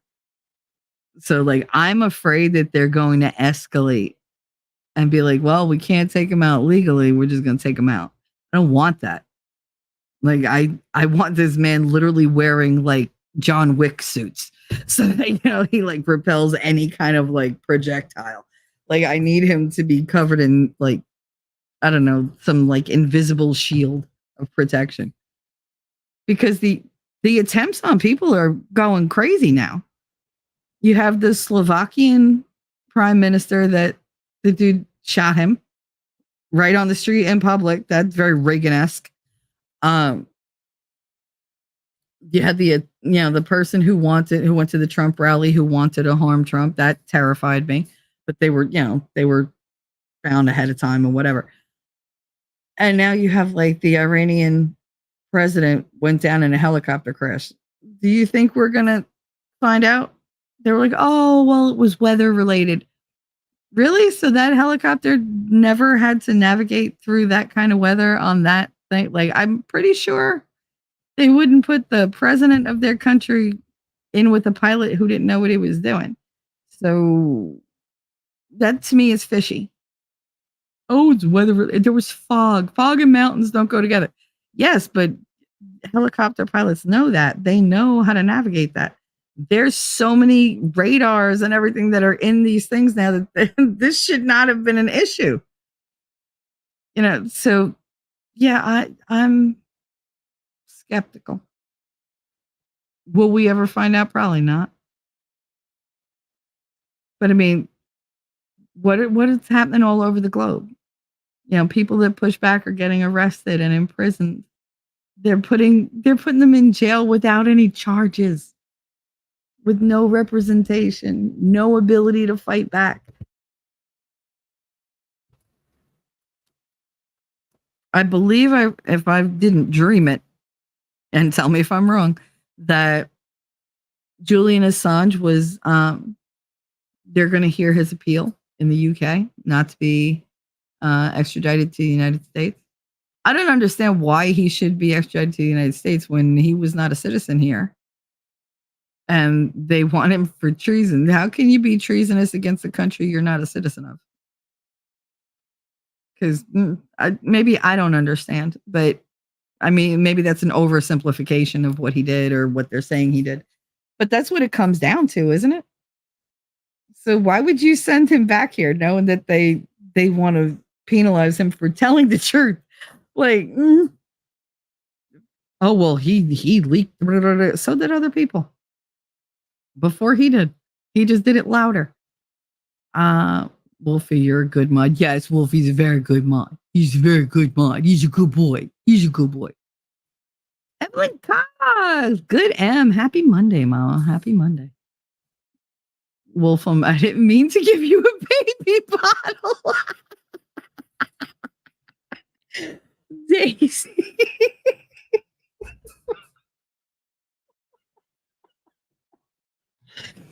Oh, I'm sure he didn't mind. He's a wolf after all. He's fine. You just gonna baby the wolf. You baby the wolf. He could be fierce with everybody else, but with us, he's just your little bitty buddy. He's your puppy. I know. That's how I talk to dogs. All dogs. That's why dogs love me. Because I'm like, oh, look at you. You're so handsome. Look at you. You're so handsome. They just they get all happy. But other people are like, I hate when people baby talk to animals. Yeah, you know who don't hate it? The animals. They love it. And guess what? I'm here to make them happy, not you. Fuck you. Evelyn Cox. I was taken from my mom by the state when I was a kid. It was hard growing up. Oh, honey, I'm sorry. I'm also a lighter thief. I can't imagine being raised by strangers. I mean, I'm grateful that I had grandma. I am. She was my hero. She's still my hero. It doesn't matter what she did wrong. I know some people like to be like, oh, well, she allowed. It wasn't that she allowed it. She had there was an ignorance there from being isolated from any such topics or from the world. It was a different time. She didn't grow up with that being a thing. That was something unspoken. You just made sure that, you protected the kid as much as you could, which she did. I mean, she did fervently hate my father. She tried to keep him away, but she had no power there. What she said to me was said out of panic of not knowing what to say. That I believe it was said in shock. The whole that I was dirty. Yeah, because she didn't know what to say. And she, to her credit, only said it the one time and she never brought it up again. And I'm pretty sure that she was ashamed of what she said. People love to like harp on that. I'm like, that's one fucking thing. She did the one thing. Were there things she could have done better? Of course. There's things I could have done better. But for the most part, she was a constant for me. She was never different. I knew what to expect. I knew what I could rely on her for. And that was different because I couldn't rely on anybody but me for anything. So to have her was a huge bonus. I can't imagine not having had her, what I would have been like. But you're here and you seem to be a very pleasant person.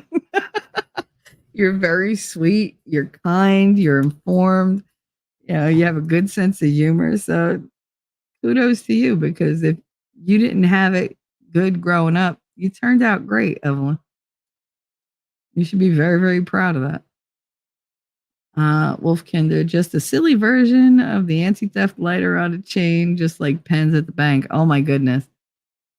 They used to have that. Remember they had like the little cases that you could put the lighter in, and it was hard as hell to get them out of like the little leather cases. And we had them, they were attached to chains like the wallets. And it went to like your belt loop so that like the chain hung and you were cool. And if you took it out, there was a fucking lighter. Yeah, I'm always the one that gets my lighter stolen. Wolfram, thank you for the compliment. Wolfkinder, sorry, was busy with work. Oh, well, God forbid. Well, the milk bottle didn't necessarily have milk in it. Oh, well, there you go. There you go. Thank you for talking about it. That coffee and cake. I mean, you're welcome to come here and talk about whatever you want. I love talking to you guys. But you're quite welcome. Anti-theft lighter on a chain. I thought the same thing. Yeah, like the wallets. Daisy. Oh, here we go. I am bent the fuck over, standing on my head.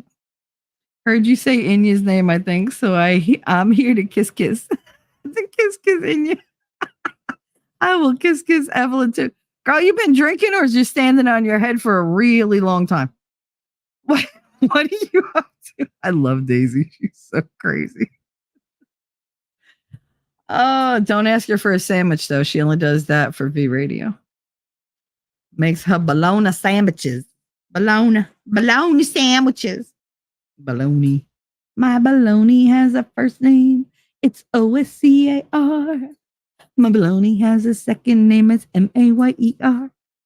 I used to, that's me. I just sing jingles for no fucking reason.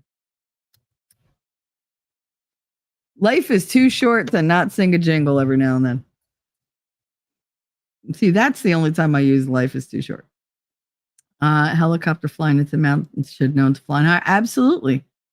I mean, this is not like, it's a tour helicopter and he's just, over on this side, we have this mountain. He knows where the mountains are.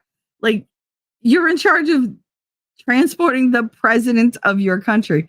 You're going to be, hopefully, the cream of the crop. If he wasn't, or if the machinery didn't work right, like, it's not like they said, we picked up this used helicopter. It's 30 years old. We're just going to throw him in it. You take him wherever in the worst weather. Give us a shitty pilot. Like, all of those things had to come together for that to happen. Now, a malfunction? Sure. But did they not check it before? That would be like Air Force One experiencing problems in the air. It doesn't usually happen.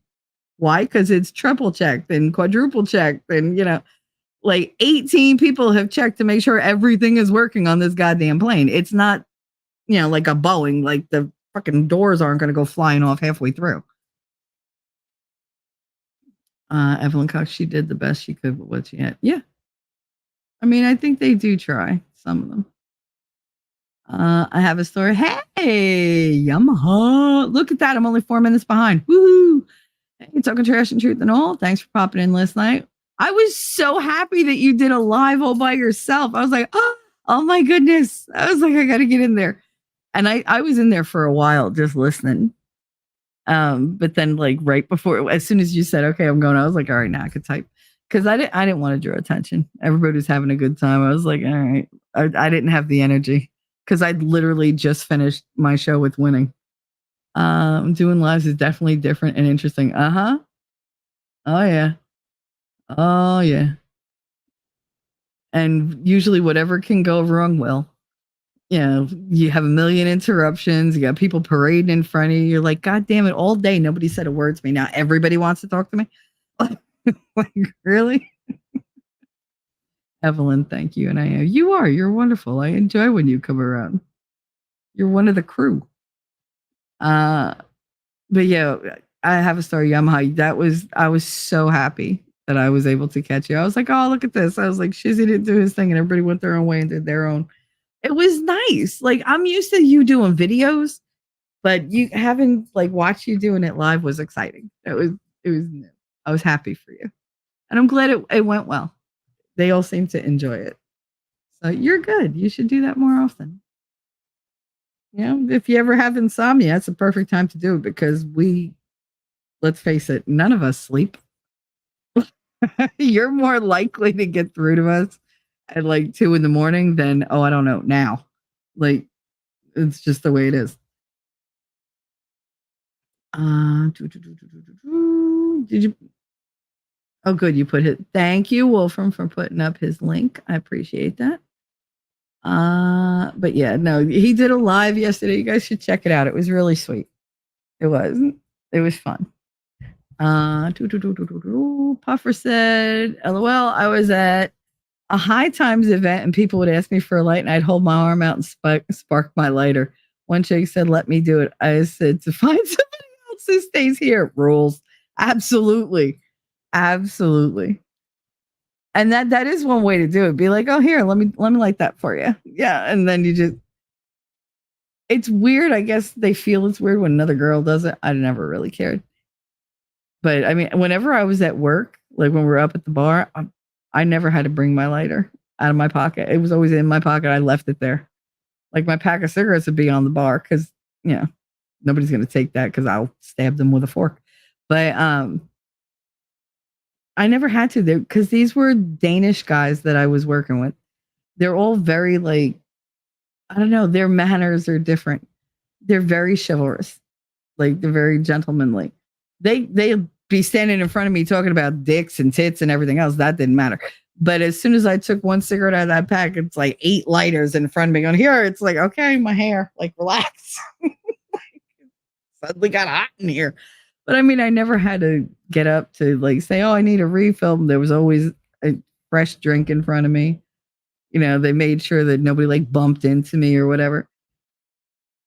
It was nice. It was nice. I don't know. I've always enjoyed somebody else lighting my cigarette because it doesn't happen that frequently. It's like it's like a callback to better times. It's weird. But I'll do that for people. I'll light their cigarette and be like, here you go. Because it's a lot better than handing out my lighter and be like, give it back. Because that's just awkward. You're smart though. That's funny. Let me light. I'll do it. Now then go ask somebody else, bitch. We're at High Times. This is like life. I can't do shit here without a torch. So go find your own. There's a whole, I bet you anything. There was a booth that sold nothing but lighters. I bet you anything. They were just too cheap to go get one of their own. Like, go spend $1. Jesus. And they're not even $1 anymore. Y'all, can you remember the last time you bought something that cost less than $1? Anything? I mean, I remember when like Wrigley's gum, like a pack of double mint gum or whatever, or Big Red or Juicy Fruit was 25 cents. You remember it had the 25-cent little circle on there, like printed right in. I couldn't even tell you how much they are now. I know it's over $1 for 5 or 6 sticks of gum. What the hell?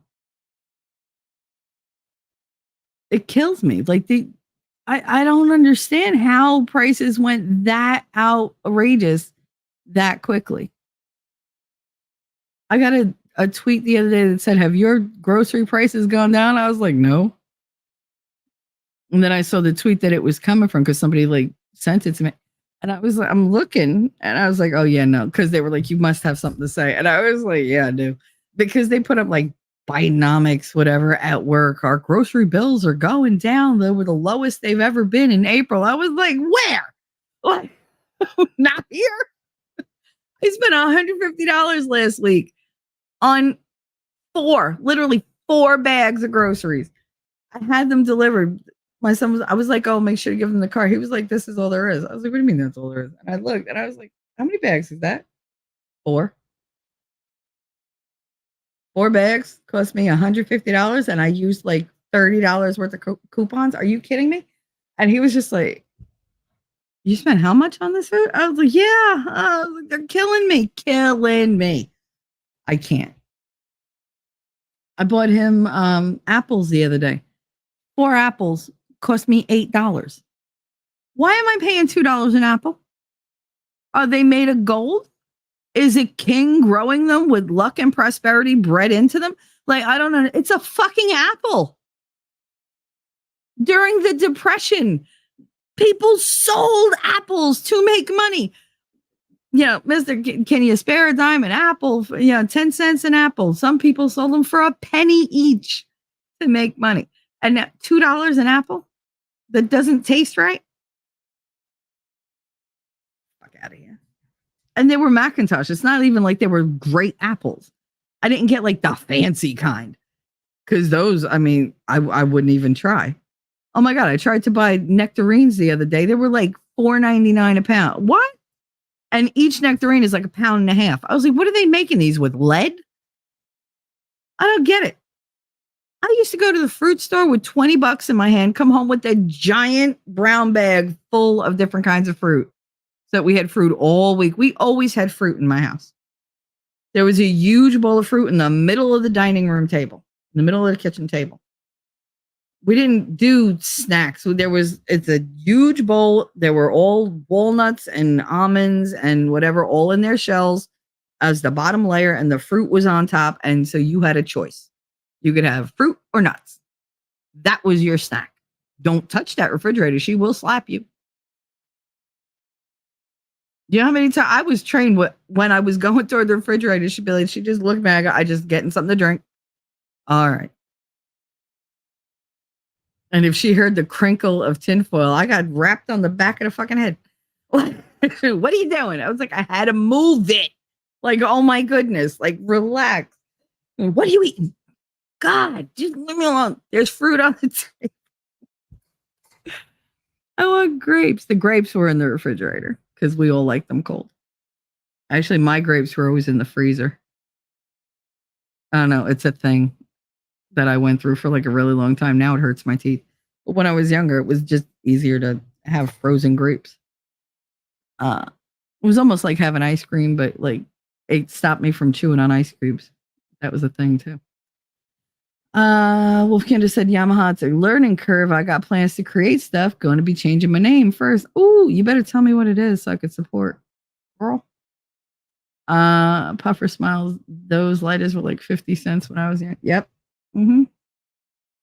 Yeah, you used to get a pack of like 3 or 4 lighters at the dollar store. Yep. Oh, can you still get them? Do they work? The only lighters I buy now are the long ones to light candles.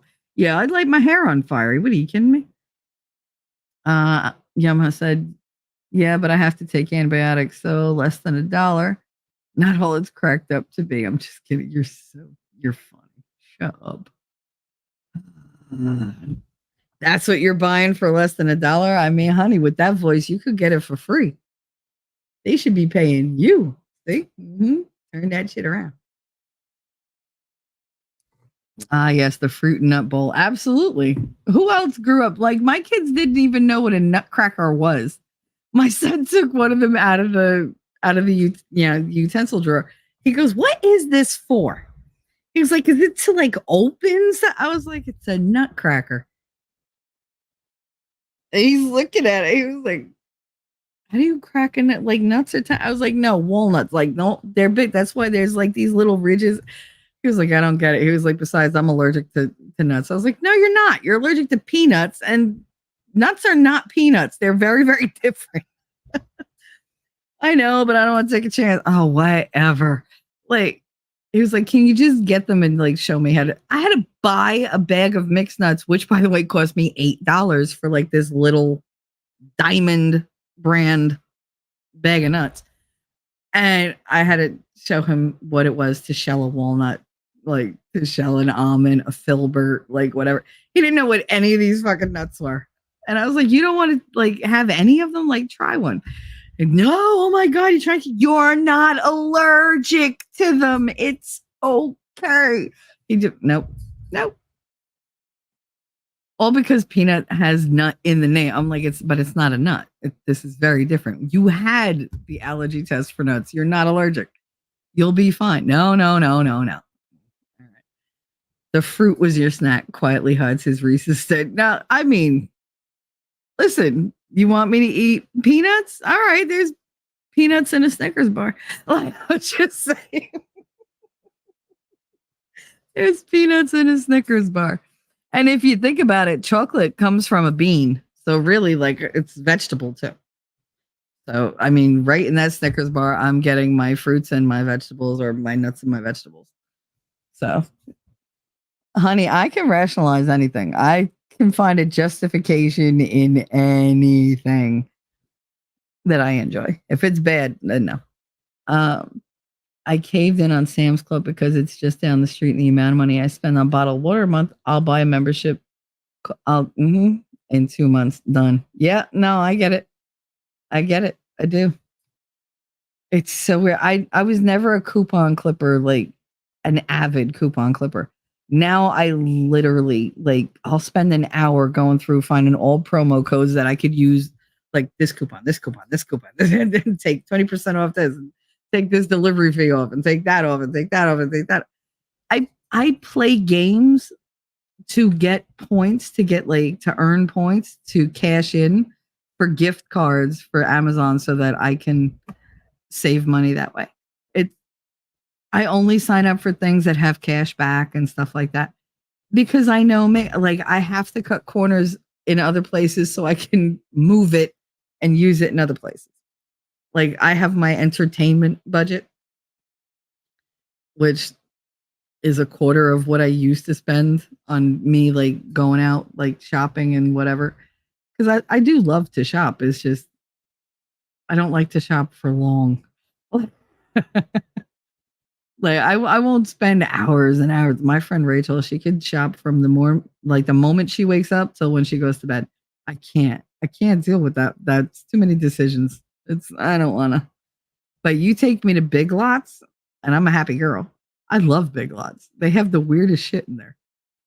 And it's just like, oh look. And that's where I usually like, oh, I forgot I need fork. I go there and I remember, oh shit, we're down to this or whatever. Because my kids, anybody else's kids throw out utensils? And they're like, oh, it wasn't me. Well, I know it wasn't me. Did the utensil fairy come in and steal them in the middle of the night? Like, why do I have no spoons? Who goes through? My kids go through spoons like crazy. And I know it's Katie. And I know when Connor like goes and like throws stuff out, I know he don't look. He's just like, oh yeah, I got to throw all this stuff out. All goes in the bag. Because for some reason, as soon as you say something is garbage, he don't want to touch it. It's a weird thing. The utensil fairy. It must be. That same bitch that steals the teeth from underneath their pillow, like she must be coming in, like she's like, oh, they're keeping all their teeth. Now I got to take their forks. I can't. Yep, definitely a learning curve. Absolutely. But you did so well, Yamaha. You did really good. I mean, I think it helps that you go on other people's panels so you know what you're doing, but you know how to navigate a crowd. But yeah, when you're up there and it's just you, you're like, oh my God, did I click the right button? Did I do this? Did I do that? How do I sound? Am I, oh shit, there's a delay. I forgot there's a delay. Yeah, I always have anxiety before I go live. Always. That's why I love that intro song that Winning made for me because it's 3 minutes long and it gives me just enough time to like take a breath. Okay. Like, all right. Because the hardest part for me is starting the stream because I will feel anxiety right up until I hit that second go live. Once that music kicks in, I start to like, there's no turning back now, bitch. Like, because I'm better under pressure. And it's just like, okay, I don't have a choice. I'm here. Let's get our mind right. Take a deep breath. Light a cigarette. We're good. We're good. We're good. Sing your song. Dun, dun, dun, dun, dun, dun, dun, dun. Like, and I do. I sing the entire thing, whether you all know it or not. I sing it when I'm not playing it.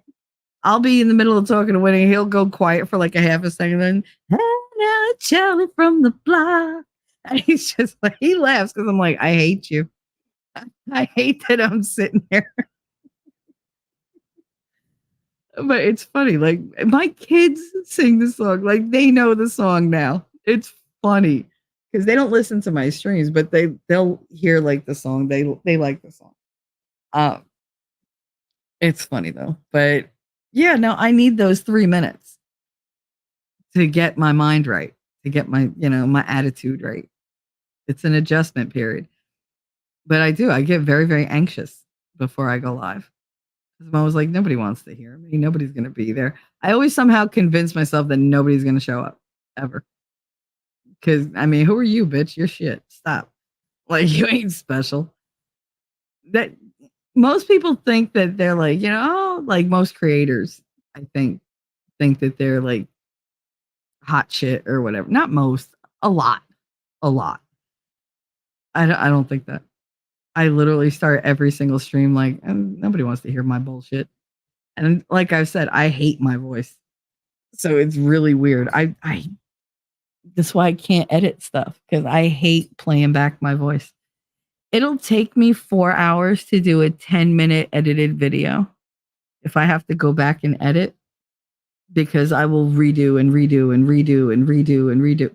Like me reading stuff out, you may think that, oh, she's reading out, she's like, phoning in or whatever. No, those are the hardest ones for me because they never sound right to me. And I hate that I have to listen to my own voice. I'm like, God, I sound so stupid. God, nobody wants to hear this bullshit. And then I hit a poem like E. E. Cummings and it winds up being a verb. Yamaha said, dig in the yard, Bend digging out ice cream. Sock gnomes are also attracted to shiny things. I mean, unless I got like, maybe they're crows. Are there ravens, invisible ravens just showing up at my house and stealing my utensils? They like shiny stuff, don't they? And they're drawn to like, I don't know, misery. They're portents of doom. Why wouldn't my house be surrounded by a murder of crows? Puffers said I looked into the trash a couple months ago and yelled out in anger, who the hell throws silverware out? Girl, thank you. See, I feel validated. Kids haven't done it since, but it'll happen again. Oh, it absolutely will. I just don't understand. I never did that as a kid. Oh my God. I mean, could you imagine if my grandmother, like, that was her silverware? Granted, it wasn't like the silver, but it was her sterling, steel daily silver. It was all uniform and everything matched.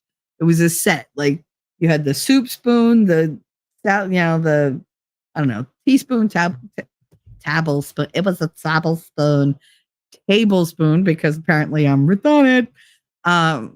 Teaspoon, tablespoon, small fork, big fork, butter knives, cutting knives, and then serving utensils.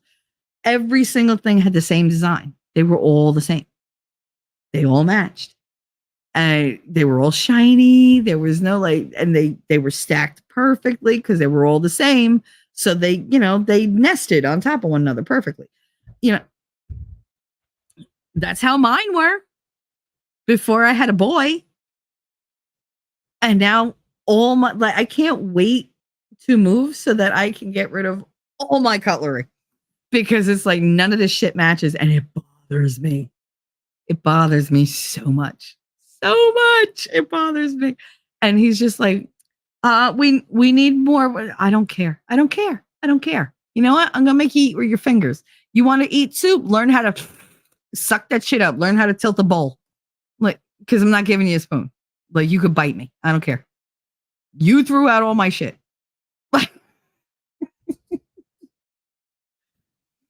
Parenting sucker story. Yep, it's true.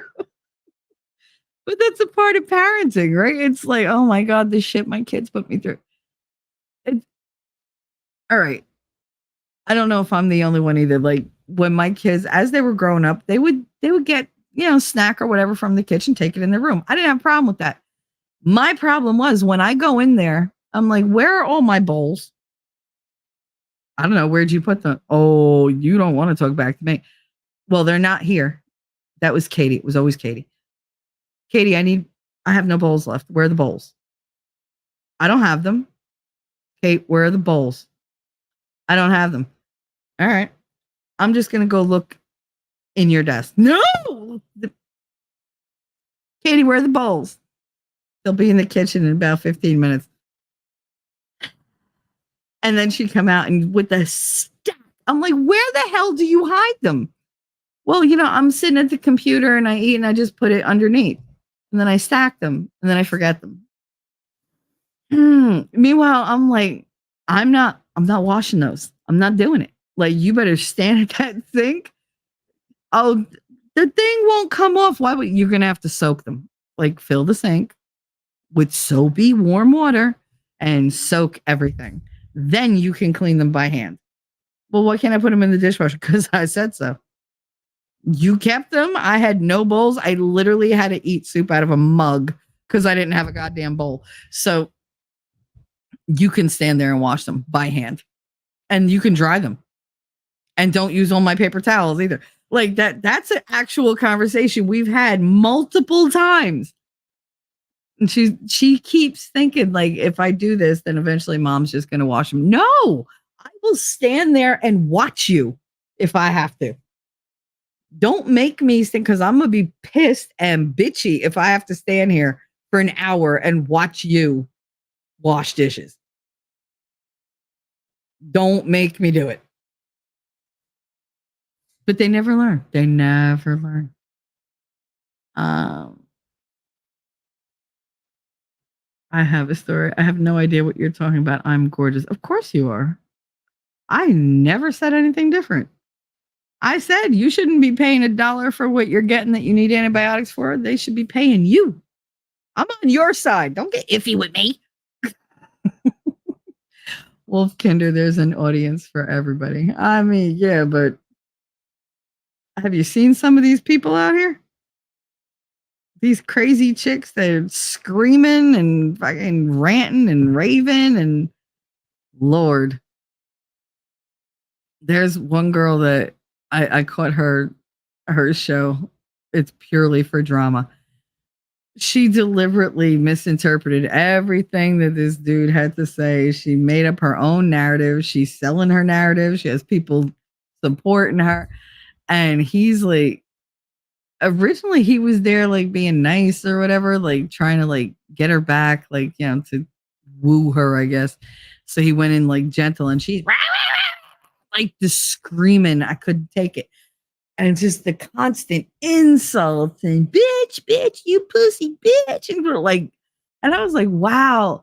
And at the end of it, I was like, I always say I'm crazy, but yeah, no, maybe not so much. Maybe not so much. Like I have like a soup sot of crazy compared to this bitch. Like I can't imagine treating people like this. Like, oh my goodness. Like, I'll tell you about yourself if you push me to it, but I'm not going to do it publicly. That's number one. Number two, like 24/7, because this chick literally streams all day and all night. And in the beginning, it was interesting because I've never like witnessed this level of craziness and stupidity and just ratchet trashiness. But like with other things that I pop into people's streams, because I like to watch them burn their world, because it's just like, oh, it's a lesson for me on what not to do. And it amuses me sometimes. I'm not going to lie.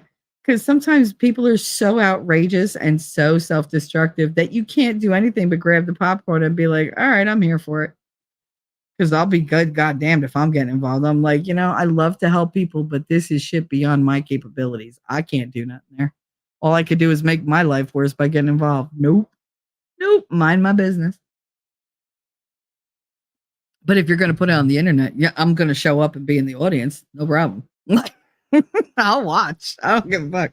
But then I reached my tolerance level last night because you have a bunch of like really old people pretending they're young and acting immature. And it was too much for me. I mean, you got like this 47-year-old has been like ex whatever hooker, stripper, whatever the fuck she did. Regardless, she's trash. Acting like, oh my God, imagine if I got pregnant. Why? Did an angel visit you and tell you it was so? Is your name Saint Anne? Because you're 47. Your eggs, the chances of you getting knocked up, especially by some old ass dude with old ass sperm, are slim to none.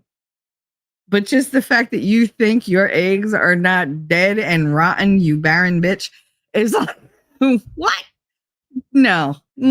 47, no. Girl, stop. Oh, I'm young. No, you're childish. You're not young.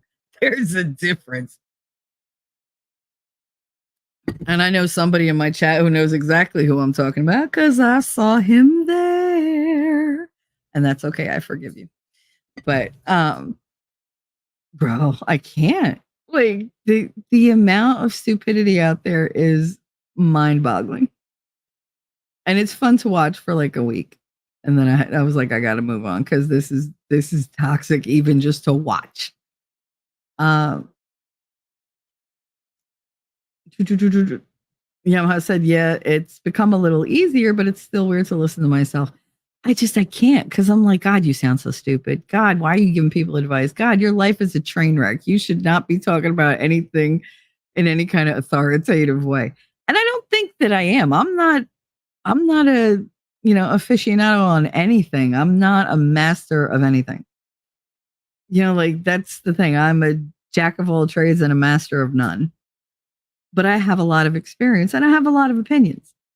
And I have nobody here to talk to.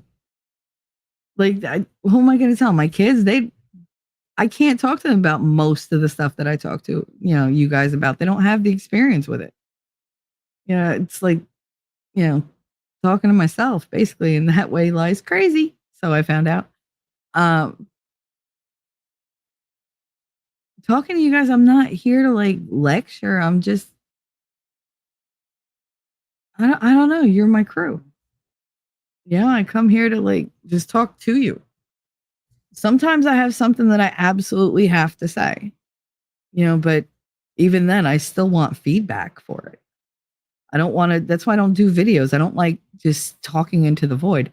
I like getting you to respond. I like the interaction. It's what I look for. And since I can't really go anywhere, somebody yelled at me the other night. They were like, well, you could go to, well, you could if you wanted to. No, I can't. I can't, even if I wanted to. Not at this stage. I mean, that's why I need to like get the fuck out of this town so I can move around, so I can get some semblance of normality back. Because as long as I'm here, I can't. I don't think they get how debilitated I am. And they really hurt my feelings, like yelling at me like that. I don't like getting yelled at.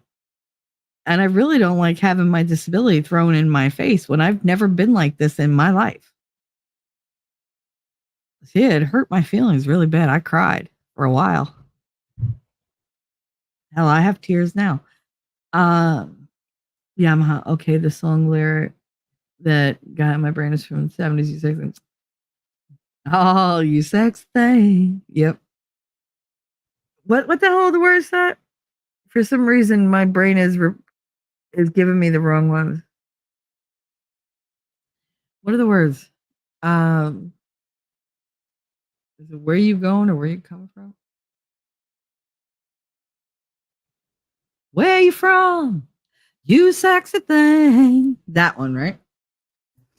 My brain works in song lyrics or movie quotes. Mine too. Ah, you knew that though. We watched last night. We watched the second part of Who Killed Nicole. Very interesting. And then we watched Joe Dirt, which I had never seen. Oh my god, it was so funny. Even when he was like, "Shelly's never seen this one." Yeah, surprise. He was like, "Shelly's never seen this one," so I expect a lot of laughter through the whole thing because that's everybody knows if you come to watch a movie with me and Winning, I provide the laugh track no matter what.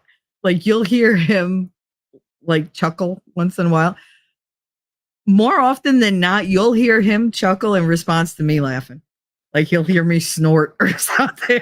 And he's just like, the funniest part was Joe Dirt. I didn't know, I didn't know the dialogue or whatever. So everything they said was new to me. And somebody turned around and goes, "You see how that works?" And I went, "Oh, you see how that works?"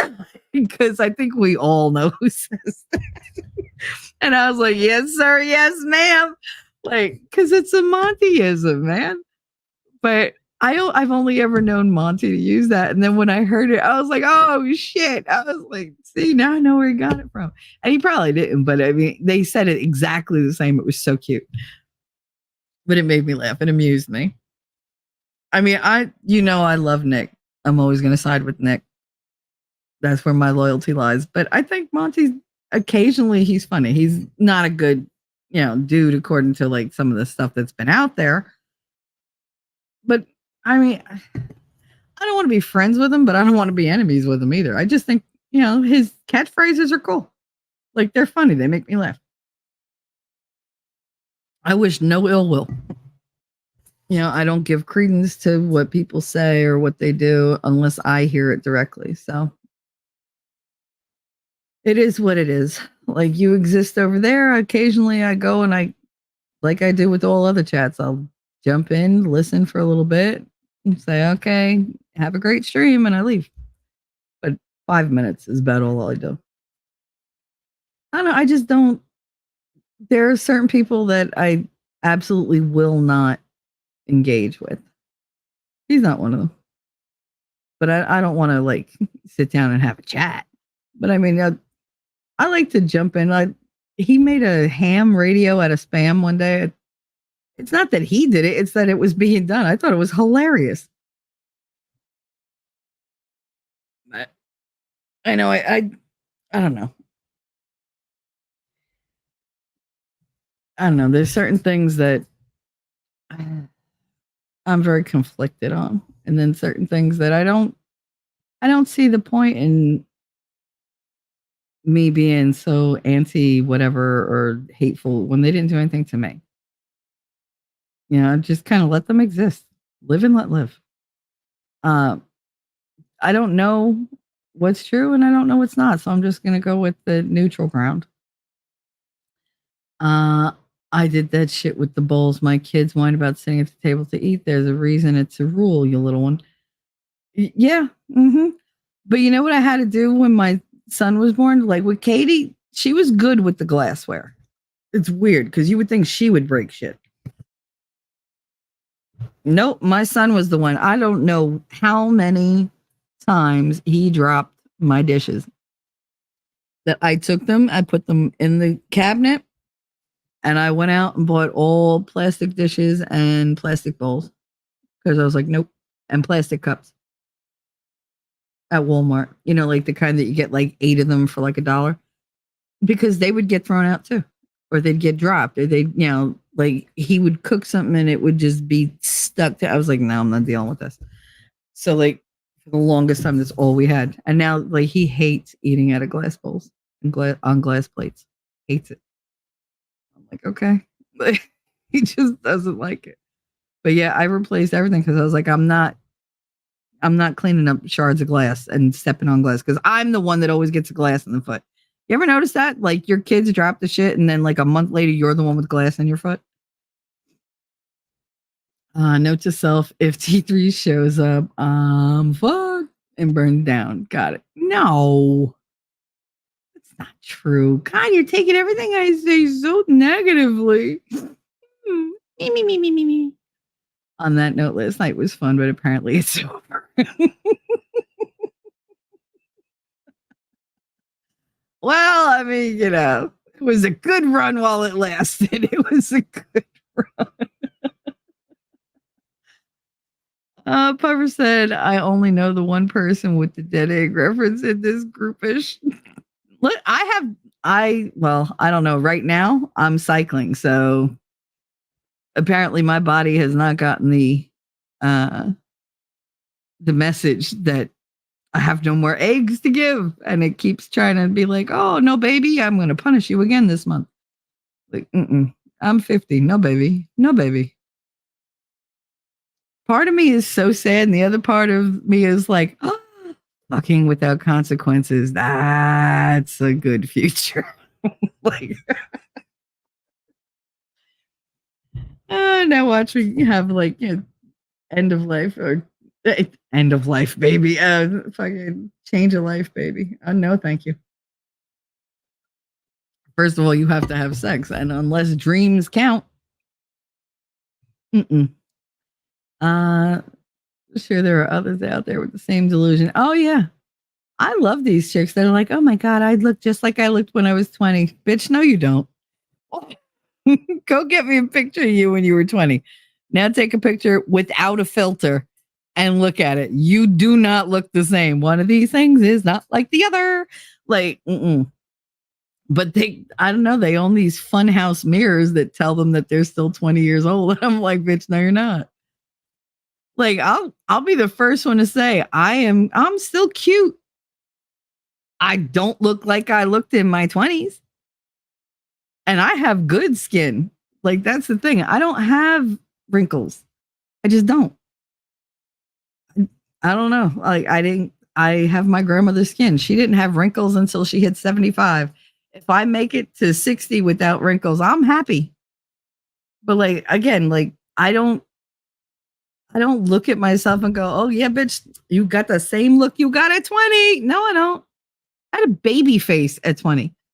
At 22, I still had baby fat in my face. Like I still had the really round face. I didn't develop like really like a jawline until I was like 25, maybe even like closer to 30. Like my face changed between like 26 and 30. And I don't know. I had more bone structure and less like of the like baby fat. Cause I always had a round face. Always had a round face. And now like I don't have that round of a face anymore. Sometimes when I smile, I have a round face and no eyes. Like that's just how it works. I go completely anime, when I laugh. Because I laugh with my whole self. I have a big smile. It pushes the apples of my cheeks up. That pushes my eyelids up. And then I have no eyes whatsoever. Like I just little, you just see eyelashes. That's it. And they're mine. Thank you very much. But I don't know. Like I had a baby face. And now I just have good skin. So yeah, do I have little lines around the outsides of my eyes? Yeah. If I look really hard, yes, I do. But you know what I don't have? I don't have those deep rivets in my forehead. I don't have any lines in my forehead. That pisses my friend Rachel off. Because she gets Botox for hers. And every time she used to go for Botox, she'd be like, take the drive with me. Fine. And I'd get in the car and she'd look at me and she'd be like, I hate you. Why? She'd be like, because your forehead, you don't have one line. Because I don't worry about shit the way you do. You're always like pushing your eyebrows together and you're putting your eyebrows up and, you're always like putting all this fucking makeup and shit on top. So she had deep lines and I don't have any. And I'm like, all right. And she's like, I hate that you have no fucking lines in your forehead. I'm sorry. You got none between your eyes either. Okay, I'm sorry. You know what I have? I have a couple laugh lines on the side of my mouth. Like, not even on the side of my mouth, like off to the side more. And you don't notice them. It just makes my smile look deeper when I do smile. Because that's the only time you see them. Like I have laugh lines. That's it. If that's my worst like thing for my face, I'm good. I'll take those wrinkles. That's fine. But yeah, no, my mother was completely wrinkled and like not paunchy. What do they call them? Jowly. By the time she was 40. I remember in her, she was like 42 or 43 when we went to Florida. And I was sitting there looking at her and I was young. I was like 9. And I was like, what is this? And I reached out and I shook the bottom of her neck and I was like, it's like a turkey. And Daddy was on the floor because he did not expect that. Because I wiggled it back and forth and I said, do it. Can you make the noise? Gobble, gobble, gobble, gobble. And she just looked at me like she hated me. And she was like, it's not bad. I was like, it's hanging though. Like, why does it? I innocently asked that because I couldn't understand why that was there. I was like, it's like only grandma has that. How did you get that? And she was so mad. And even now, I'll still do it. I still reach out once in a while and I gobble gobble. She's like, I hate when you do that. I'm like, oh, I think it's fucking funny. Wolfkinder, the fact that a crochet creator got swatted tells us all we need to know about YouTube crazy. For real. What? Well, when you live a life that deals with needles. Jackass. It's a good one. God. You never saw that. Oh my fucking God. I know. I believe in miracles. I believe it. No, I never saw Joe do it. I believe in miracles. Where are you from? You sexy thing. Mm-hmm. Yep. I love it. Thank you for providing that, Wolfkinder, because it was bothering me. I couldn't start the song. I pray for dead eggs every day. Lord, please let me never reproduce again. Oh, Puffer, stop. No. I have a story. Well, T3 technically, and according to the Bible, making a withdrawal from the spank bank is still the same. So I've totally wrecked Jennifer Aniston. Oh, that's your spank bank material. I see. All right. Well, I mean, I don't blame you. I was more an Angelina leaner. Like Jennifer Aniston, you want to wife up and take care of. Angelina, you want to bang against the wall until you just can't fucking move anymore. Puffer, you can't bounce back from Botox. Just makes more wrinkles. Oh yeah, no. And the thing is, she would get them, and I'd be like, when does it kick in? It's already working. Like it's done. Looks great. I didn't notice a difference. I'm sorry. Call me a bitch. Whatever. I was like, how much did you pay for that? $180. Okay. I mean, for $5, you could have just bought a hat. But that's, yeah. Okay. I never saw a difference. Her eyebrows would no longer move, but it didn't do shit for the wrinkles. Like those were literal indents that were permanently there. Sunscreen, yo. Yeah, absolutely. And sunscreen can actually reverse the pigmentation problem. Like if you get like brown spots or whatever, sunscreen actually works to like even your skin tone. It's really good for your skin. It's better than moisturizer. People don't get that. My grandmother did that. It was a huge difference on her skin. And it didn't clog her pores the way moisturizer did. Like moisturizer used to make her feel greasy and everything. A little sunscreen, she would rub that in and it would just get absorbed and that was it. And it did. It took away all like her liver spots, like the brown age spots and stuff like that. It totally like fixed her skin tone. It made her skin so much smoother than it was. And it didn't tighten it, but it did help. Like it didn't tighten the elasticity of it because it's not like she took collagen and shit. But it did like close her pores up and stuff like that. And she really it was a huge game changer for her. She was like, I wish I'd known this when I was 60. I was like, why? Where are you going? Who sees you but me? Like, I don't got it. And she was like, oh, but I feel better. And that was the whole thing. She wanted to feel better about herself. And the sunscreen actually did it for her, which was nice. I mean, we don't do cosmetic surgery in my house, like in my family. That's just, we just don't. You get a broken nose, you're going to deal with that fucking broken nose. Like, live with it. It was just such a waste. And who the hell had the time to put aside to recoup? Like, I was always like, I want to, I want to get a boob job. I want to do this. I want to do that. And I remember my mother telling me, she was like, first of all, what are you doing to your boobs? I was like, I don't know. I just like to get them like so they're perfect. She was like, okay. You know how long it takes to recoup from that, right? I was like, no. She was like, and then you got to replace them every so many years. I was like, oh my God, what are they like fucking truck tires? Like they have a 10-year warranty and then I got to like replace them. Can't I just rotate them out? Like, what the fuck? But yeah, no, you got to, it's ridiculous, all this plastic surgery. Copper tone. I used to love copper tone.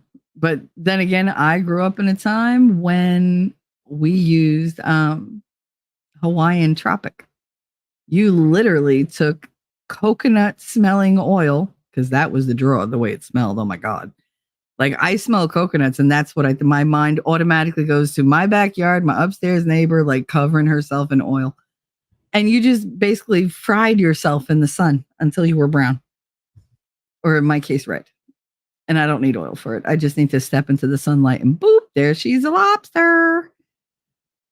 Buffer smells. I think it's funny that my mom hasn't had any Botox and my ex mother-in-law started at 40. Mom looks like my sister and the mother-in-law looks like she's 90, but she's 50 now and has stopped Botox. Of course she has. It's botulism. Dude, I love that they're like, oh, there's this new thing, Botox. No, that's not new. It's not new. It's botulism. You won't eat soup from a can with a dent because it could have botulism inside, but you'll inject botulism straight into your face in multiple places and pay for it. Make it make sense. Oh, well, it smooths out your skin. No, it deadens your face. There's a diff. That's like the people that do like the lip filler. Oh, well, I have to get it redone every couple months. Every time that filler runs out, first of all, I want to know, where's it going? Does it just dissolve and disappear? Like, because science tells me that matter only transfers into another form. So where's it going? Where's all that shit going that's in your lips? You come out looking like a blowfish that's not remotely attractive. And then when it's gone, and again, where'd it go? When it's gone, your lips are worse than they were before. And then you have to go and get more filler. So now you look like more of a clownfish. And now that's going to happen all over again. Where is it going? Is it going to your ass? Is it going to your arteries? Is it going to your brain? Like, I don't get it. Where's it going? These are questions I would have before getting anything, even thinking about getting anything done. But yeah, no, you sticking needles in my face. I don't even like when the dentist comes at me with the Novocaine needle. I'm like, I hope you put numbing gel because I don't like that shit. Like one shot, that's it. Yeah, no. They never get, because apparently I have rolling nerves in my gums. And so they miss all the time. So I'll wind up with 4 or 5 shots of Novocaine that kicks in 3 or 4 hours after I leave the dentist. And then I can't feel my face. And I'm just like, oh my, and I'm just drooling at one side. Oh God. Why is it when you get Novocaine, your lips feel like they're 4 times their natural size and they're hot all the time? They're just hot. Like everything you put against you, I'm like, oh my God, why are my lips so hot? Like everything is so nice and cold. Like I just want to put something metal and cold up against my lips because, oh my God, why are they so hot? I hate it. The worst was I had to get a tooth filled on top because I got punched in the mouth and it got cracked. So it was like one of not my front teeth, but it was a side, like right behind, what is the bicuspid, or I don't know. It was one of the molars, but it was toward the front. And it was on top. So they had to give me injections up into my upper jawline, into my upper gums. And I was fine when he was working on it. And then I went to go home and I didn't have a car because I was like, I can't drive and be on this shit. So I took the train and I'm sitting on the train and all of a sudden I was like, oh my God, who turned the lights out? Like everything got dim. Yeah, because for some reason it made its way up to my eye and my whole eyelid went boop. So I'm walking around like Popeye with one fucking eye open, one eye closed. And I could not open that eye for like 2 hours. I was like, this is stupid. I was like, why? Why, God, why? And to top that off, they had used this like purple gunk or something to make the impression so that he could put a cap on it because he didn't want it to like show or whatever. And he made like this little crown. Not that day, but they made the impression. And I didn't look in a mirror as I left the dentist's office. So I'm walking around the mall because that's where the dentist's office was, 2 cities over. And then I get on the train and people are looking at me and I'm just like, I'm walking around with my lip feels like it's 19 times bigger than it should be. My eye is shut. I'm drooling. And then I get home and I try to look to see why my eye is like that and how and I have this purple gunk dried all over my chin, my lips, and and I was like, it looks like Barney fucking came on my face. And I literally went out of the house looking like this. Like I left the fucking dentist looking like that, and nobody said anything. Not the receptionist, not the dentist. I was like, these motherfuckers. I was like, the sadists. You have to be a sadist to work in a dentist's office. I'm sorry. You have to be. They let me walk around looking like that. I was just a big hot mess. And I just sat there and I literally I laughed and I cried intermittently. And I called my mother and I was like, you wouldn't believe these motherfuckers made me do. And she was like, I don't understand you. I was like, I went to the dentist. She's like, I don't understand you. Call me back when you can talk. Because she couldn't understand me. But yeah, I was all fucked up. I was like, these bastards. My mom is 63 now. Sorry for weird wording. No, I understood you. I just eat tainted meat. So much I could say there. Sure, there's a risk, but it's cheaper than Botox. My ass has never been more wrinkle-free. Wait, that's how it works, right? Well, I mean, if you're eating tainted meat, you have the smoothest intestines and asshole in the world. It must just shoot right out. No questions asked. Easy to wipe, though. Oh, you made me go there. But you said you eat tainted meat. As long as it's not taint meat, you're good. But to each his own. Who am I to poo-poo on anybody's parade? Yamaha, you bring out the degenerate in me. I love you. I really do. Wolfkinder, my grandmother did Noxzema at night. I love that smell and I use it on sunburn too. Yep, that was my grandmother with the Noxzema for my sunburn because I burn very, very badly. And the first was distilled white vinegar. That takes the heat and the sting right out. And then she would coat it all in Noxzema and then put a cotton shirt with no seams. She'd be like, get me one that has seams like on the arms, but not on the back. and not on the shoulders. I'd be like, all right. So I'd have to be oversized so that I could like pull it off, like off the shoulders. And I would put that on. And then she'd be like, all right, now go to sleep. Yeah, go to sleep. Only a sheet, no blankets, because I don't want you getting a fever. I'm like, all right. Because inevitably in the middle of the night, I'd wake up, go like you're shaking because you're just like, oh my God, why am I so cold? Because your ass got roasted today. That's why. Like I've seen freaking hamburgers that were, more well done than me. Which is a crime, by the way. All you people that eat well done meat, shame on you. If your ass looks good, don't stop.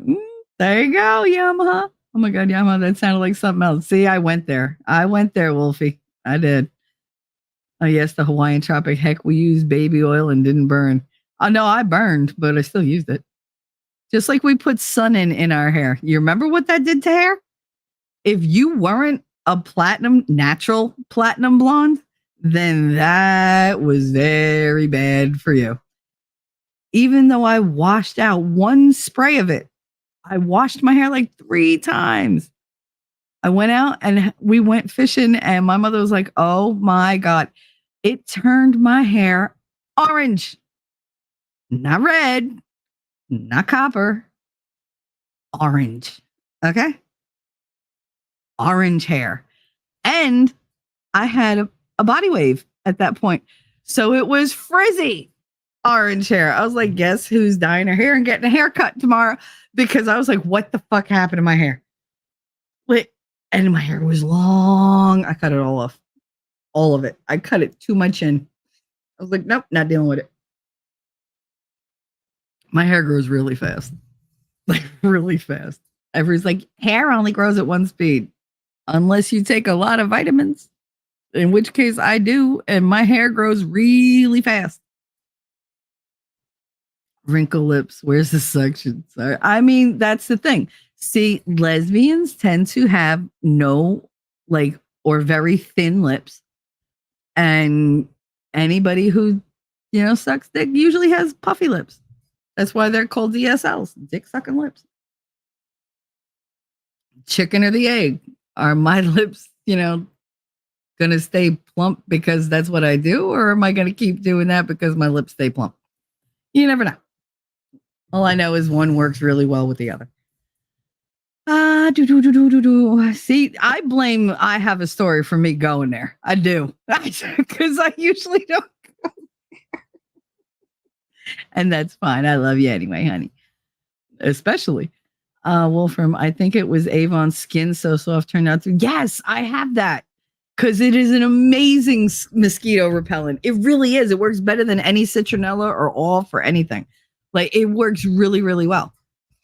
And they have the Skin So Soft lotion, which is really good, apparently for ticks, and makes me wish that I had used it more as growing up. Not like the stuff issued in the army that stunk and melted plastic pens. Oh yeah. Off. God, didn't that have peat in it? I think at some point it was bad. Like that shit was toxic, and no matter what you did, you got it in your mouth. It didn't matter how, they'd be like, go downwind, close your eyes, close. And your mother always said, close your mouth just a second too late. It was like, bitch. And then you'd go to eat something, especially if you're camping, like they spray your face and you're like, bleh. And they're like, you're good, you're good, you're good. And then you lick your lips at some point. And you're like, it's the worst. But you all know what that shit tastes like. Every one of you. You've all been sprayed in the face, I'm sure, with off. Yeah, but the Skin So Soft, it does smell so good. And the thing is, nobody knew about that. That was that was a secret among all of us. And then suddenly it went viral. And I'm like, yeah, I can't find it anywhere. Or it's way too expensive. It used to be so cheap. That's when you find a new dentist if they can't pay attention to clean up of your face. How good it. Oh, he did a great job on my tooth, but I think he had some sadistic pleasure in sending me out to look like Barney fucking shot his nut on my face, and I'm just walking around with it. Um, don't pick or scrape your teeth. They pull out a giant stick. Yeah, right. They're like, oh, don't do this, don't do that. But I'm gonna sit here with this metal hook and just poke, poke, poke, poke, poke. Oh, did that hurt? You know it did. I literally, my ass is on the ceiling and my head is still in the chair. You think it hurt? I don't know. I just did a backward bridge without my arms. So yeah, it hurt. There's only 2 times my body does that. At the dentist, when he hits that one thing, when he digs, and I'm like, that's it. Like, I'm literally like bent over back bridge without using my arms. And if you hit my G spot, that's it. Those are the 2 times. That's the only time I'm doing that. What? I was a sweet, innocent angel until I started hanging around you degenerates. God don't like ugly and he don't like liars. No fibbing. P digits. Finkel is Einhorn. Hi, honey. How are you? The man who invented Velcro has died. R.I.P. Rip. I know it's rest in peace, but he invented Velcro and it rip. I'm so sorry. I don't know why I'm like this.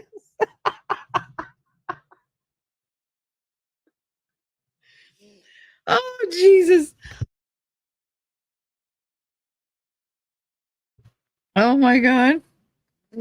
Oh, he invented Velcro. He died today.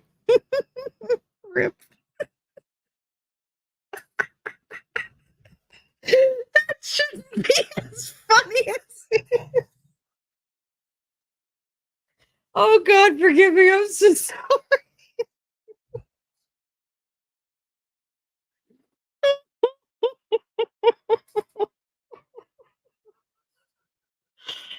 Oh, P. Digits, you sure made it into an entrance today. Oh, my God. I'm crying. That was so great. Oh, I can't. Rip.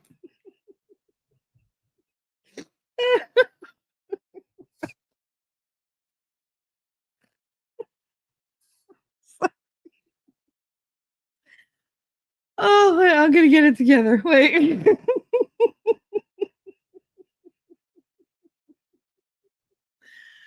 Alrighty. Wolf from Backwards Bridge. I mean, that's what they do. You know damn well what I'm talking about. You're holding on to those armrests, those teeny tiny little T-Rex armrests that they give you when you're in that damn dentist chair and they go, I'm just gonna see where the cavity is. And they know they have an x-ray.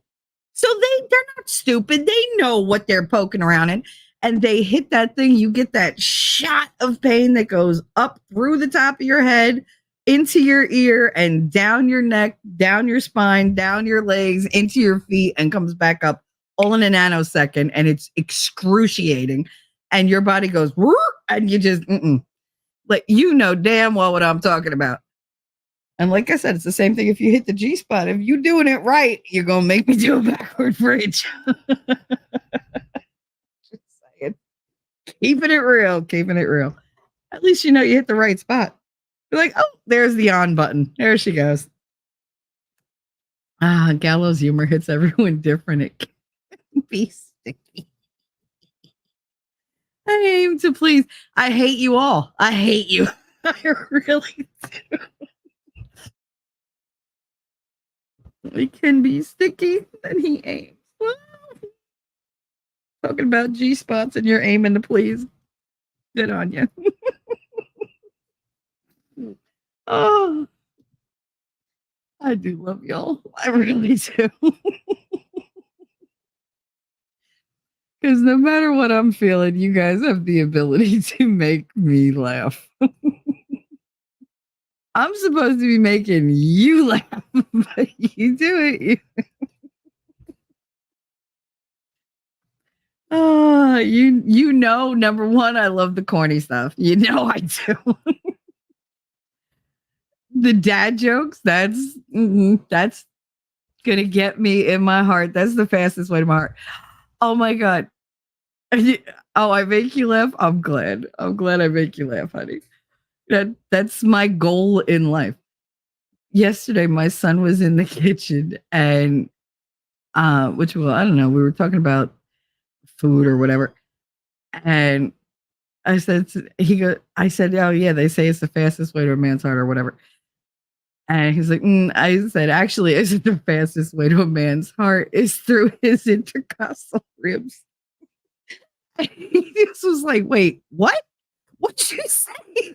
I was like, never mind, never mind. But he made me explain it. And he was just like, I swear sometimes he's like a little like unbelievable of me and a little proud. Like, but it always amuses. But he'd never heard that before. And I was like, yeah, you never heard like the quickest way to a man's heart is, through his stomach. And I'm like, really? I found it's with a knife through his like intercostal ribs. And he was just like, and he looked it up. He was like, oh yeah, that is a saying. But oh my God, it's so funny. Like, I like teaching him stuff like that. I love saying things that to me are cliche, but he's never heard before. Because he always he goes, wait, what? And he's like, that's just a saying, right? I'm like, yeah, it's just an idiom. It's fine. But he won't hear them unless I say them. Well, I don't know. One day he said something. He's like, oh, it doesn't look that good. And I said, a blind man would be happy to see it. And he was little. He goes, well, obviously, because then he wouldn't be blind anymore. And I just looked at her. I was like, you take things way too literally. I was like, so it's true. He heard me because that's so true. Yes, you said that.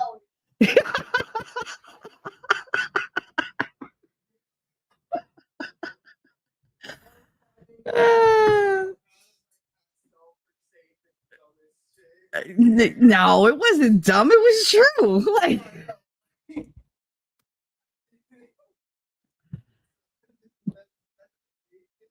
you are amazing. You are a funny fucking kid. Shelley's Anatomy and Physiology 101 is interesting and fun. I mean, it's also, pragmatic. I mean, I have practical lessons in life. That is what if somebody has to do open heart surgery on a whim? This way you know how to get there. If you go through his stomach, you're just creating problems. Here's this thing. I never met anyone else who heard it. You talk like a person with the paper asshole. What? What does that mean? I've never heard that. Oh my goodness, I've never heard that. You talk like a person with a paper asshole. What does that mean?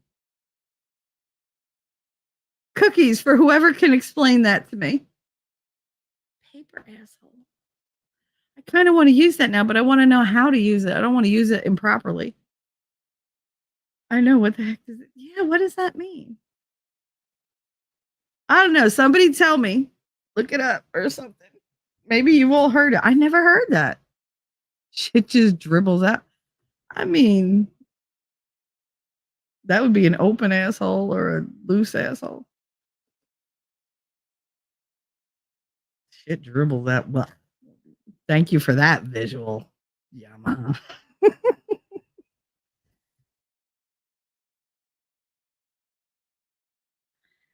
I can't. I'm thinking, and I can't.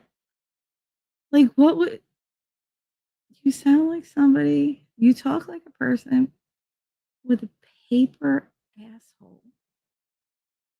Paper. Huh. That's got to be, somebody's got to be able to find that on the internet. You started, if you don't want an answer, don't ask a question. No, I'm saying I don't get it. Like, that don't fit. You can't hold it in. But what does it have to do with paper? Why? Because it's so weak, I guess. Maybe. Easily torn? Maybe they tore it up. I don't know. Paper asshole. Like a tissue paper asshole, I could see, because that shit's annoying and easily broken. But I don't know. That's interesting. See, my problem is I have such a literal visualization in my head that I miss the figurativeness sometimes, the symbolism. It'll probably hit me later, but paper asshole. That's fun. That's funny. You have a paper asshole. You talk like somebody with a paper asshole. I'm going to use that. I swear to God. My response to my mother every time she go, I see. I see. It used to annoy me that she used to say that. Fibrous rectal prolapse. Pink sock. Don't look it up, people. Don't look up blue waffle. Don't look up pink sock. Please don't. Trust me when I tell you it's better if you don't. See, too much fiber is a bad thing. I don't think it's the fiber that's going to do it to you, though. You know, I've never read one story of, and I believe me, when I looked up pink sock, when my friend told me not to, because of course that made me do it, I was like, how do you even get that? And I looked up stories of like how people like can get it. And I was like, yeah, fiber was not one goddamn cause. Nobody went in saying, oh, I had too much salad and my asshole fell out. Like,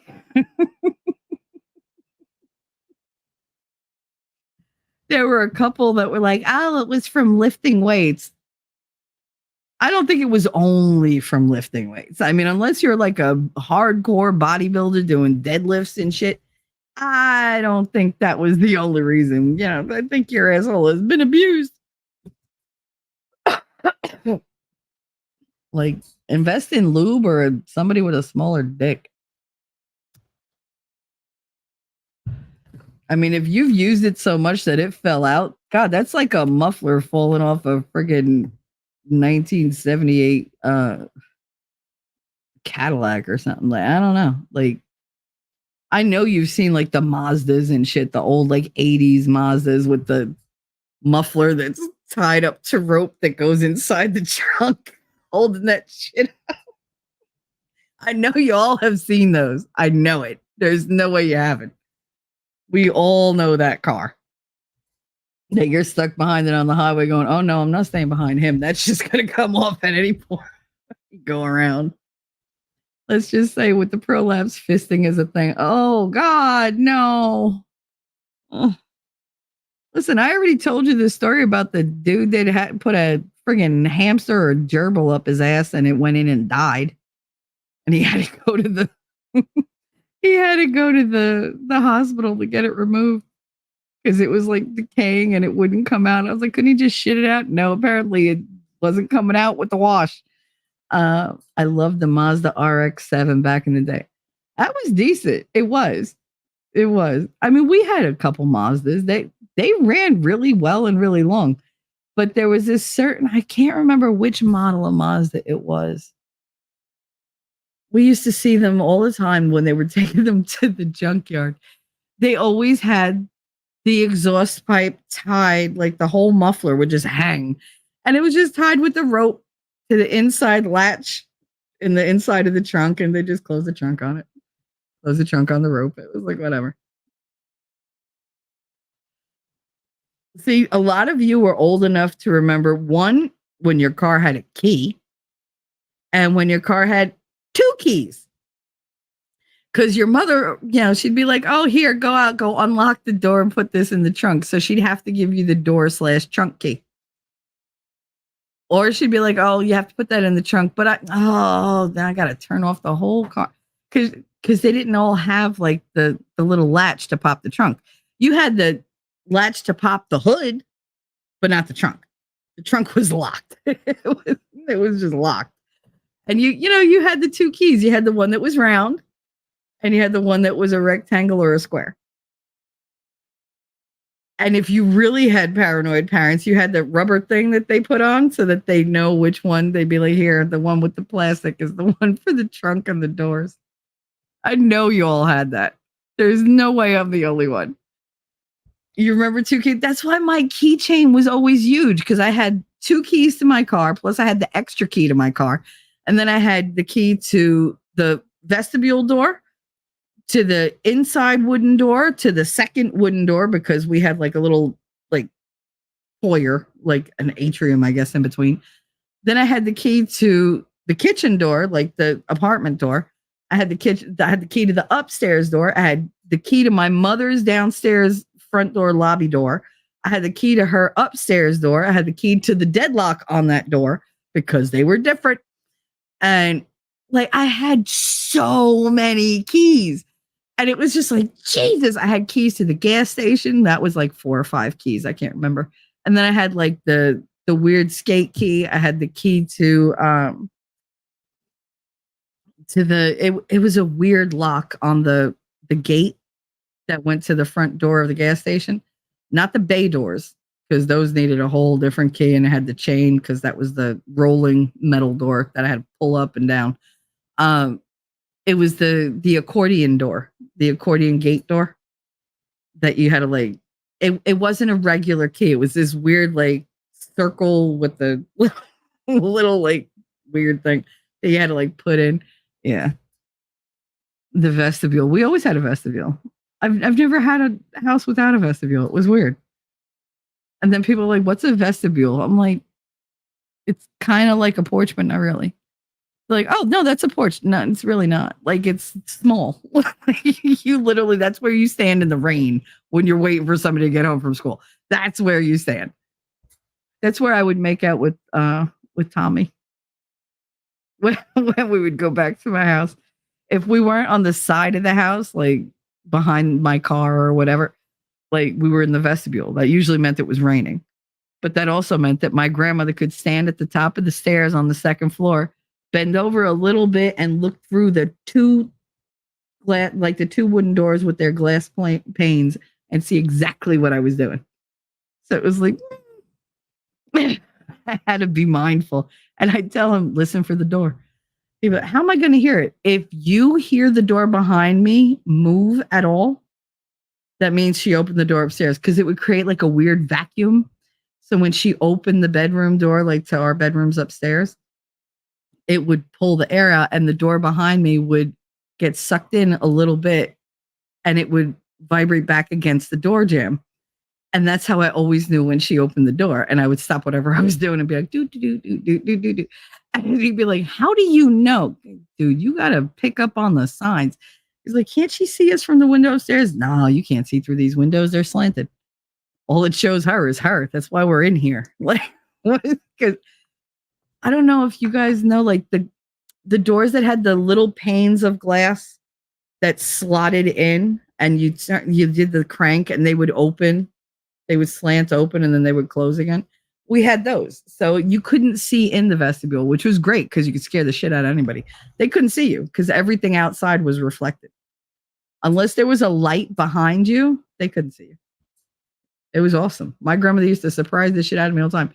You know what she used to do? She would put like a garden chair, like a lawn chair in the vestibule. So you couldn't even see like the top of her head. And I would open the door, look up, and she'd be like, you're finally home. God, it's like 8:00. Relax, woman. Like, chill. Those days.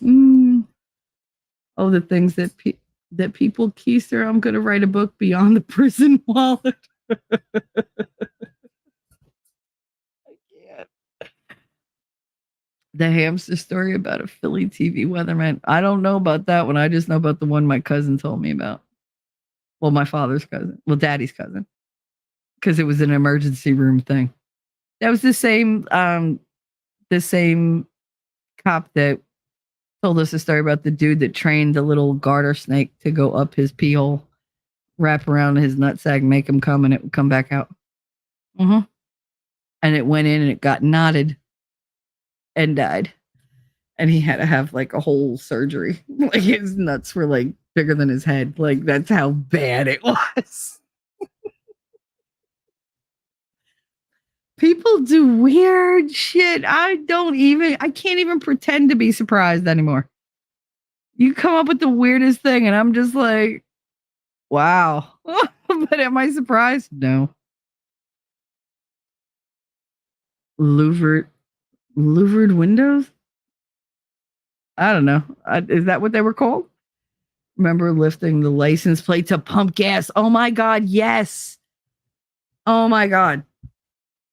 The ones that you lifted were better than the ones that you like had to like. Some of them had ones that went down, like they hinged down. Fun. Hi, honey. Some had, levers that went down. Those used to fuck with me when I, because they always sprung back. I don't know why they had a harder spring than the other one. They would spring back and catch my fingers every goddamn time. I hated those. Yes, they do. I know. People really, they're degenerates. It doesn't surprise me at all. I don't know how we got so far afield from my topic, but I mean, I covered enough of it. I feel vindicated. It's fine. It's fine. How have you not peed yourself? Because I have very, very good control. But once I know that I have to go, I'm like, gotta go right now. Like, get out of my way. Because there's one, I'm literally sometimes one sneeze away from just tragedy. There was a topic. Yes, there was a topic. Parenting. Damn it. Because I was talking about the tranny that adopted kids right out of the NICU to use on TikTok to sell his hair care product. I can't. Like, you can't make this shit up. Yes, Ellie, it's out there on the YouTube shorts. I who did it? The Quartering, I think, did it. I couldn't get over it.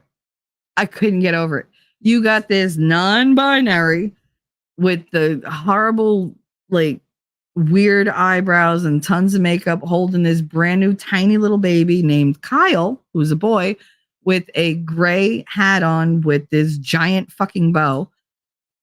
And they're, they're talking about all this kind of stuff. And all they did was, and they had another one in the NICU. And with giant nails, you got a baby. And yet you have these long ass, sharp, pointed fake nails. Stop. Where are you going with those? We literally put mittens on babies so they don't scratch themselves. And you're going to what? Make it look like a tiger went at it? People need to stop. Full stop being weird mofos. Stop it. Leave children alone. Yeah, I know. Look it up. I swear to God. I sent it to Winning because I was like, oh, you got to see this shit. And he was like, this is disgusting. I was like, I have a topic. I told y'all last night. I don't know what I'm talking about tomorrow, but I'll know in the next 2 hours. Half hour later, I saw that. I was like, oh, look. And there a topic is. Because I can't.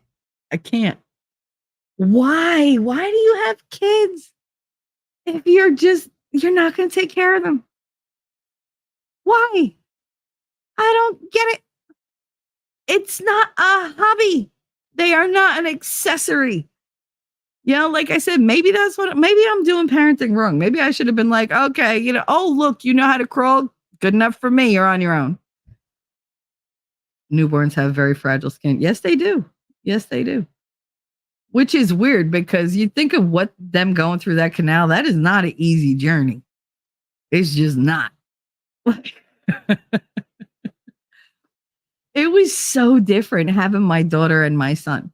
Because, I gave birth to her natural. I pushed her out. She had the cone head and I was so upset because it was just so ugly. I was like, oh my God. Like, she had an egg head. She looked like Dan Aykroyd, was her father from SNL. Like, she was a cone head. I was so upset. And then I had my son C-section. And when they showed him, I was like, oh my God, he was gorgeous. He had this beautiful big round head. And I was just like, oh my God, he looks human. It's so awesome. Because my daughter sewed it. And with her, they stick that suction cup thingy on their head with all the wires so that they could monitor like their vitals and everything. And it's just like she came out and she looked like a fucking snork. I was so upset. So upset. And that I only noticed that after I noticed that she looked like a monkey because she looked like her father. And I cried. You look like a monkey. I was so upset. I was 21. Like I just went through 5 fucking days of labor. And then I look at my baby and I had a monkey with a cone head. I was mad. They're like, it's gonna go back. It's gonna she's covered in blood. I was like, oh, this wasn't worth it. I was like, give me her. I'll love her anyway. Like I was just like, you're my baby. We'll fix it. But oh my God. But my son, I was like, oh my God, he's gorgeous. First words out of my mouth. Nobody's ever going to be good enough for you. No. And nobody's ever going to love you like your mama. Those are the first 2 things that boy ever heard in this lifetime from me. And it's not the last time I've said it. But yeah, the difference is amazing. You think of what they go through trying to come out. And it's just like, and then they're like, they're fragile. They're fragile. I literally just squeezed her head like a melon. She's fine. Bones move. That's why they have that little fontanelle. It's funny. But that's all I could think of when we watched Joe Dirt last night was the fontanelle. And me convincing Miguel that he did that because he insisted we had sex and I told him go easy and he didn't. I told him that he put a hole in the baby's head. And he went in crying to his mother. She's like, hey, Miguel, wasn't I? I broke the baby. She's like, oh my God, why? I put a hole in her head with my dick. She went, what? Ay, Miguel, you so stupid. Meanwhile, I'm outside hysterical. Because he didn't know what this, he was like, oh my God, what is this hole in her head?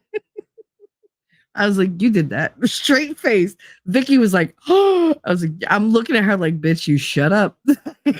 Don't you step on my joke. And he bought it. He totally, he cried so bad.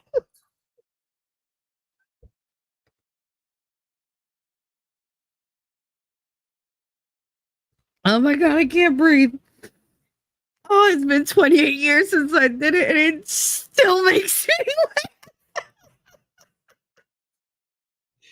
His mother's reaction, she smacked him so hard in the head.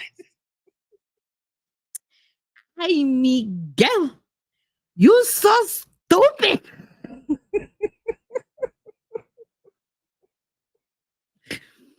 Oh, God. She stuck her head out the window and she's looking. She was like, that was a good one.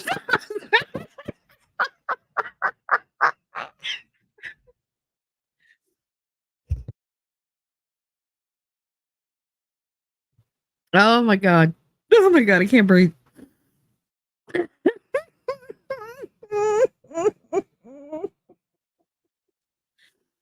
Oh, he really was stupid. I swear. Oh.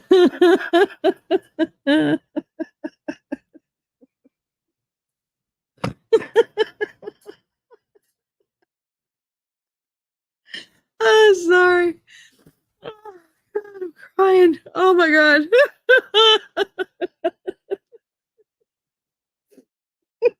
I broke the baby. Oh, Lord.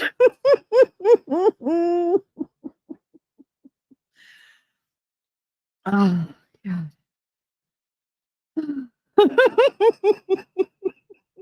Trying to get it under control. I really am. I'm so sorry.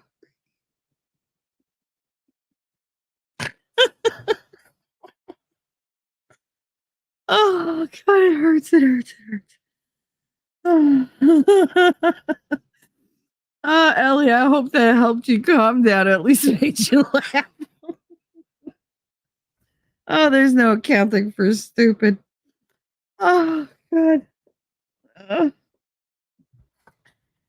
Uh, she said, keep your kinks in the bedroom, you weirdos. Uh, I agree. Keep them to yourself. Just go find some other degenerate and go off into the wild blue yonder and leave everybody else the fuck alone. I'm trying to get my breath back. Wait. I have a story. Well, when you don't know when you don't know from one morning to the next if you're a tree frog, that's true. That is true.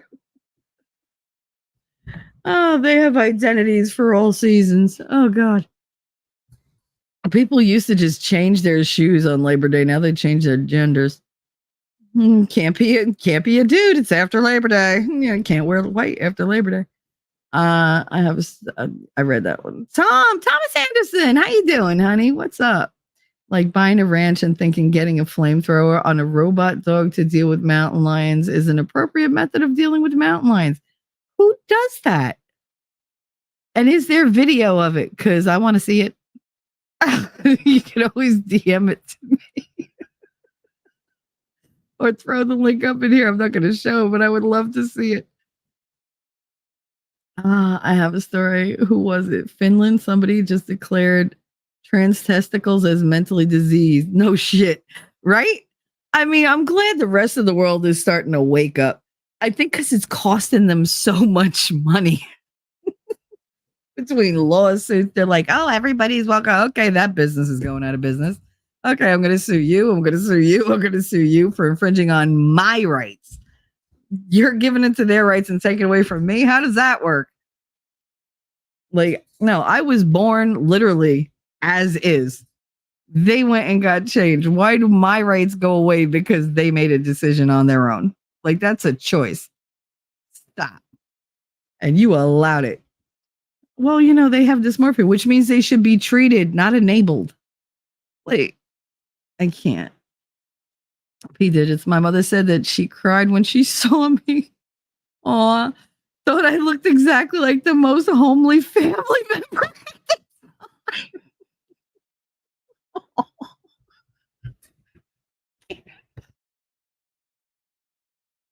Oh my God. My mother said I looked like a duck.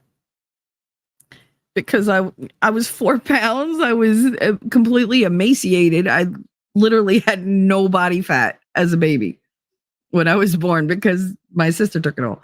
And I was covered in like this downy black hair, like all the way down to like my eyebrows. And she really thought she gave birth to a duck.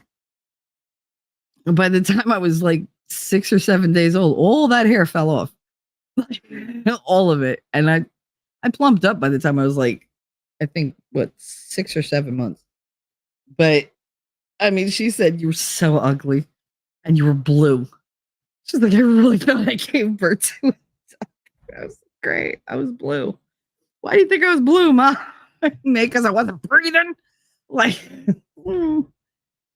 but yeah, so I feel you. I do, P digits. At least you thought you were homely looking. Mine thought I looked like, a platypus, basically. Proof of citizenship for federal elections is against the law. Don't ask, don't tell for voting laws now. Oh, geez. It used to be don't ask, don't tell for the military. But when you're a dude showing up in a dress with like 5 o'clock shadow, I don't think they have to ask, really. I mean, I don't think that's I don't think that's questioned. I met more than one person who would not put a hat on a newborn because they breathe through the top of their head. What? Wow. Did they breathe? I bet you there's kids out there that blink a lot and breathe through their eyelids, like, lizards or whatever. I forget what that was in Bull Durham. What'd you say? There was some type of like weird lizard that breathed through their eyelids or whatever. That's why she had the dude wear a garter belt to pitch, right? I don't know. That movie was weird, but I love it. She couldn't just say, I'm putting this garter on you to get you out of your head so you stop overthinking and you worry more about the garter than you're pitching and just let your natural talent take over. Couldn't say that. No, we had to make it about lizards and eyeballs and eyelashes and whatever. And breathe through your ball sack or I remember that was part of the movie. It was funny.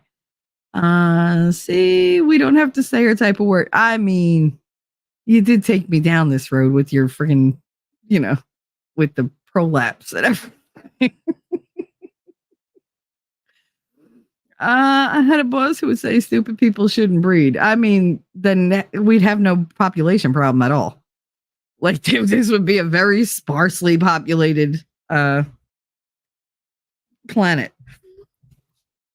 I hate to say it, but like I always like when I got pregnant by Miguel, first words out of my mouth to my friend Vicky was, "Oh God."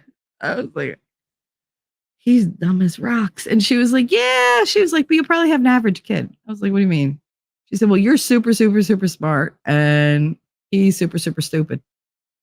So you're kind of meet in the middle. I was like, oh, I can deal with an average kid. That's fine. But when I got pregnant with Connor, I was like, oh, dear God. Like, because Eddie's really dumb as a box of hair. And I was just like, dear God, please let him take after me. Please, please. I didn't realize how in tune God was with me at the time. He said, oh, I'm going to make him smarter than you. There you go. And with less of a filter. Fuck. Like, really? Like, he's really, really me, but like quicker. I'm just meaner. But, he can get there. I don't want him to, but he has the capability. I've seen it. But yeah, you kind of like, you look at them and you're like, it's almost like the Targaryens in, Game of Thrones. Toss the coin, to see if they're going to be mad or not. Well, with most people, it's toss a coin and they're either going to be stupid or they're going to be, all right.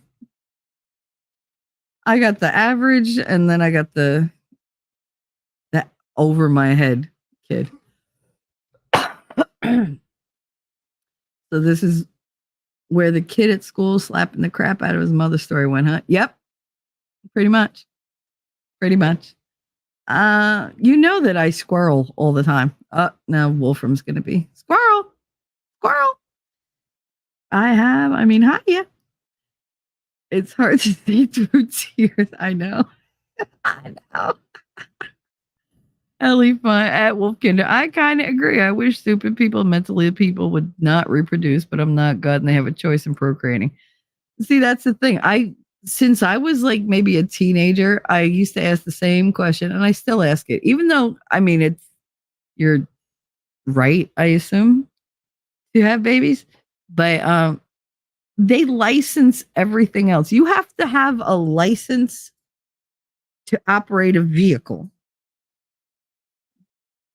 But there's no prerequisite to having a baby and raising that baby. So you're more worried about the damage I'm going to do with one car in that moment than I can do to an individual that's going to be in my life at least, minimum like 18 years. From the most fragile state ever until it's semi-independent. You're not worried about that at all.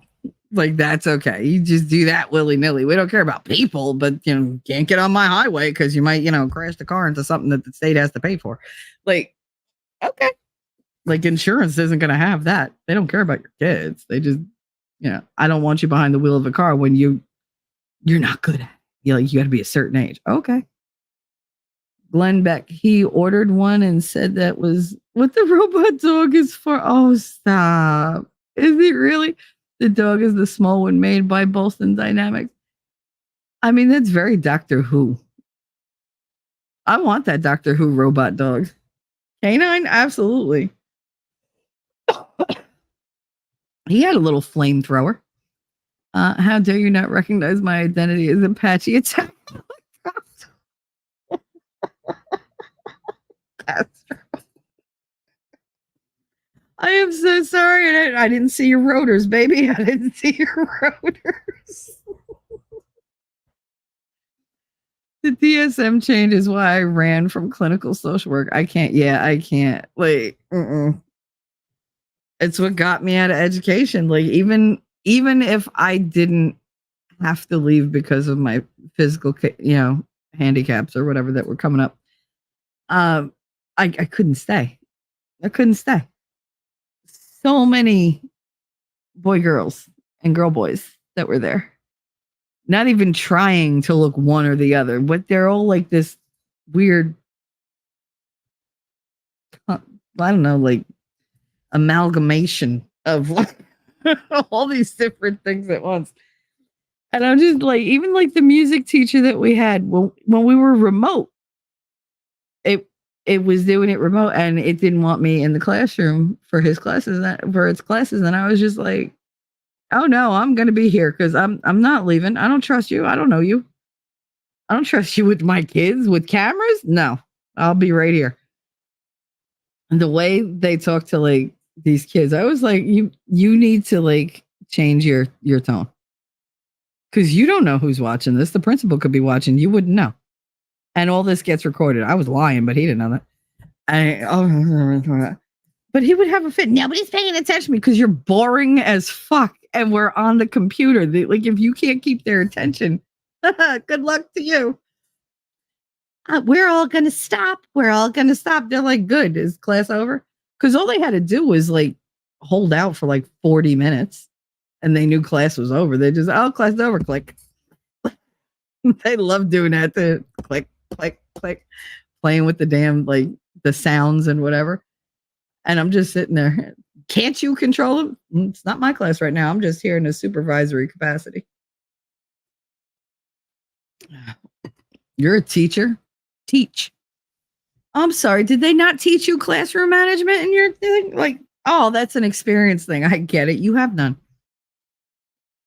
That was the one that when I met them face to face, asked my class, what are your pronouns? I was like, no. And don't get it twisted. Like, don't. What are their pronouns? They're exactly what I fucking said they were. Like, you're not asking these kids that, well, I need to know. No, you don't. I'm teacher O. Teacher, oh my God. Like, I can't. Not Mr., not Mrs. I'm teacher O. And I had one autistic kid who would always say he. And he'd call him Mr. And Mr. O, teacher O, Mr. O, teacher. He yelled at me. I said, first of all, don't ever talk to one of my kids like that. I was real calm. I said, second, he's autistic. He calls it like he sees it. You don't like it? Go to another classroom. Take it up with the child study team. Take it up with the principal. His parents are both lawyers. Good luck with that. He was just, I don't appreciate, I don't really give a fuck. I don't appreciate you coming in here and confusing the shit out of my kids. Oh, God, I hated that dude. I'm a girl. No, you're not. And if you are, no woman I know dresses like that unless she's 80 and Slavic. You're like, I can't. Oh, there are older vids of that dog with an arm on it walking upstairs and opening the door. Oh, that is so cool. Like a suffocating lizard. Who's a suffocating lizard? What the hell? Oh, that. Yeah, okay. I'm sorry. I got lost in the whole traininess of it all.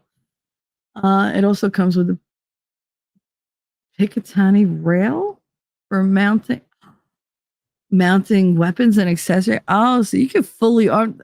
Listen, having a robot dog on guard ain't the worst thing. I just want to make sure it don't shoot me. I want to be serviced. I mean, sir. I bet. Yeah. Squirrel. Yes, I've been pregnant multiple times and have living children. Yeah, I know, honey. I don't talk about my children because there are too many psychos out there. Yeah, well, I'm the biggest psycho there is when it comes to my children, so they better not try it. Ever. When rotors replace nipple tassels, the pole goes away and strippers start flying. We need to start over. Shut up. I totally had to learn how to do that, right? Once I saw Elvira, Mistress of the Dark. Because my husband was like, you two have the same last name now. I was like, what? He said, her real name is Cassandra Peterson. And I was like, yeah, but she spells it with an A. He was like, I don't care. He was like, can you do that with tassels? I was like, not to my knowledge. I never tried. He was like, can you? Let me rephrase. Can you do that with tassels? I can learn. Jesus, anything to make somebody happy, right? And I did. I bought them and I bought like the pasties. And I did. I learned how to do it because let's tell you something. It's not easy to get them going simultaneously in different directions and then like reverse. It's much easier to make them go one way and then stop, make them go the other. And then to do the alternating back and forth and then go back to the whole, grand finale of whoop, whoop, whoop, whoop, whoop. But I did. I learned how to do it. I did. I was a good wife. I learned how to do it. Made him happy.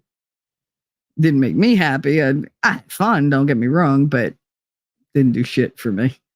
Wolfkinder, remember every generation does stuff to shock the elders. This too shall pass. I don't think this is about them shocking anybody. I think this is about them just not knowing shit about life because they're making permanent decisions with no thought of the future at all. We shock people by growing our hair long and wearing bell bottoms and smoking a cigarette. They're going out getting head to toe tattoos on their faces and like they're having horns medically inserted into their, underneath their skull skin. Like, what the fuck? They're having shit chopped off and becoming sterile. These are permanent things. I don't get it. Do they have nobody in their life going, yeah, I don't think that's a good idea? Like, nobody challenges them to say, hey, that's going to look creepy. You are never going to get a job. Oh, you change your name to Screaming Banshee with a dick. Oh, that's great, Melanie. That's that's a great change. Like, how do you wake up one day and go, oh, you know what? I think today I'm going to go get a Prince Albert, except I don't have a dick. So instead, I'll get it through my clit and I'll just make sure to tell everybody. And I want it to be huge. Great. So it looks like you have a ball sack coming out of your fucking choach. So it's no. Sitting there like trying to like get comfortable. Bitch. Stop it. You know what? I don't know what I'll do.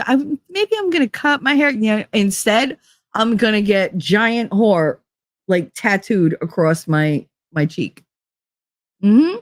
Because that's what I want in life. It's a haha on everybody because I don't care what people think. Apparently you do enough to permanently put it across your face. And then you walk in like, I don't know, like you have all these piercings and tattoos on your face and neck. And that used to be a prison only thing. And then you go to apply for a job and you're like, you're going to be in like customer service. They don't want nobody looking at you and thinking you work for them. I don't know why they wouldn't hire me. Maybe because you have 19 colors in your hair. You can't decide what your pronoun is. You think you're a houseplant and you're covered in tattoos and piercings. I don't know. Maybe one of those things, because it's definitely not all of them. No. Oh, no, I know what it is. It's because you named yourself like Cumshot or something. And I don't think anybody wants to call you up and be like, hi, is Miss Cumshot there? Like, it was a joke. It's fucking funny to me. It's funny. Your entire life is funny to me and tragic. Funny in a tragic way. Be back later phone call. Okay, honey. But I mean, who thinks these are good ideas? Who? I can't control the things that fly into my grave. Just happy when they leave. Oh, the things we can do when motivating. Honey, who are you telling? Winning reality. Hi, honey. Did you see the video link I sent you on Discord? Goes with the topic. The Princess Felicia. I hope that wasn't about that followed a little too close. I did not. Let me see. What is it? Oh my goodness. Uglification. Let me see. If my mic goes wonky, Forgive me. Just give me a minute to open Discord. Because I can see it on my phone, but I can't put it. Want. Alrighty. Let's see. All right. I am going to play this because it looks interesting. And if I have to, I'll cut it out if I get copyright struck, because that's a winning thing. Let's see. Share screen. Let's see what this is. Huh, guys? Why everything is ugly. Okay. Alrighty. Let's see. It is 11 minutes and we're going to do it. I don't do anything at normal speed anymore. We'll try 1.25. All right. Let's share this. Let's see. Here we go. I'm proud to say that here in Ireland, we have been in the news once again recently, and it is to do with the Eurovision Song Contest, which is an international music festival that we used to win pretty much every year when we actually tried, which is some time ago now. I'm unfortunately slightly less proud to say that the reason we've been in the news is that this year we decided to, send a witch to try and curse everybody who was watching.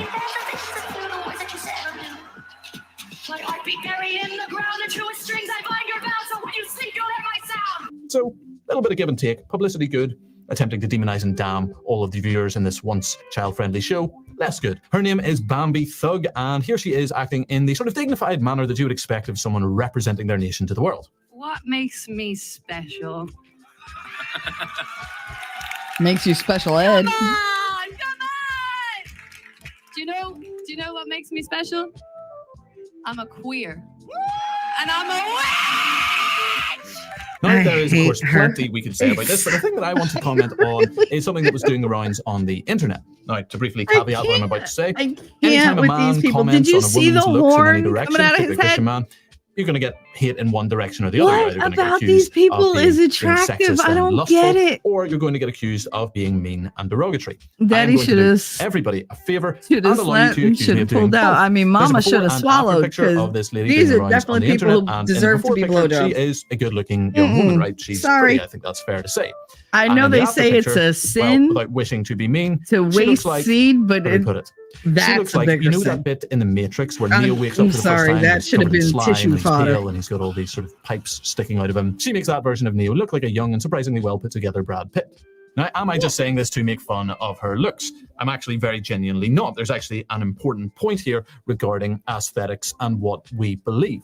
See, this woman doesn't naturally look the way that she looks now. She very much did this to herself. And the reason that she did it to herself is because she believes in these things. She believes in witchcraft. She believes in queerness. And that is directly tied to how she now presents herself to the wider world. And it got me thinking about aesthetics in a whole wide variety of areas and how we're seeing what many people have termed as the uglification of our society. Let's look at art. Art used to be primarily religious, or at the very least, it was pro-beauty, it was pro-aesthetics. There were images of the divine, of the sacred, and sometimes that could get pushed too far, and it could be a violation of the second commandment. But nonetheless, the orientation of that art was upwards. It was towards God. We also had art that was oriented towards God's creation, seeking to reflect what beauty he has made in the world around us. Now, artists have always been weird, right? Sorry, artists, but if I'm honest, you guys are an absolute shower of freaks. Nonetheless, though, this weirdness took a strange turn in the 20th century. In the 20th century, what we saw is that they began to depict not beauty and order, but chaos and destruction. If you look at Pablo Picasso, his early works were originally much more beautiful and much more normal, and then it went on to really reflect chaos and nihilism.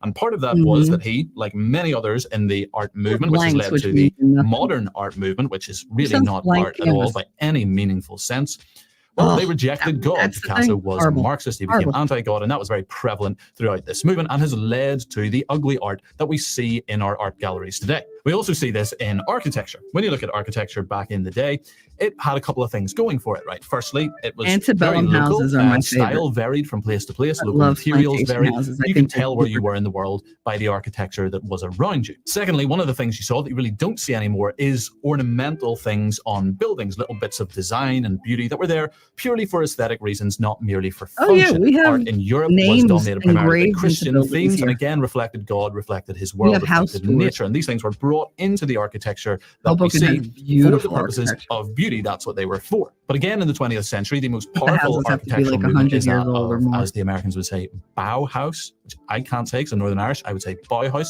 but you get me. And in that, everything is very uniform, everything is very rigid. God, it it's is like very living in the straight wall. lines. It also rejects principles like symmetry and the rule of thirds. So And it's the interesting that portrait that movement shows started that with people that were Princess Story, exploring I the can't. occult and sexual queerness. I have a Furthermore, story said brutalist she hit architecture is every another inch of form of that architecture fucking that was popularized in the 20th She sure century did, and then went and really back for grew a out second. of Marxist I had theory. something We have that a building ugly here in jumped up Belfast, me it's the once, Ulster but I Museum. flushed the It is crap a out half and half of building. it. Half the building is done in this sort of beautiful original Victorian style, and it's an old building with, again, some of that ornamentalism attached to it.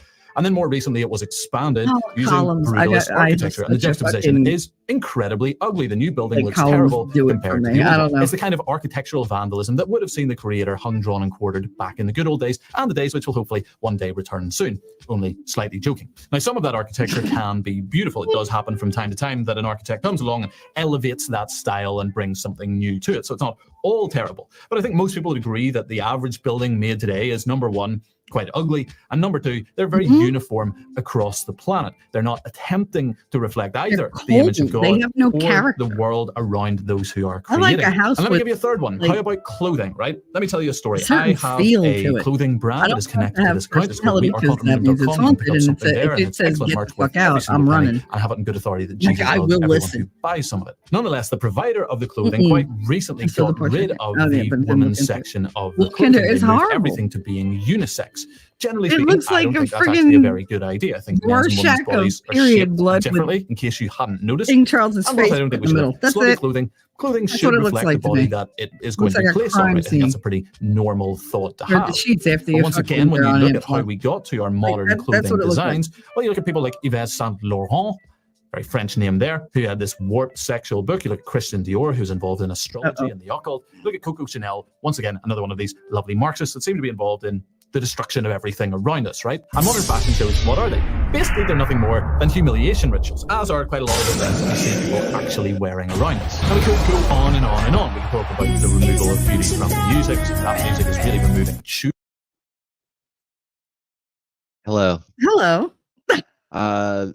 We can't hear you or the video because you're talking when the video is running. Okay. It's not like he's saying anything that interesting. But anyway. Well, then take it down. Here. Okay. No, actually, he was talking about how this uglification has creeped in our society, where it started from, and why it's seeing it, and it kind of goes going along with what you're saying. So I thought you might like it. It also has to do with how he talked about how symmetry and beauty, and why people need beauty and want beauty, but why it's being destroyed. And in the end, he kind of gets to the point where it's like the rejection of good aspects of the world and good and God and so on. But you weren't gonna get that. So some of those points are made as you're talking. So it's like, hey, what's up? Hey, there's Cool Gamer. What's up? What's up? How you doing, man? Put it back up and run it. Oh, it's not important. I mean, you probably should have watched it first. And then you could have. I think that's probably what your thing is. You watch them first and take notes on them or something. So Usually, you can make your points on it and not do cold video reviews. I can do them I don't pretty really well. do video reviews. I'll sit and listen to them, and then as I'm going, stop it and then make a comment. But that's kind of my style. I do more of that than talking. I do more of the other. Yeah, you just talk. Yeah. How you been, dude? Did you get a new account? What's up? I was thinking about you the other day. I hadn't seen you around. I just I wonder if he's still what he's up to. And I see Cool Gamer 2. So you must have a different new account. Is your old account? have any issues? Anyways, I just thought I'll let you know. I don't want to interrupt your show. No, that's cool. That's cool. But it's like Wolfkinder has a point. Go ahead. What? I was like, well, it's just like with him and you talking at the same time. It's like it was just rah, rah, rah, rah, rah, rah. The portrait of King Charles reminds me of the river of slime. Hey, yeah, me too. Yeah, it does actually. That's a good meme. Put that together. I wonder if you could do that with your new video thing that you do. If you could replace one image, like take a movie clip and replace one image with the new King Charles portrait. Just and like do the Ghostbusters scene. Hell yeah, that'd be funny as hell. You should try that. You should try that. Yeah, Ghostbusters 2. I didn't really enjoy that movie. Well, I think I saw it once. No, I'm wrapping up anyway. Then I'm going to take a nap. Yeah, no, I anyway. So yeah, I don't get it. I don't get the whole. She said, "Yay!" Well, Kendra, you're so funny. Yeah, no, it does. Now that you bring it up, it makes it a really good description. I couldn't understand why would they. One, why would you make that painting look like that? And two, why would they accept that? Because that had to be commissioned.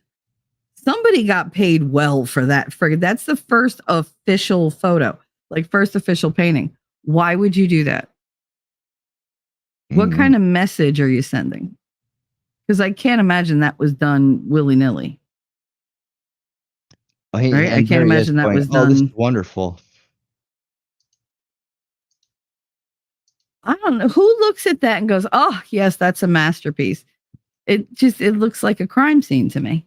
It really does.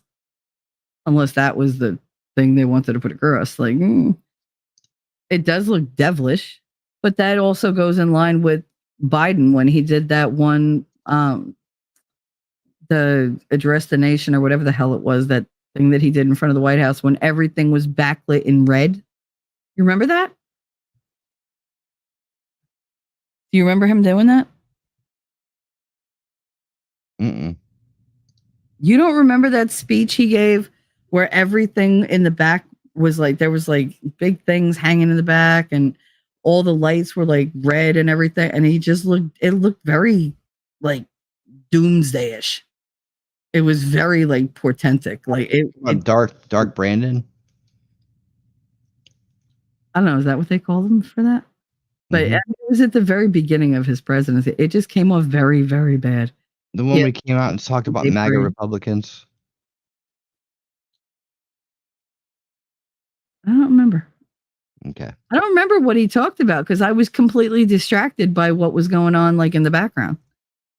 Like I really, and I never watched it again because it left me feeling very like off. I didn't enjoy it like at all. I couldn't even like laugh at it. It was creepy. It was very creepy. Yep, I remember that. The State of the Union address where the backdrop looked like he was in Beijing. Yeah, it did. It absolutely had a total communist hellish feel to it. And I was just like, okay, this is new. Like usually they do this stuff from like the Rose Garden or whatever. But no, this was like it was ominous. I don't know. But anyway, on that note, we've been going 5 hours, y'all. So it's time for me to skedaddle. Do you have anything you want to say? Promote? Oh, nope. Somebody has a show tonight. Go ahead.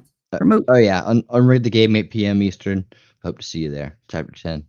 Coof Talk. This one's about COVID.